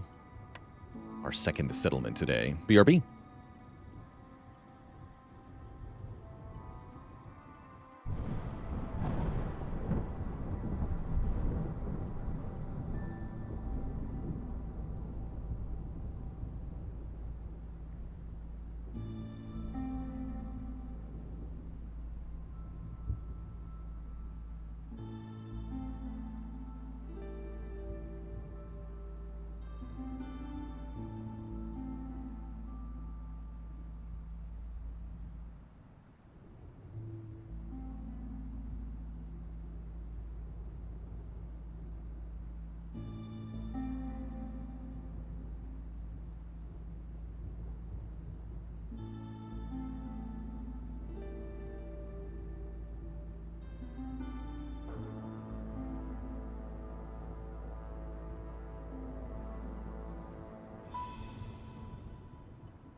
All right, chat, we're back. This should be the anti-penultimate settlement of our Queen's Hand trial. Probably have one more play session then. Seems like one of our stronger runs. We have a lot of accumulated embarkation points and bonuses compared to previous successful Queen's Hand trials, so I think we're very likely to prevail here. Let's embark here on Prestige 15 in the Ashen Thicket, which is one of my favorite biomes, the Build Your Own Cornerstone biome. Let's check out, let's see, what is the higher... The Resolve Threshold, yeah, Malcontents. Oh yeah, this is when Impatience starts falling by less. Right. Less Cornerstone and Blueprint choices. More Blightrot, okay. That's right. No Glade tax or anything like that yet. That dang Glade tax is mean, man.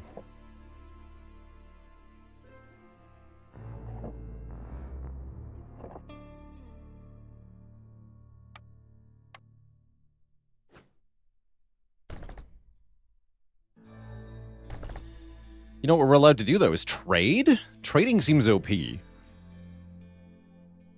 Money can be exchanged for goods and services.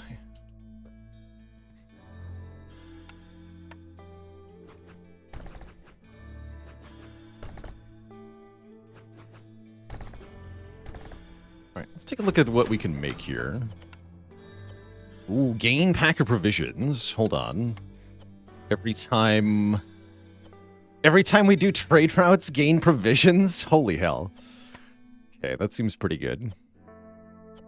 Could also have it be tied to bait use. How about no? Pack of goods or building materials produced. Those are a bit better. Trading is overrated. Also fact, perhaps. Impatience grows faster. Travel route of trade costs is... travel cost of trade routes increased is brutal to go with that. Actually, all of these downsides are meaningful. This one's probably the least meaningful. We'll see. We don't have any starting minerals, so it's kind of a moot point for now. About the starting blueprint. Very probably cookhouse. I can make that right away, yeah? Not quite. I'm picking it, though.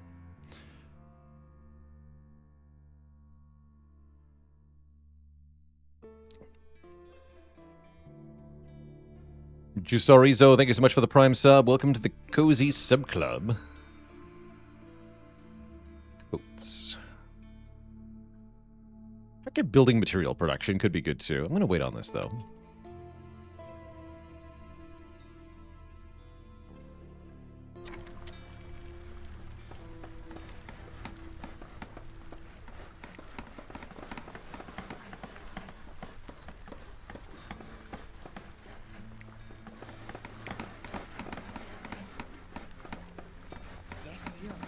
Wait, no. Put them to work at the woodcutters camp. They love it there.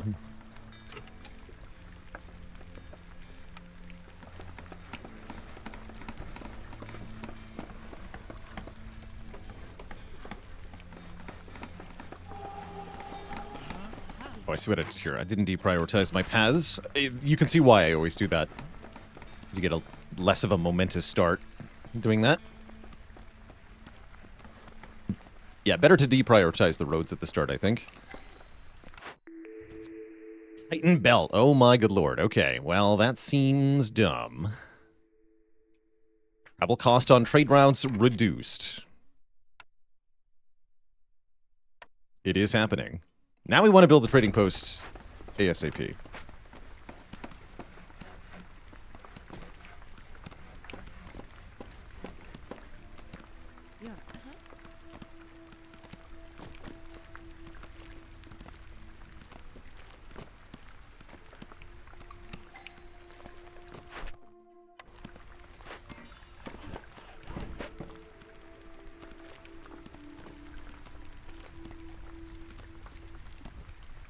We also want to find minerals quickly so that we can get our cornerstone. Wonder if that's a reason to open the glades sooner than I usually do.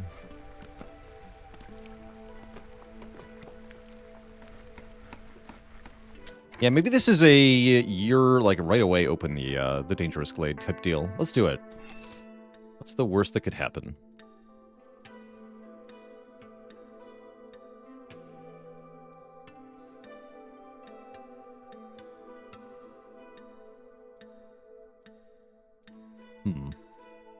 What is the worst that could happen? I'm sure there's some bad things that could happen. I think we're pretty safe to do this, and we could get rewarded big time.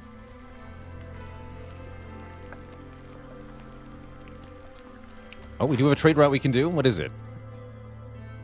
Bricks. How about no? I would be down to sell some parts, though.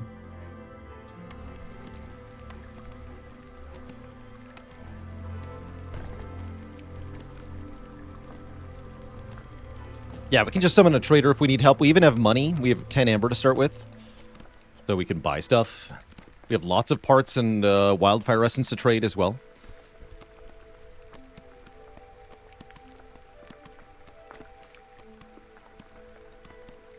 We have enough impatience headway with a human Hearthkeeper to summon multiple traders if need be as well. Ancient Shrine's not bad. And Large Clay is really good. Really happy to see this. And there's the minerals I wanted. And a Storm Geyser, too. Pretty good. Oh, yeah, this is one of the tricky ones, though. 300 hostility. Oh, this is a short duration one, though. Perfect. Yes, loot it. Loot it right away. The foxes don't even care about the penalty. That'll give us 3 ancient tablets, which we can use for orders. Or what have you.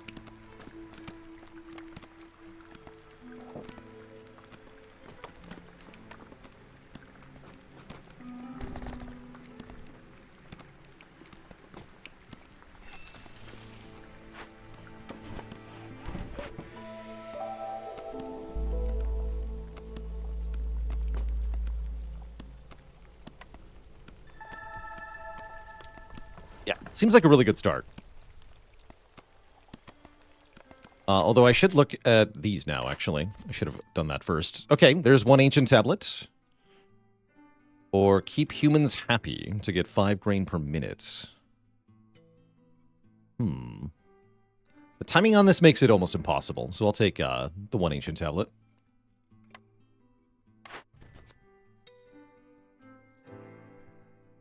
$20 amber worth of goods, easy.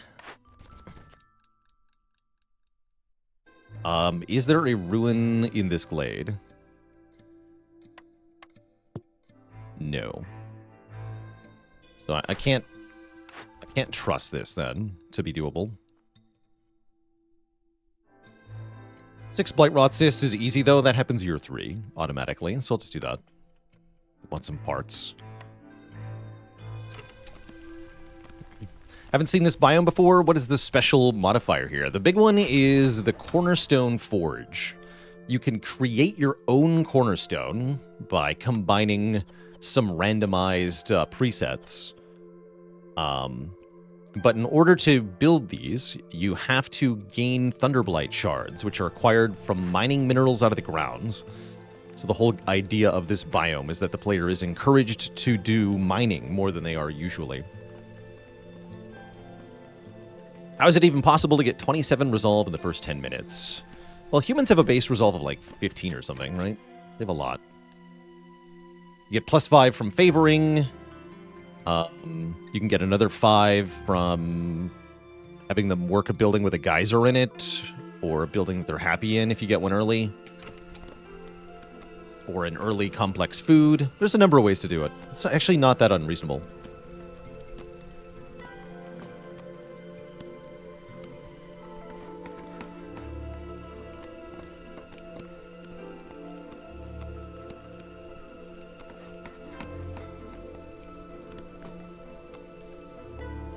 Yeah, base human resolve is 15.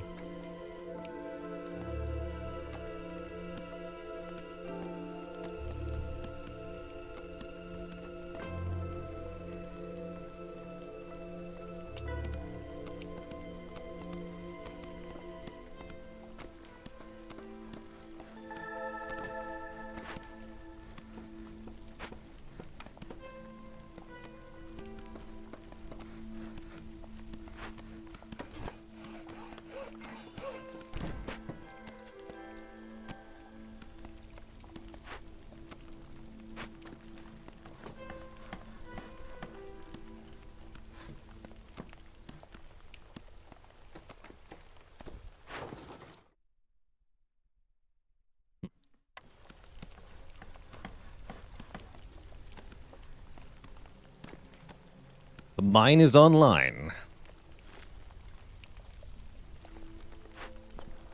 Good. Just freely mine from it. Don't need to be too fancy. Coal is definitely appreciated.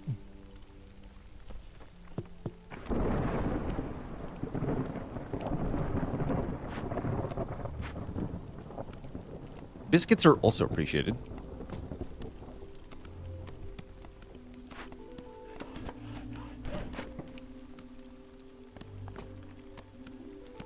We do have the higher food consumption again, so I think food will be a little tricky here. Although we have ways to get food.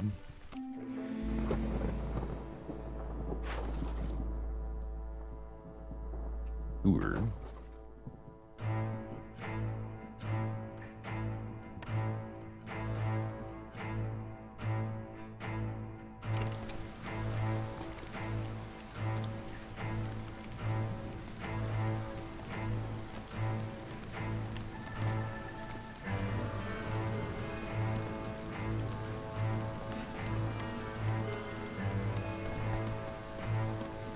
Newcomers will arrive soon. Don't want to turn that in yet. I never actually picked these. Clothier looking better now.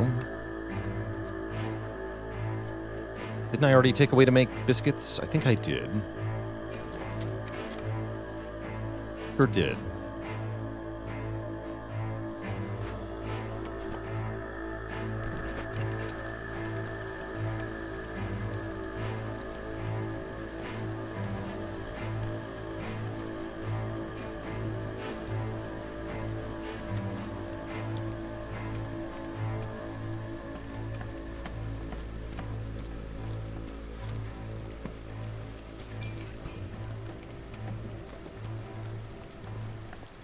Okay, finally we get the hearth upgraded. That took a long time.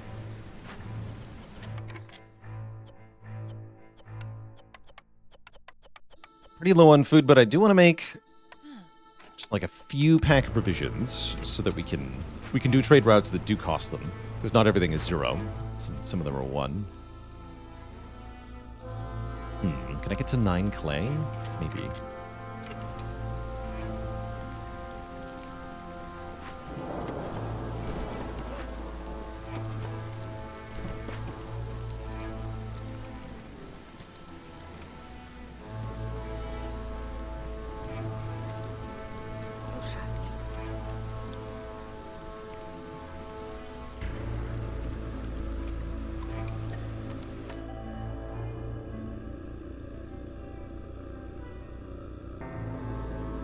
Well, I need stone.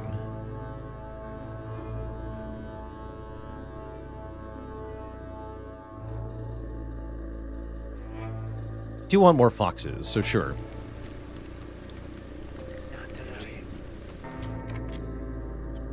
Please burn coal, thank you. Thank you. Running out of fuel is bad here.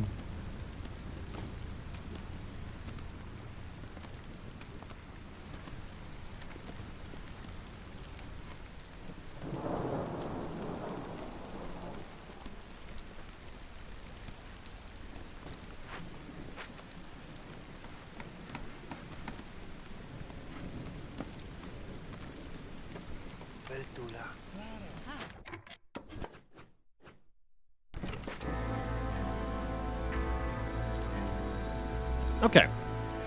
Pretty good first storm.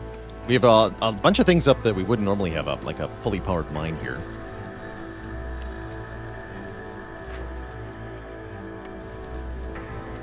See if we can get enough clay for a trade route. Kind of doubt it, but maybe. Just barely.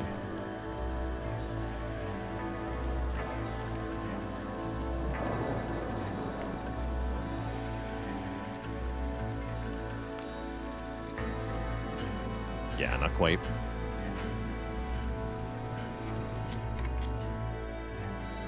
Yeah, we should probably open our second glade, too.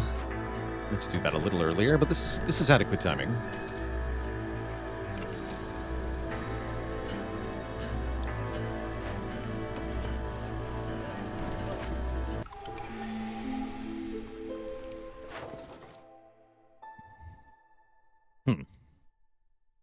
Kind of a weak trade route.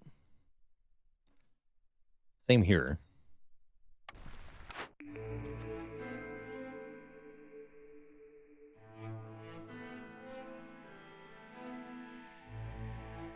We do have one reroll. This looks like a good time to use it. Although, what if I pay 2 Wildfire Essence first and then reroll if we don't get something good? Would I get 3 choices? I actually want to know how this works. This is okay. I'm gonna reroll. Yeah, I do get 3 more. Okay. Crystallize due for every 20 resin produced. Interesting. Economic migration's good. Newcomers arrive faster and bring more goods for every level of standing we have with other trade routes. I think that's fine. Because we are going to have standing with trade routes for sure. At least in theory. What is this pick? Oh yeah, I want to see what's in here first.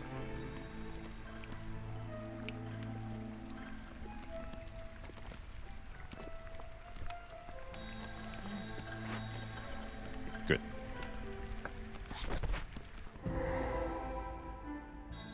Ooh, lumber mill. That's worth it. Also, look at all these fishing ponds. Cute.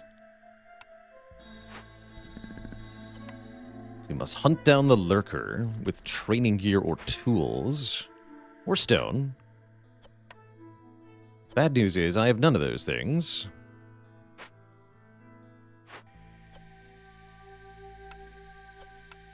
But let's start by rebuilding the lumber mill.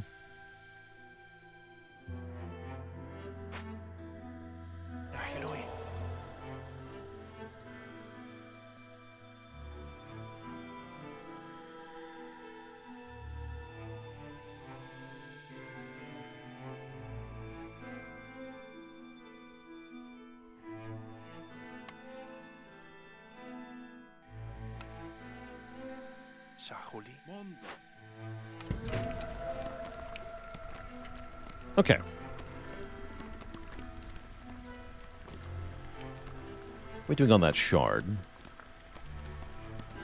Halfway there.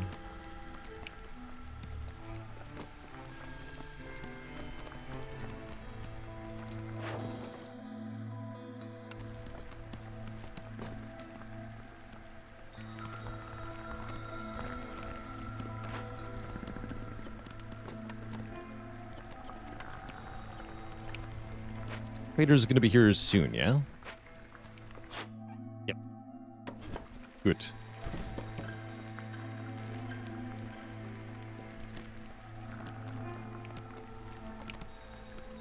And we'll get some much needed information.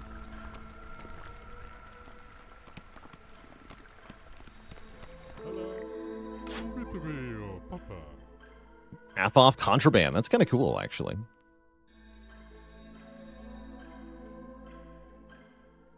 Fabric could be worth buying. Let's see, these are none of the things I need for hunting a lurker. Stone, tools, or training gear. You have none of that.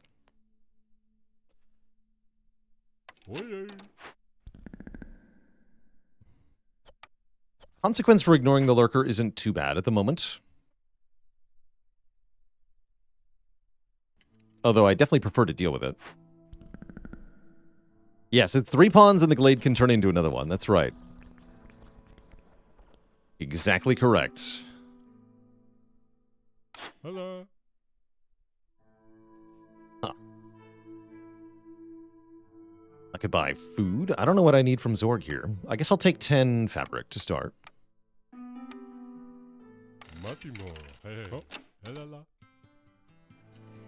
That should set us up in that regard for a little bit. I could buy planks to get started too. That's also kind of worth thinking about. Just so I can get the cookhouse down faster, which will save me food.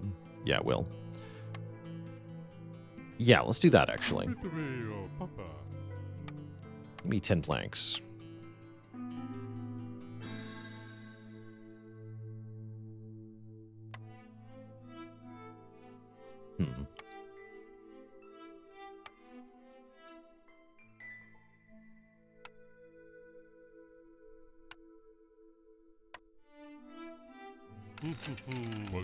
Perfect.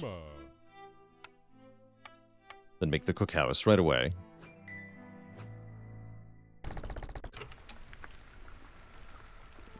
Great.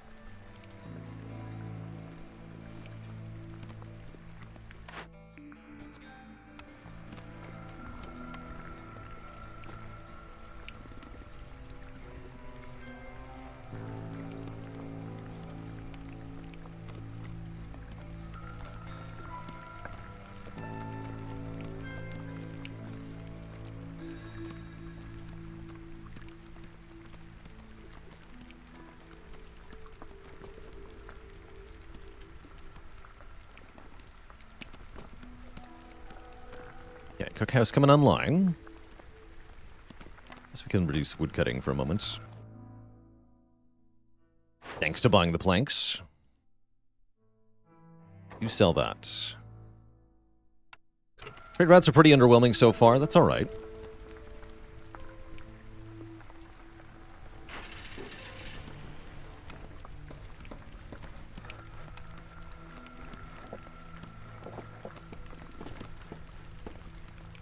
So am I just not dealing with the lurker then, or what?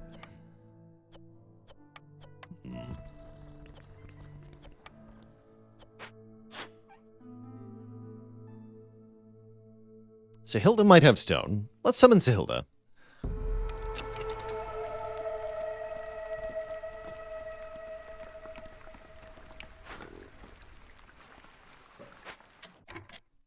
Oh yeah, and I wanted to disable raw food consumption. Yeah, we already ate through the insects. Unfortunate.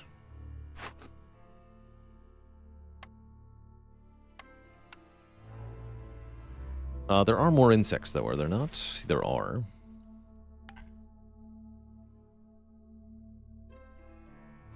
That's true. We also occasionally get stone from this, but it's not going to be 45 stone. There's no way.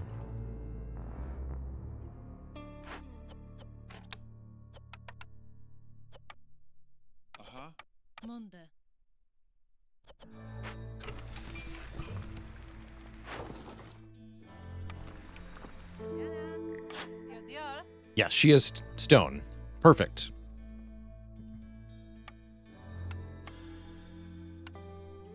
$16 stone for an ancient tablet. Need more than that, though. Would you be willing to take some resin?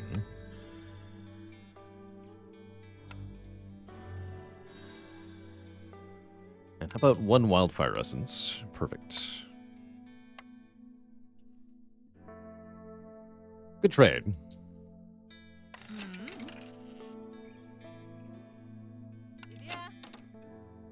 Besides impatience, the lurker would destroy all of our fish, algae, and scales, which really doesn't do anything, as you might know.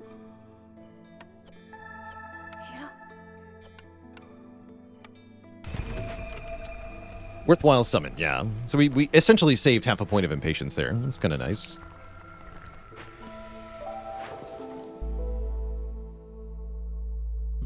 That's a decent deal on flour. This is even better. I definitely want to get 10 amber on Golden Hoof, so it's level 2. Level 1 or whatever. Levels up. Then we get better trade rods.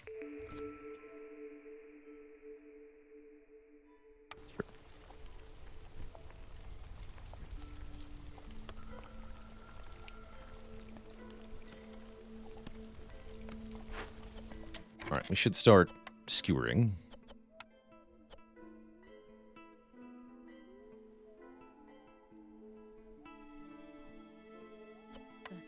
Look, I'm criminally low on people.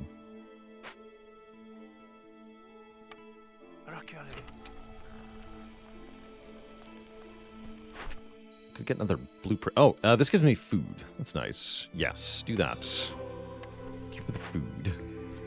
This is also food. And I can use the algae to make food here. That's pretty sweet. Can also turn berries into more efficient food, which is nice. Yeah, let's take ranch. Build that when we get a chance. I'll be able to stop mining soon. That'll help.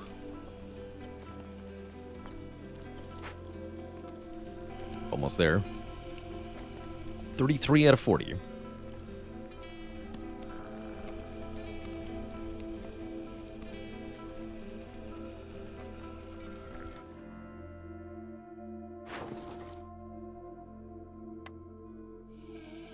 Oh, I didn't actually turn on the skewers. Embarrassing.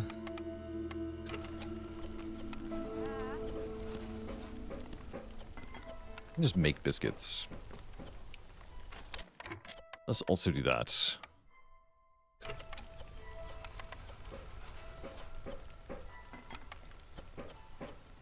We have a geyser? We do have a geyser, so I can also make porridge. Yeah, the cookhouse is cracked. Cool. Cookhouse OP. I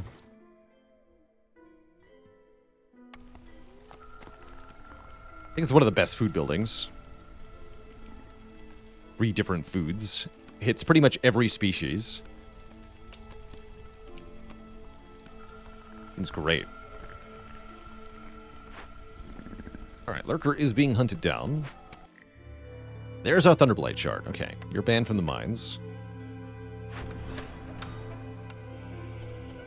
So, we want automatic packer provision generation, do we? Or do we want ancient tablet generation?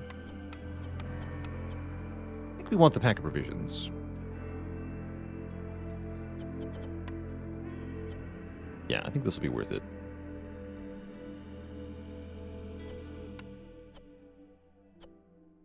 We could also tie it to making lumber. 3 completed trade routes worth 5? That's so easy though, right? That's so easy. Okay, yeah, let's forge this. Experimental gizmo.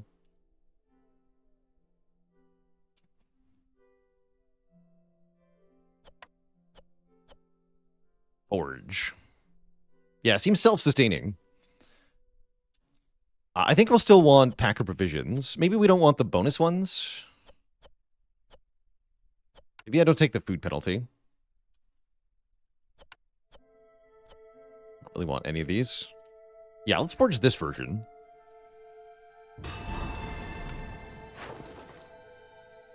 And then that's just hits right before we complete a trade route with 5 or more. Yes, progress 1 out of 4 instantly. Oh, overpowered. Overpowered. Good stuff.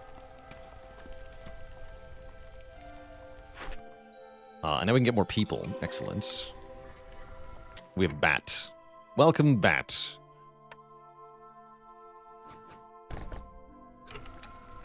To our noble land.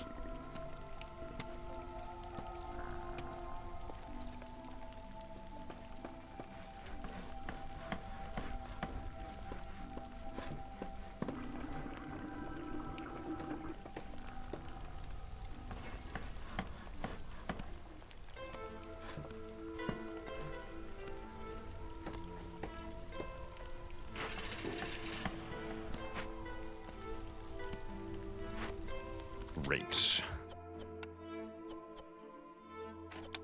Okay, let's just disable raw berry consumption. So we want to use the ranch to convert 2 berries into 5 eggs, whenever possible.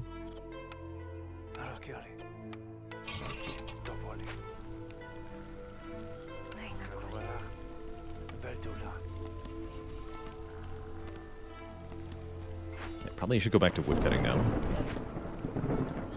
Just a little bit. You guys are apparently done. Go help out the stonecutters camp. What other food do I have? This is kind of like food.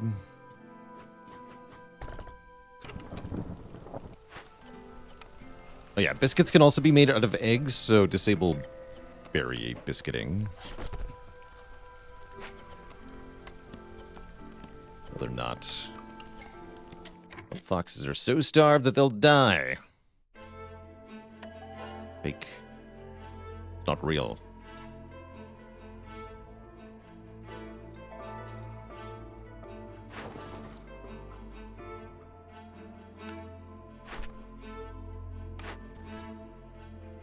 Aid the human clan to get human resolve. I do like human resolve. These are both relating to doing trade routes. So do I want brick production in stone, or do I want money, wildfire essence, and parts? I want the money, wildfire essence, and parts. Great. Is that more reason to do Golden Hoof here? This is a trade route worth 5 or more. Let's sell it.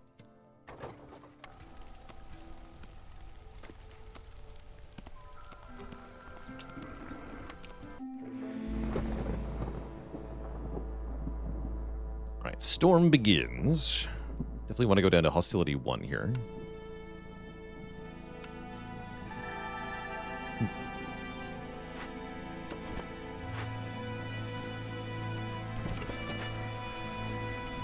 Not quite good enough. Maybe if I had houses, though. Yeah, we should also level up the hearth again. We definitely have enough people now.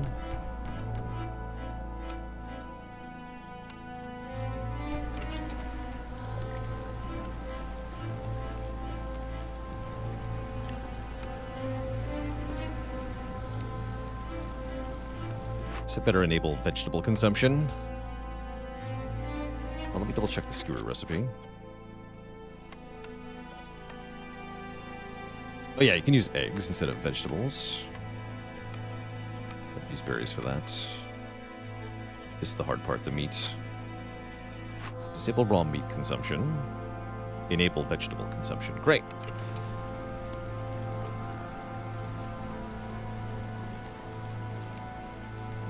All is well done.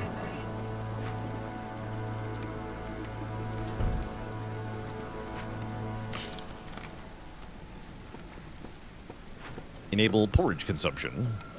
Stormwater is the worst water for making porridge, but it's still pretty good. Oh yeah, and that can be a use for vegetables. Great.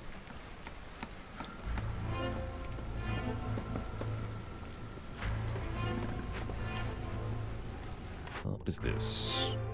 Tea doctor. Ooh. And I chose Alchemist Hut, so I can make tea. Badass.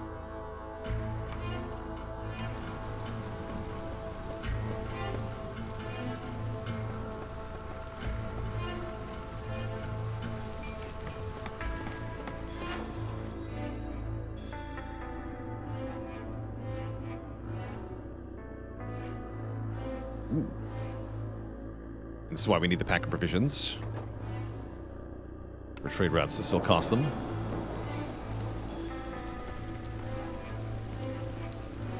Of which there will be some, to be sure.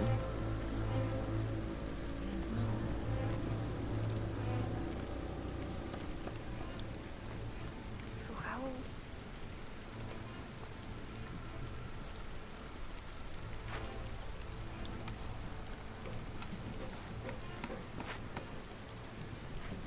Yeah, I'm glad I chose not to take the additional food consumption. Just kind of treading water here. This fuel looking. Well, we have no wood, huh?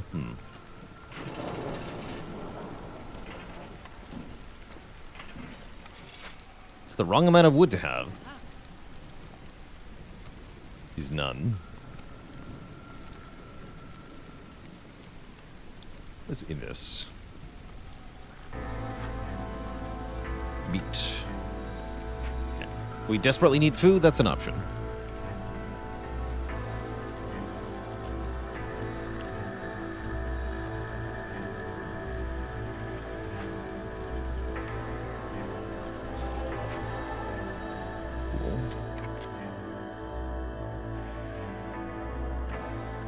I never looked at the negatives. Okay, these aren't too bad. Oh, Hailstorm is one to be aware of. Hailstorm is nasty if you get caught off guard. It's like a real hailstorm, I suppose. Makes sense to me.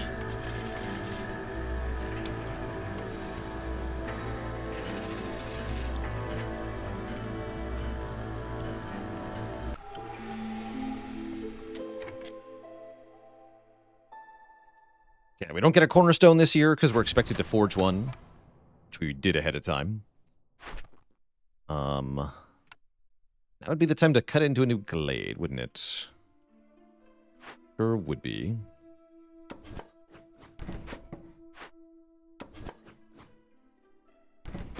Definitely haven't been working on that very well.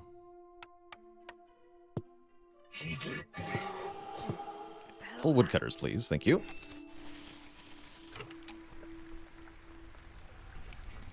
Actually, if I want them to cut into the glade, do that priority-wise. Like that. Then cut the rest.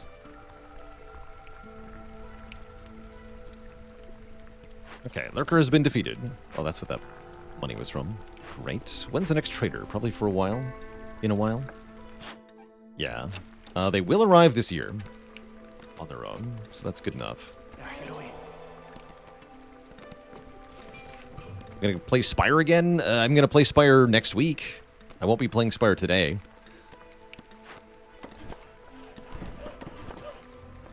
Usually don't play on the weekends.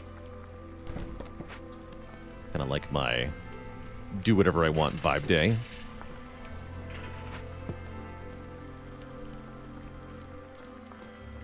I'll break that rule next year.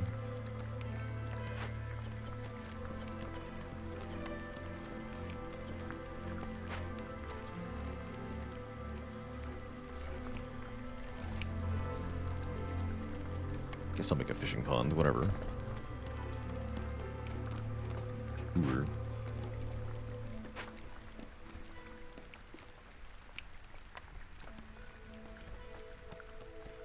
Oh yeah, I need a blight post.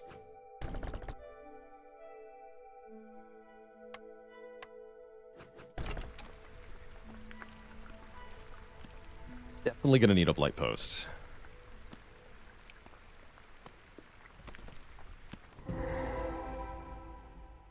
More fish. Another lurker. No. Oh no.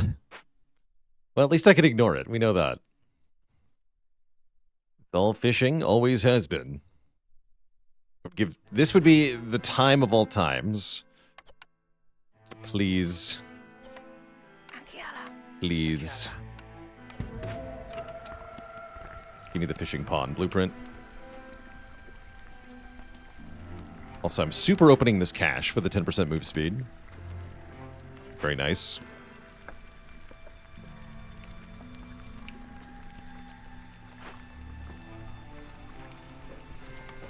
T-Doctor is going to be good later. T-Doctor scales off of how much complex food you've made. You got started early this time.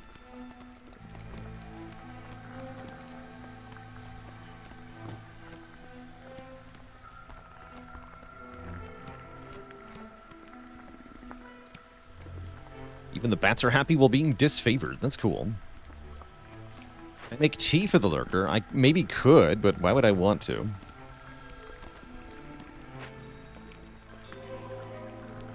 Is my question back at you. I guess just to remove it as an event, huh? Farm? Yes, give me the farm.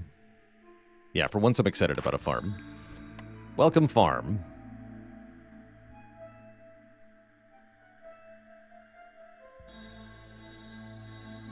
Guess this one's better?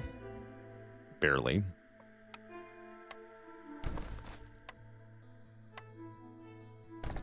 I could just do both. Both is good, yeah? Let's do both.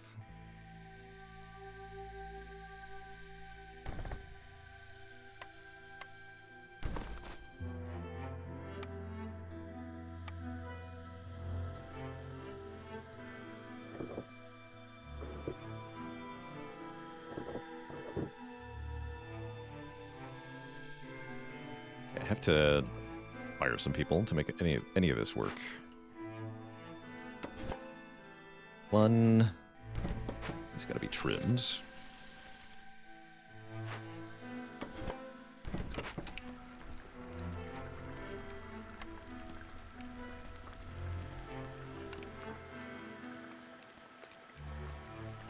Good luck, everyone.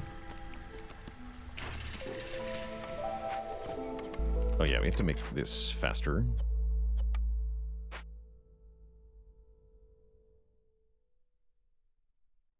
Yeah, hold on. Spooky. Already got that. Great. One of you are fired. You're all fired. Okay. Build stuff.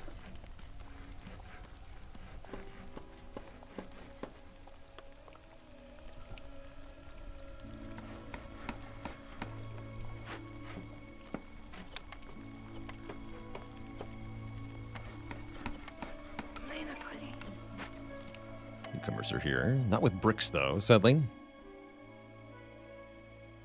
2 more pipes is meaningful. It was 23 food, though. I need one more house.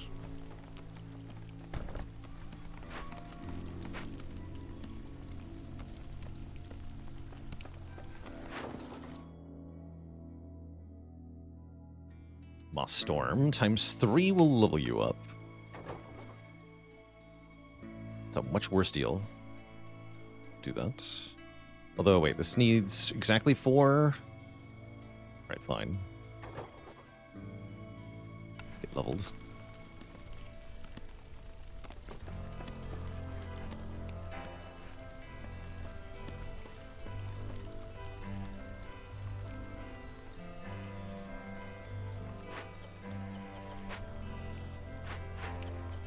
Part for that. Okay, deconstruct. Fishing hut, actually. I lied about making that. It was a lie.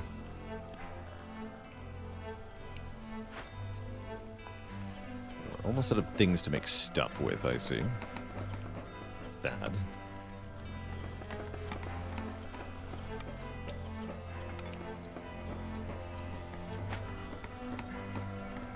Do I have the ingredients for meat? I do, yes.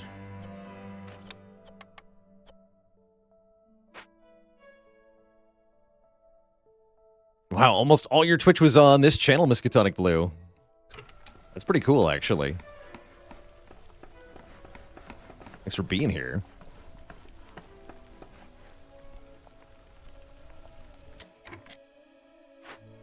Alright, you gotta deliver the bricks. Pronto. Oh, this is the biome where I don't get stuff back for destroying things. Oh no, you're right. I should never have made that, Uh-oh. Oh, crap. I've made a grave mistake.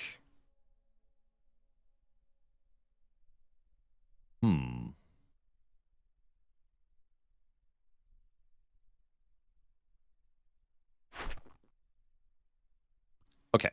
Gonna get bailed out by our orders here.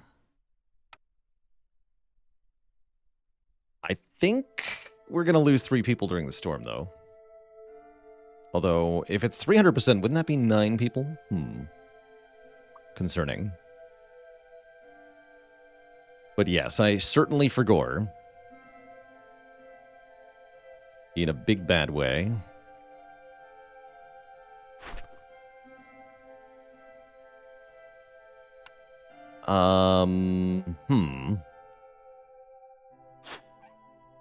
Okay. We have a couple options. You sell stuff? Maybe. But yeah, I have certainly goofed.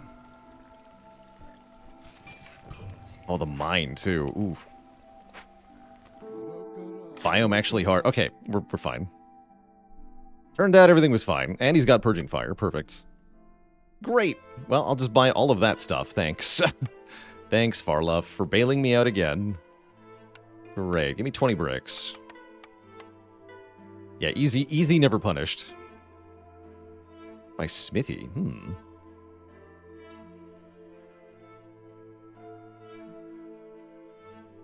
Neat.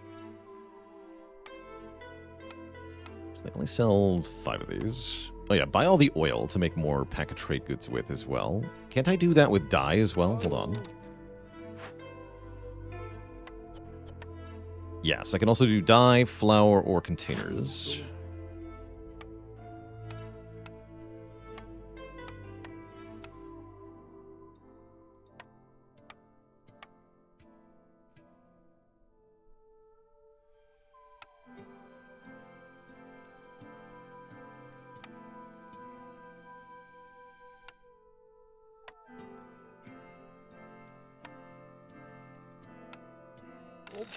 Great.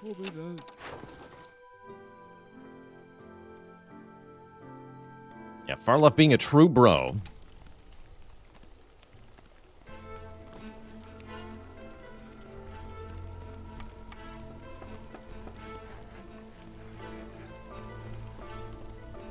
Can't believe I completely forgot about the building modifier. Embarrassing. Oh yeah, do you have anything I can use to deal with this thing? Training gear, stone, or tools? No. Yeah, we're just gonna not deal with this. We are gonna get a point of impatience from this. Unfortunate. Wait, he has stone? I'm blind. He does have stone. I am actually blind. Great!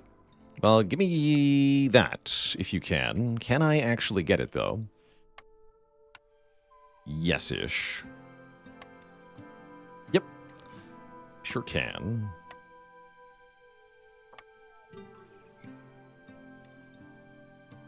Great. Then I will not be getting impatience, probably.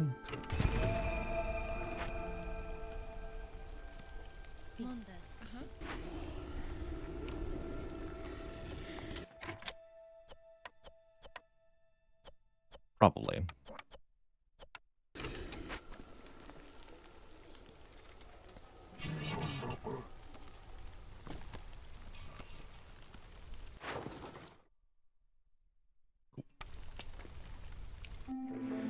Okay, storm is here.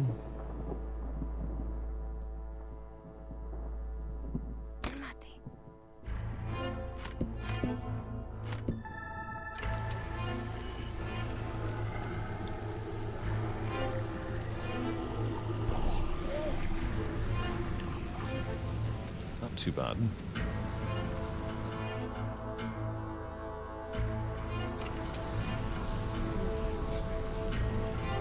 Can use the geyser to keep the bats happy. Like that.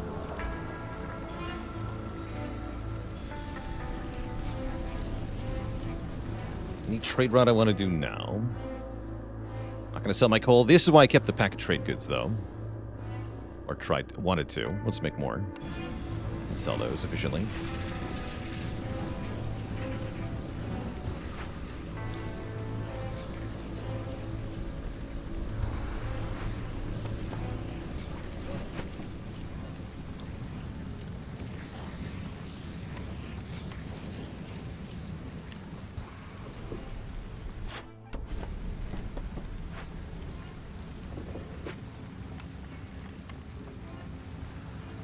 These do take parts, that's right. But I do get more parts from this and this. People in a moment. Monastery, that's the good one. We love Monastery. Well,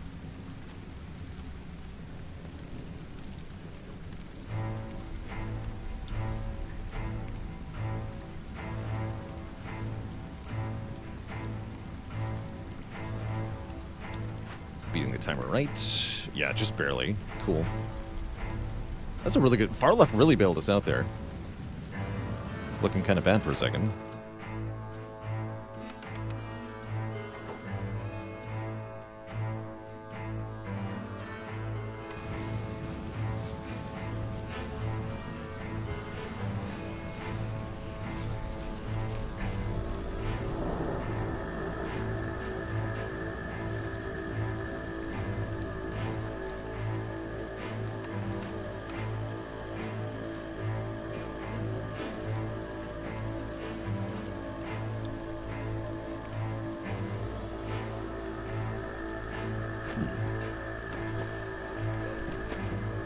Feels like I'm losing control here.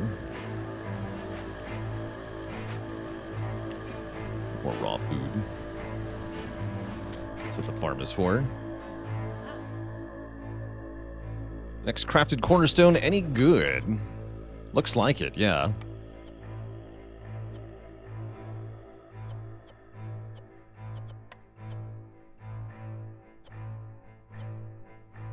god, these downsides are nasty, though. Probably Impatience Grow is fine. We could have every 2 dangerous or forbidden glades turn into 2 human resolve. Yeah, bonus human resolve, very strong, so I'm probably going to go for that. Every 2 trade routes in progress. Yeah, these are all temporary, so yeah, we want this. Shining Trapezohedron is what they called it. Why they called it that, nobody knows.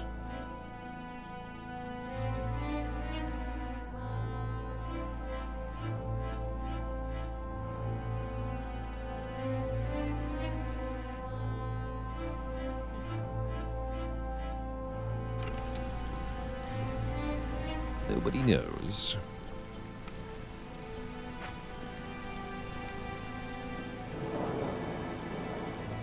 Is it Forbidden Glade time? I don't think so. Doesn't feel right. It's just another dangerous glade time.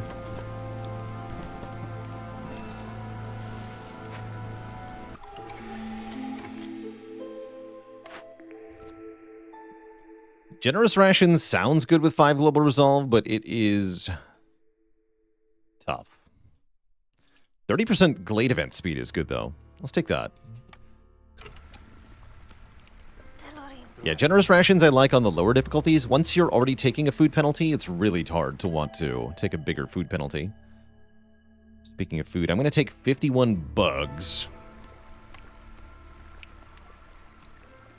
Bugs would be good here.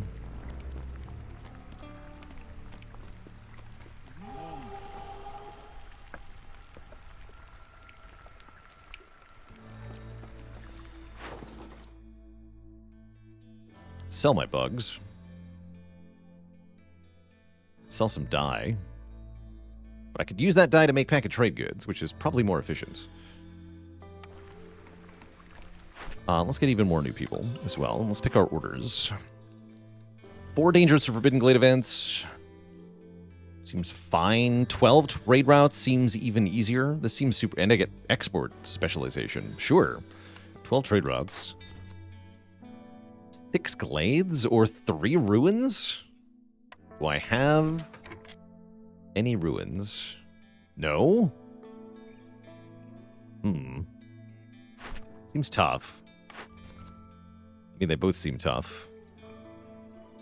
Let's try this one. This one gives me tools, maybe. Use rainwater. Sure.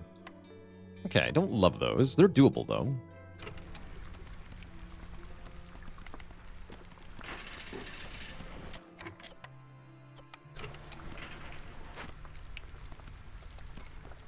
They are doable.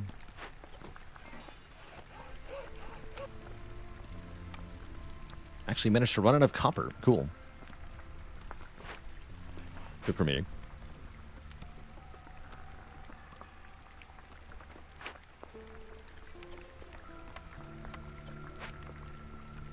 Our progress towards Thunderblight shard number 2. Not very good at the moment. Looks like we will... Yeah, we will not get there before that mine runs out. We do have enough parts, though. It's fine. We also apparently have a lack of housing.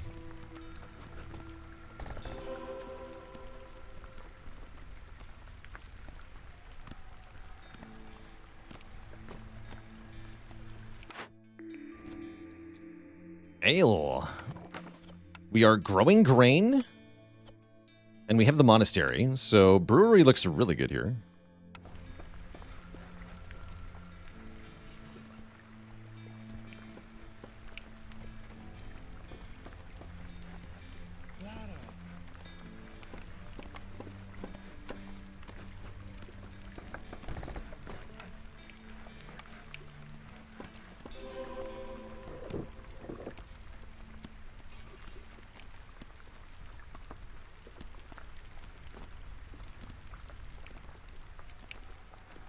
Yeah, historically, monasteries were alcohol-producing businesses. Maybe not businesses, but like they brewed a lot of booze. It's one of their duties. Not every monastery, mind you, but many of them did.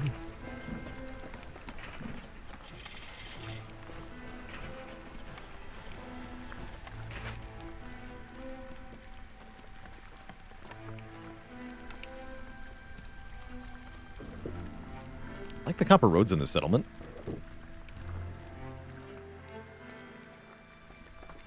Yeah, why do you think they called it the Holy Spirit? Exactly.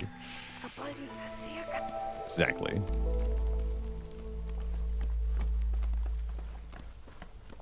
What's the cookhouse doing? Great. How is the tea doctor looking? Expected gain 0. Wow, it takes so much work for that to pay off. Crazy. We're almost to +1. Yeah, I mean, you pretty much had to make alcohol to get clean drinking water back in the day.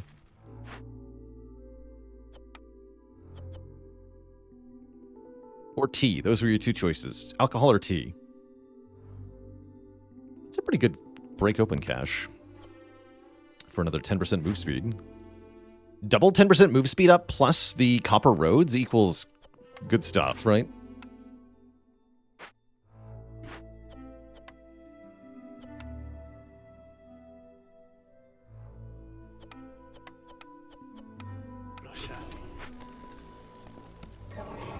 This has a working effect? No, it does not. Oh, and bricks for monastery. Oh yeah, definitely then. Definitely. And these definitely get sold as well. Now we're cooking.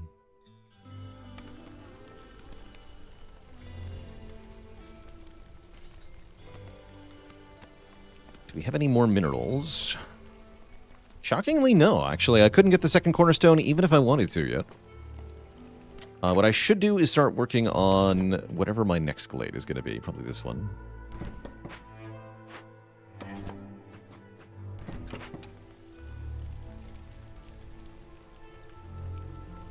Look at him zooming.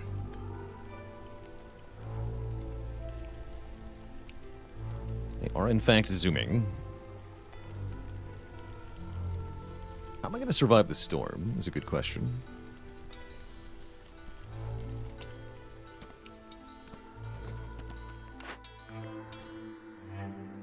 Make even better tea? Sure.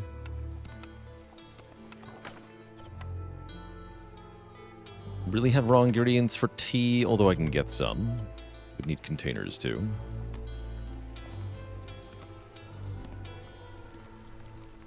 Containers probably the harder part, actually.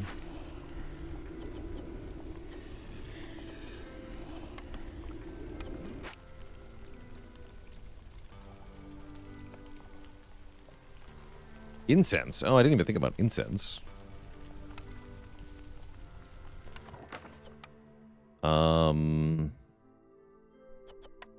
I could do better at incense making. Not great, but better.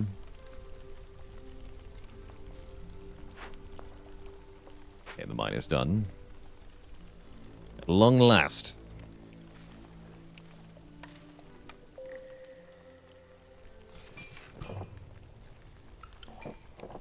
I do have one of these. Great.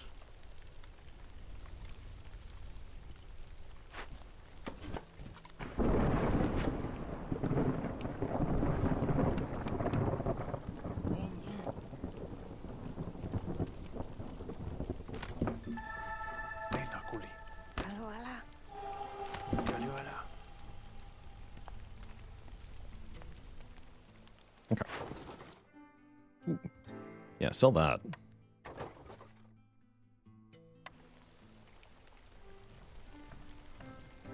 Okay, Storm, you're 4. Sylvie 3. The bats won't be happy about this. Everybody else is okay.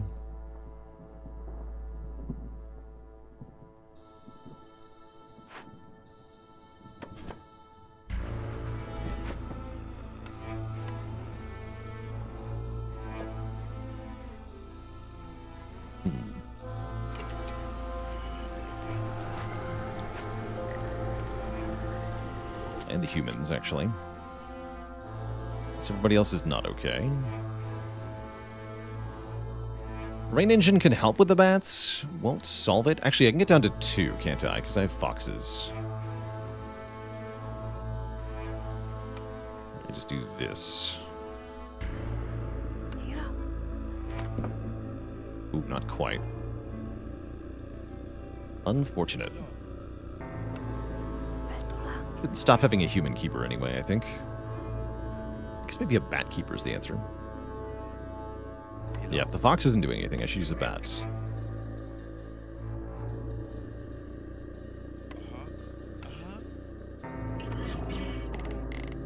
Okay, that helps but does not solve. Oh yeah, we should make the monastery.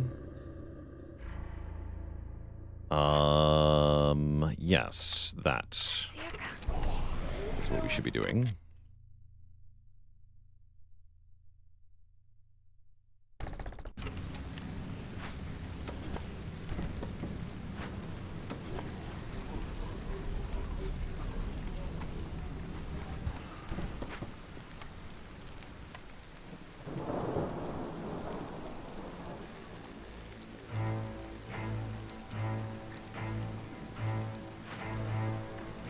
Are on the way.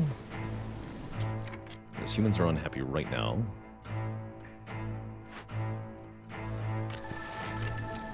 Give me a moment. Just a little bit of wood.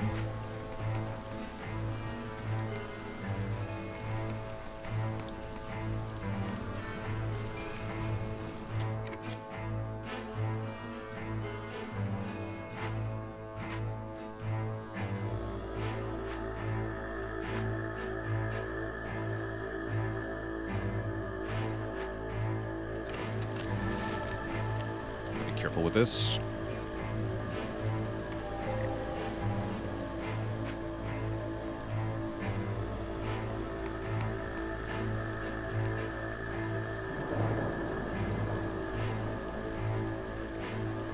The bricks.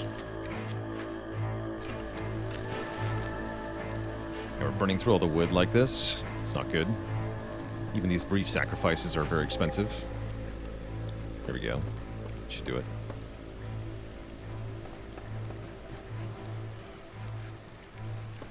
Build it.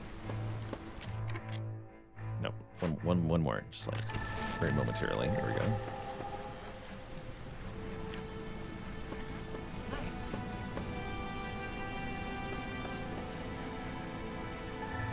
Huzzah. Okay. Monastery success. Good. Okay, time to cut into that other glade as discussed.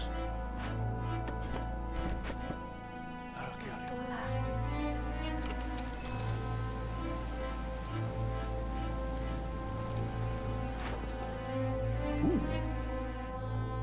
Sell one part. I can sell these momentarily. 1 pack of trade goods for $1, or 2 pack of trade goods for $8.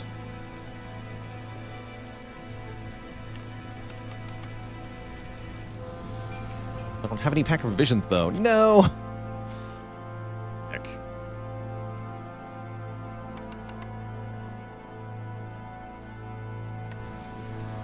People thought I wouldn't need the perk that gave me more pack of provisions.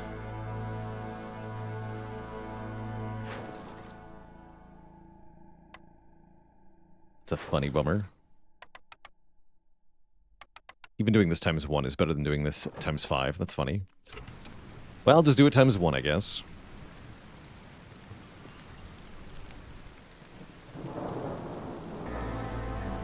This is all fine. Let's see, we're going into year 5 here. How are we feeling? We're feeling okay.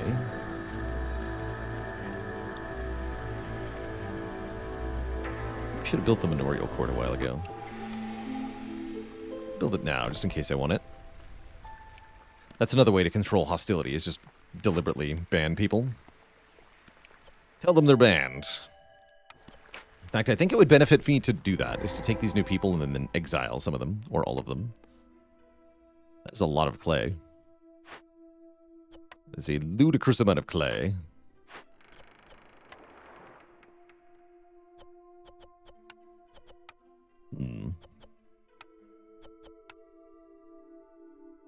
It's not ideal.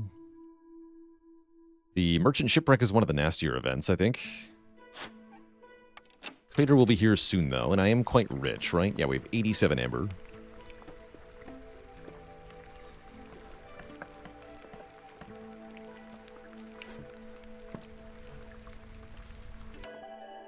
Newcomers have coats. Is that enough coats? 26. Wow, that is actually just straight up enough coats. Cool. Seems good. Get half a point of impatience. That's not bad, though.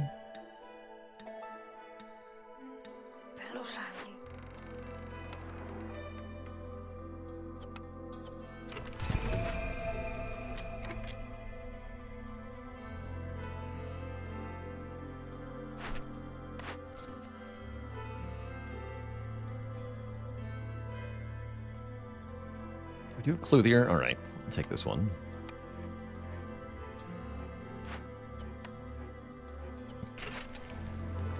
Yeah, we can do trading things. Trading would be good here.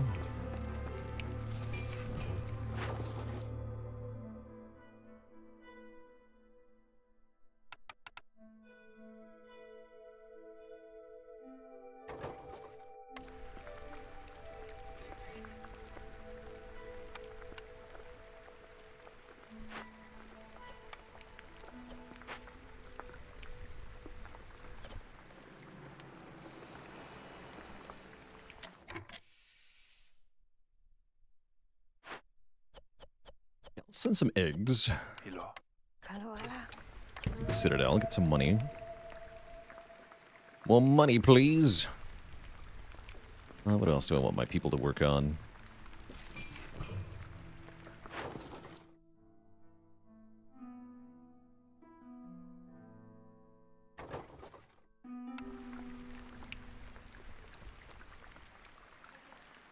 Oh yeah, I wanted to exile some people. Let's exile 2 humans. Not my monk. Why would they exile the monk? Well, that's a terrible choice.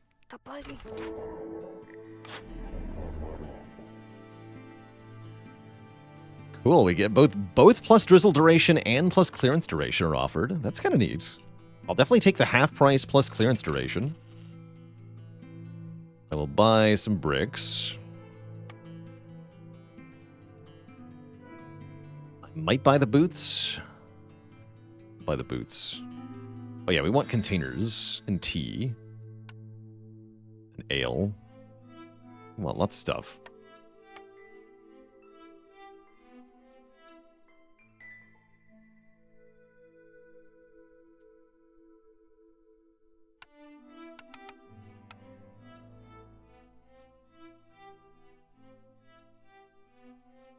Actually, I don't want ale.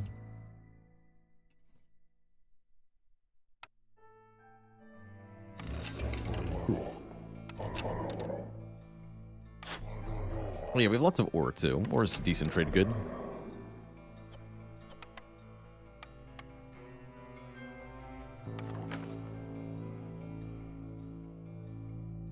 Almost a +2 global resolve. Good. Let's get that going.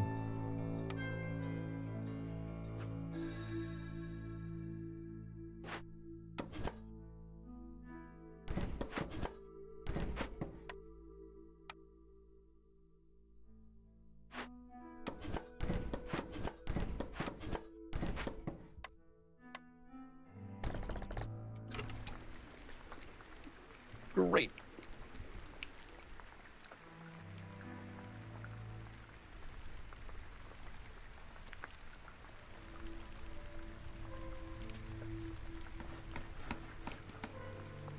How are the woodcutters doing? Okay, now we need more woodcutting. We need to be woodcutting super hard.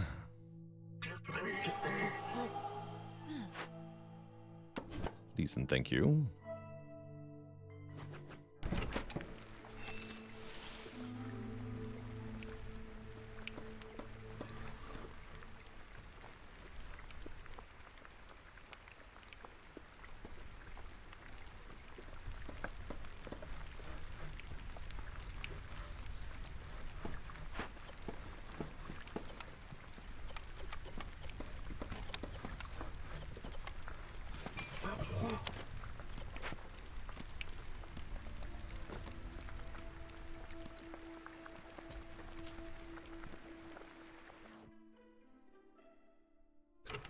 See ya.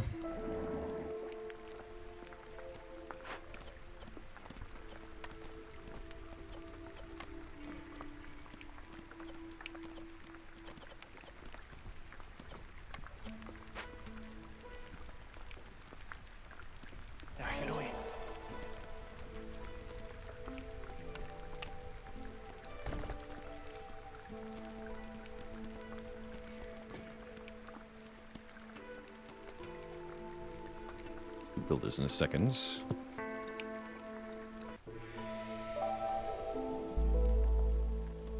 Okay, this is going pretty well. Bought these to make this.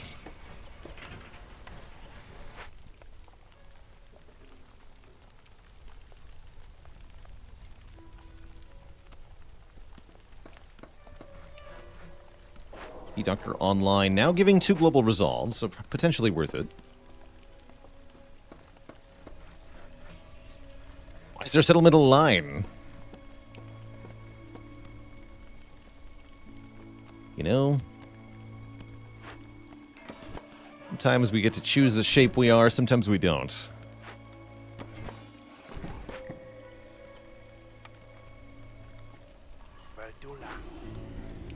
We have 7 fuel. Okay, that's fine then. Good. Looks like everything is turning up great at the moment.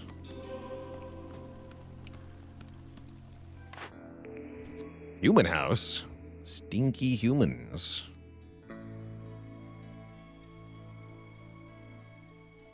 Unless I want to be able to make tools. Oh yeah, I do actually. Great.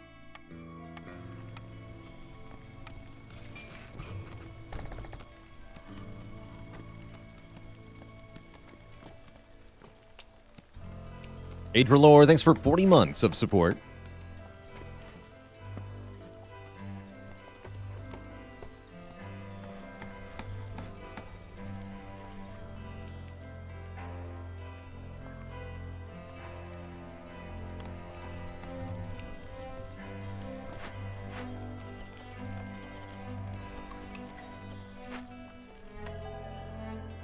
Ooh, that helps. Ban 1 human, 1 fox. 36 is still maybe too many.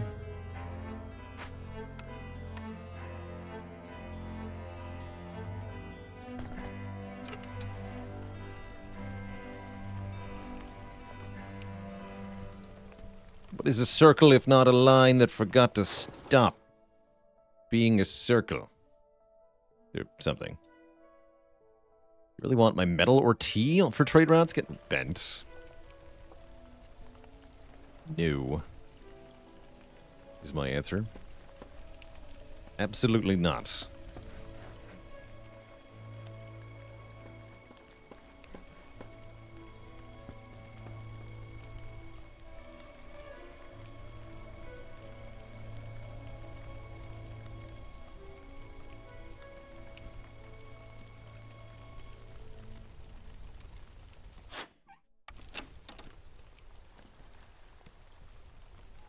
Cool. Also need more comfort decorations, right? I do. Don't have to be within the radius.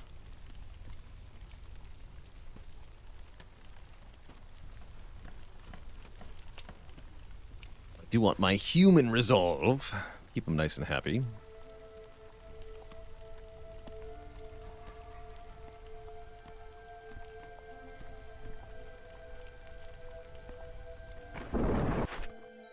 Also get 3 more humans, who I can ban if I need to. In fact, I will.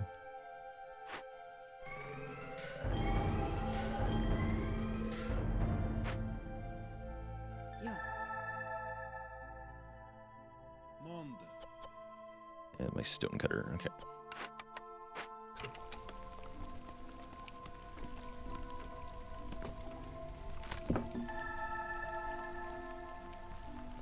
Great.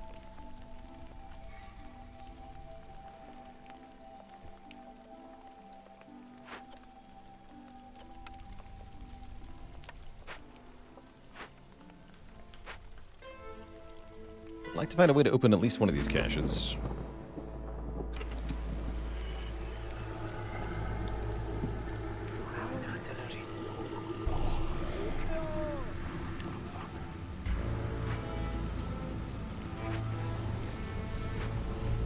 Crew workstation.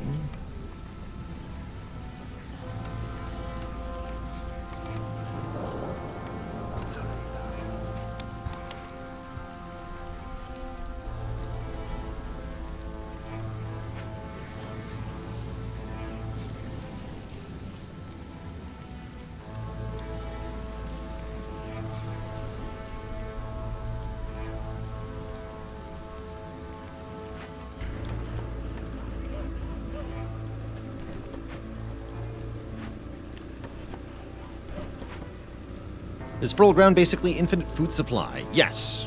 Yeah. It is exactly that. It is one of the few truly renewable resources in this game. Is farming. Apparently I have tons of grain. That's good. The power of farming. Alright, just do a crappy trade route then. I got the third trade route slot. I guess I never did.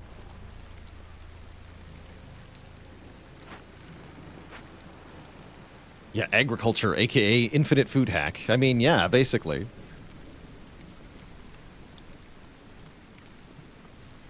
About making more bars. Wait, can I do that? Hold on. Oh yeah, the alchemist hut. That's right. We're absolutely right. I can make metal. Sure can.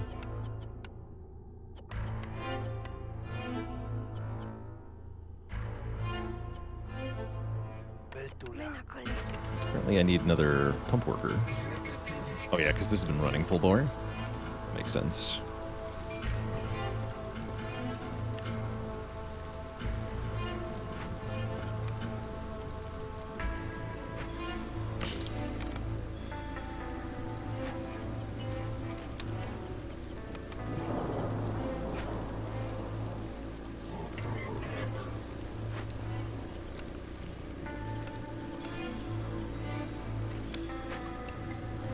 Great.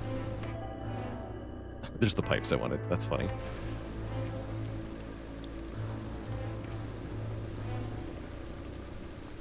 Patience is kind of high. I'm going to go back to Human Hearthkeeper.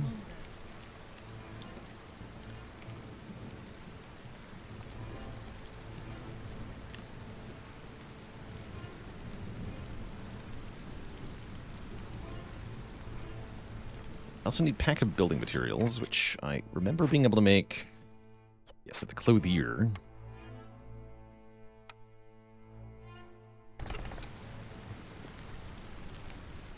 Let us get on that.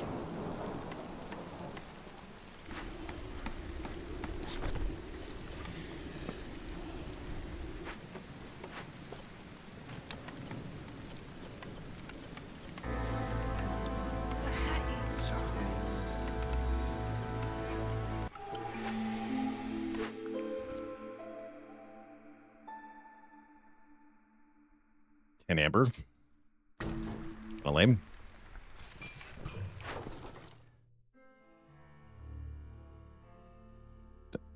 Oh, I shouldn't be making those. Whoopsie-doo. You trade them, though.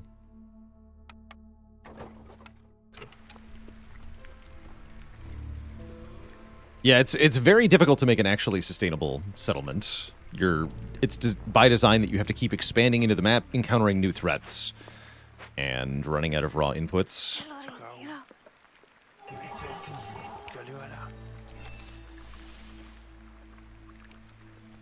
Okay, we should be able to win this year. We don't have to, though. But it would be nice if we did.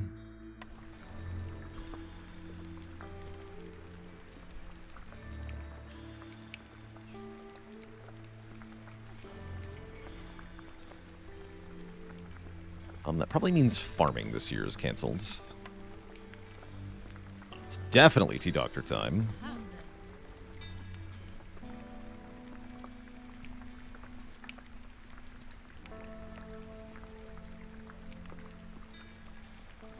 it going, Jankoviak? What's up? I still need more trade routes, so... do that.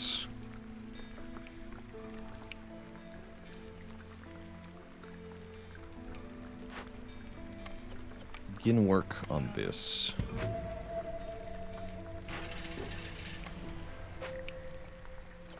Good.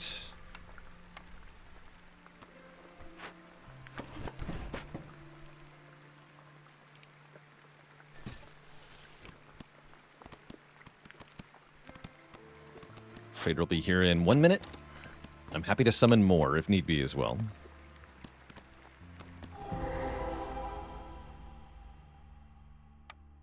Brineworks. Cute. Termite bro. Wait, there's no points in this glade at all. Ew.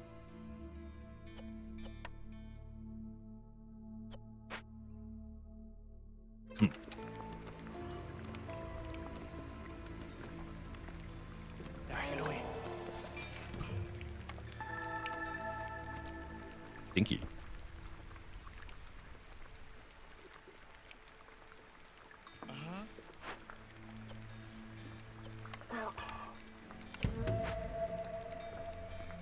Very stinky.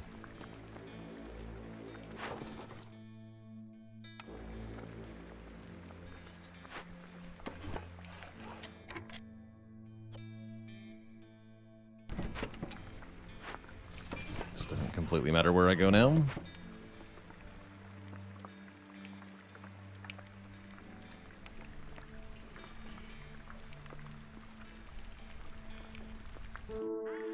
Hello. Half-price weaver, huh? Sure would be nice to buy some tools. See, you have none of that. You have food for bats. Ooh, the pickled goods for the foxes, that'll take. And for the boots for the foxes. That'll help me push resolve with them. Sure.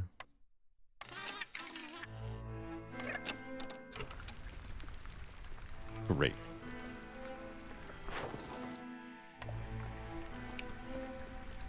Okay, so we're getting 2 points from this. Getting 1.5 from these. That's not gonna be enough. Sounds like a year 7 win then.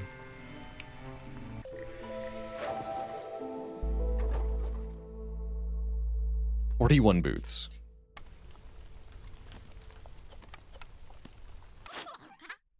Yeah, we can buy the oil, true.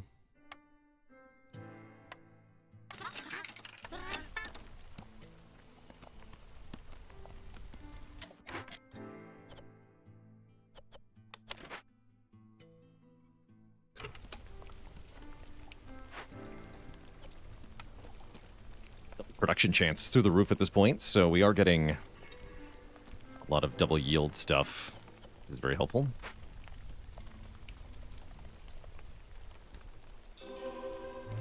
What's the short key for the automatic equal trade option while trading? Middle mouse button. It's the secret button. The secret sauce. The middle mouse button. You wouldn't think, but that's the one.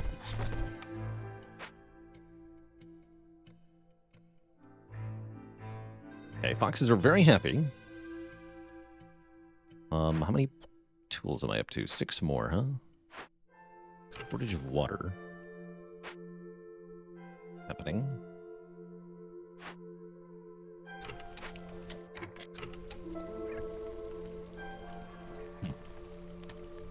We're actually closer than I realized, because we're getting way more from the foxes than I accounted for. Have it.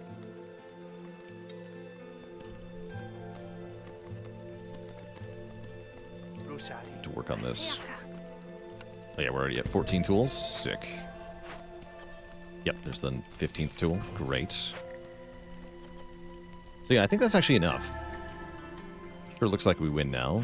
Also, didn't this give tools? No, this gives tools. Which I'm not able to do. Whatever. We are, however, out of tea. Tragic. If I made more tea. How's it going, Wedgwood Rings? Finished up a Frost Focus Alpha Beta Omega run. That's pretty cool. That's awesome. Wary Boberry, thanks for the Prime sub and 9 months of support. Oh, wait. Nope. Crisis averted. We win before the foxes realize they've run out of tea. Excellent. GG. Back to the world map.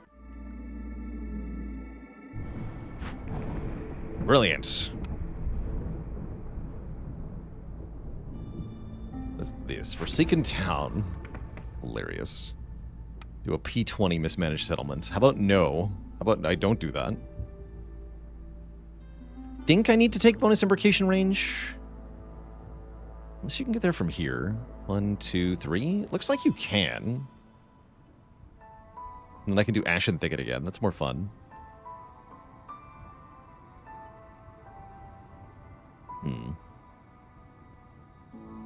I'm pretty sure. Yeah, because you just have to reach here. So you should be able to get there from here, yeah? 1, 2, 3? I'm like 90% sure. But the entire success or failure of the venture hinges upon whether I'm correct about that, so that's kind of scary.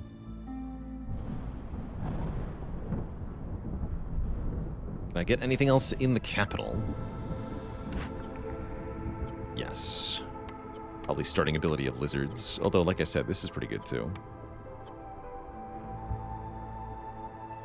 Oh, the commons is also interesting. But I'll take lizard starting ability. 2 imbrication points. -10. I'll take the discount on trader perks. We get the last one.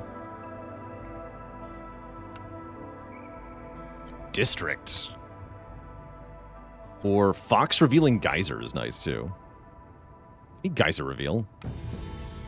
Alright. That's the full set. That is the full set. We have enough seal fragments. As I said, I'm very mostly sure that we get to go from here, which would let me take 4 more imbrication points, which is what I would like to take. The box has no lid.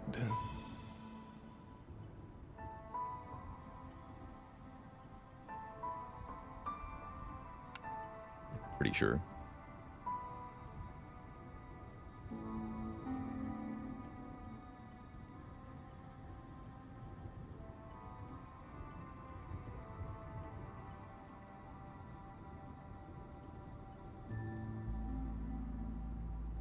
Cool. Well, that'll be for next time we play Dear Twitch Chat. For now, I'm going to get out of here and say so long, farewell, have a happy weekend, everybody. Thank you all for tuning in, for watching, for hanging out. We'll be back at it on Tuesday with the usual mixture. More Spire, more Against the Storm, more Monster Train, more Peglin, probably.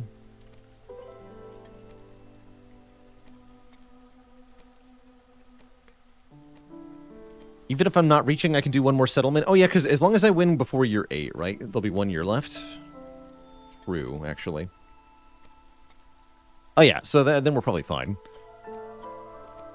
All right, everybody. Thank you so much for tuning in. I'll catch you all on the flip side. Until then, my friends, stay cozy and have a very good one. Ta-ta and night-night.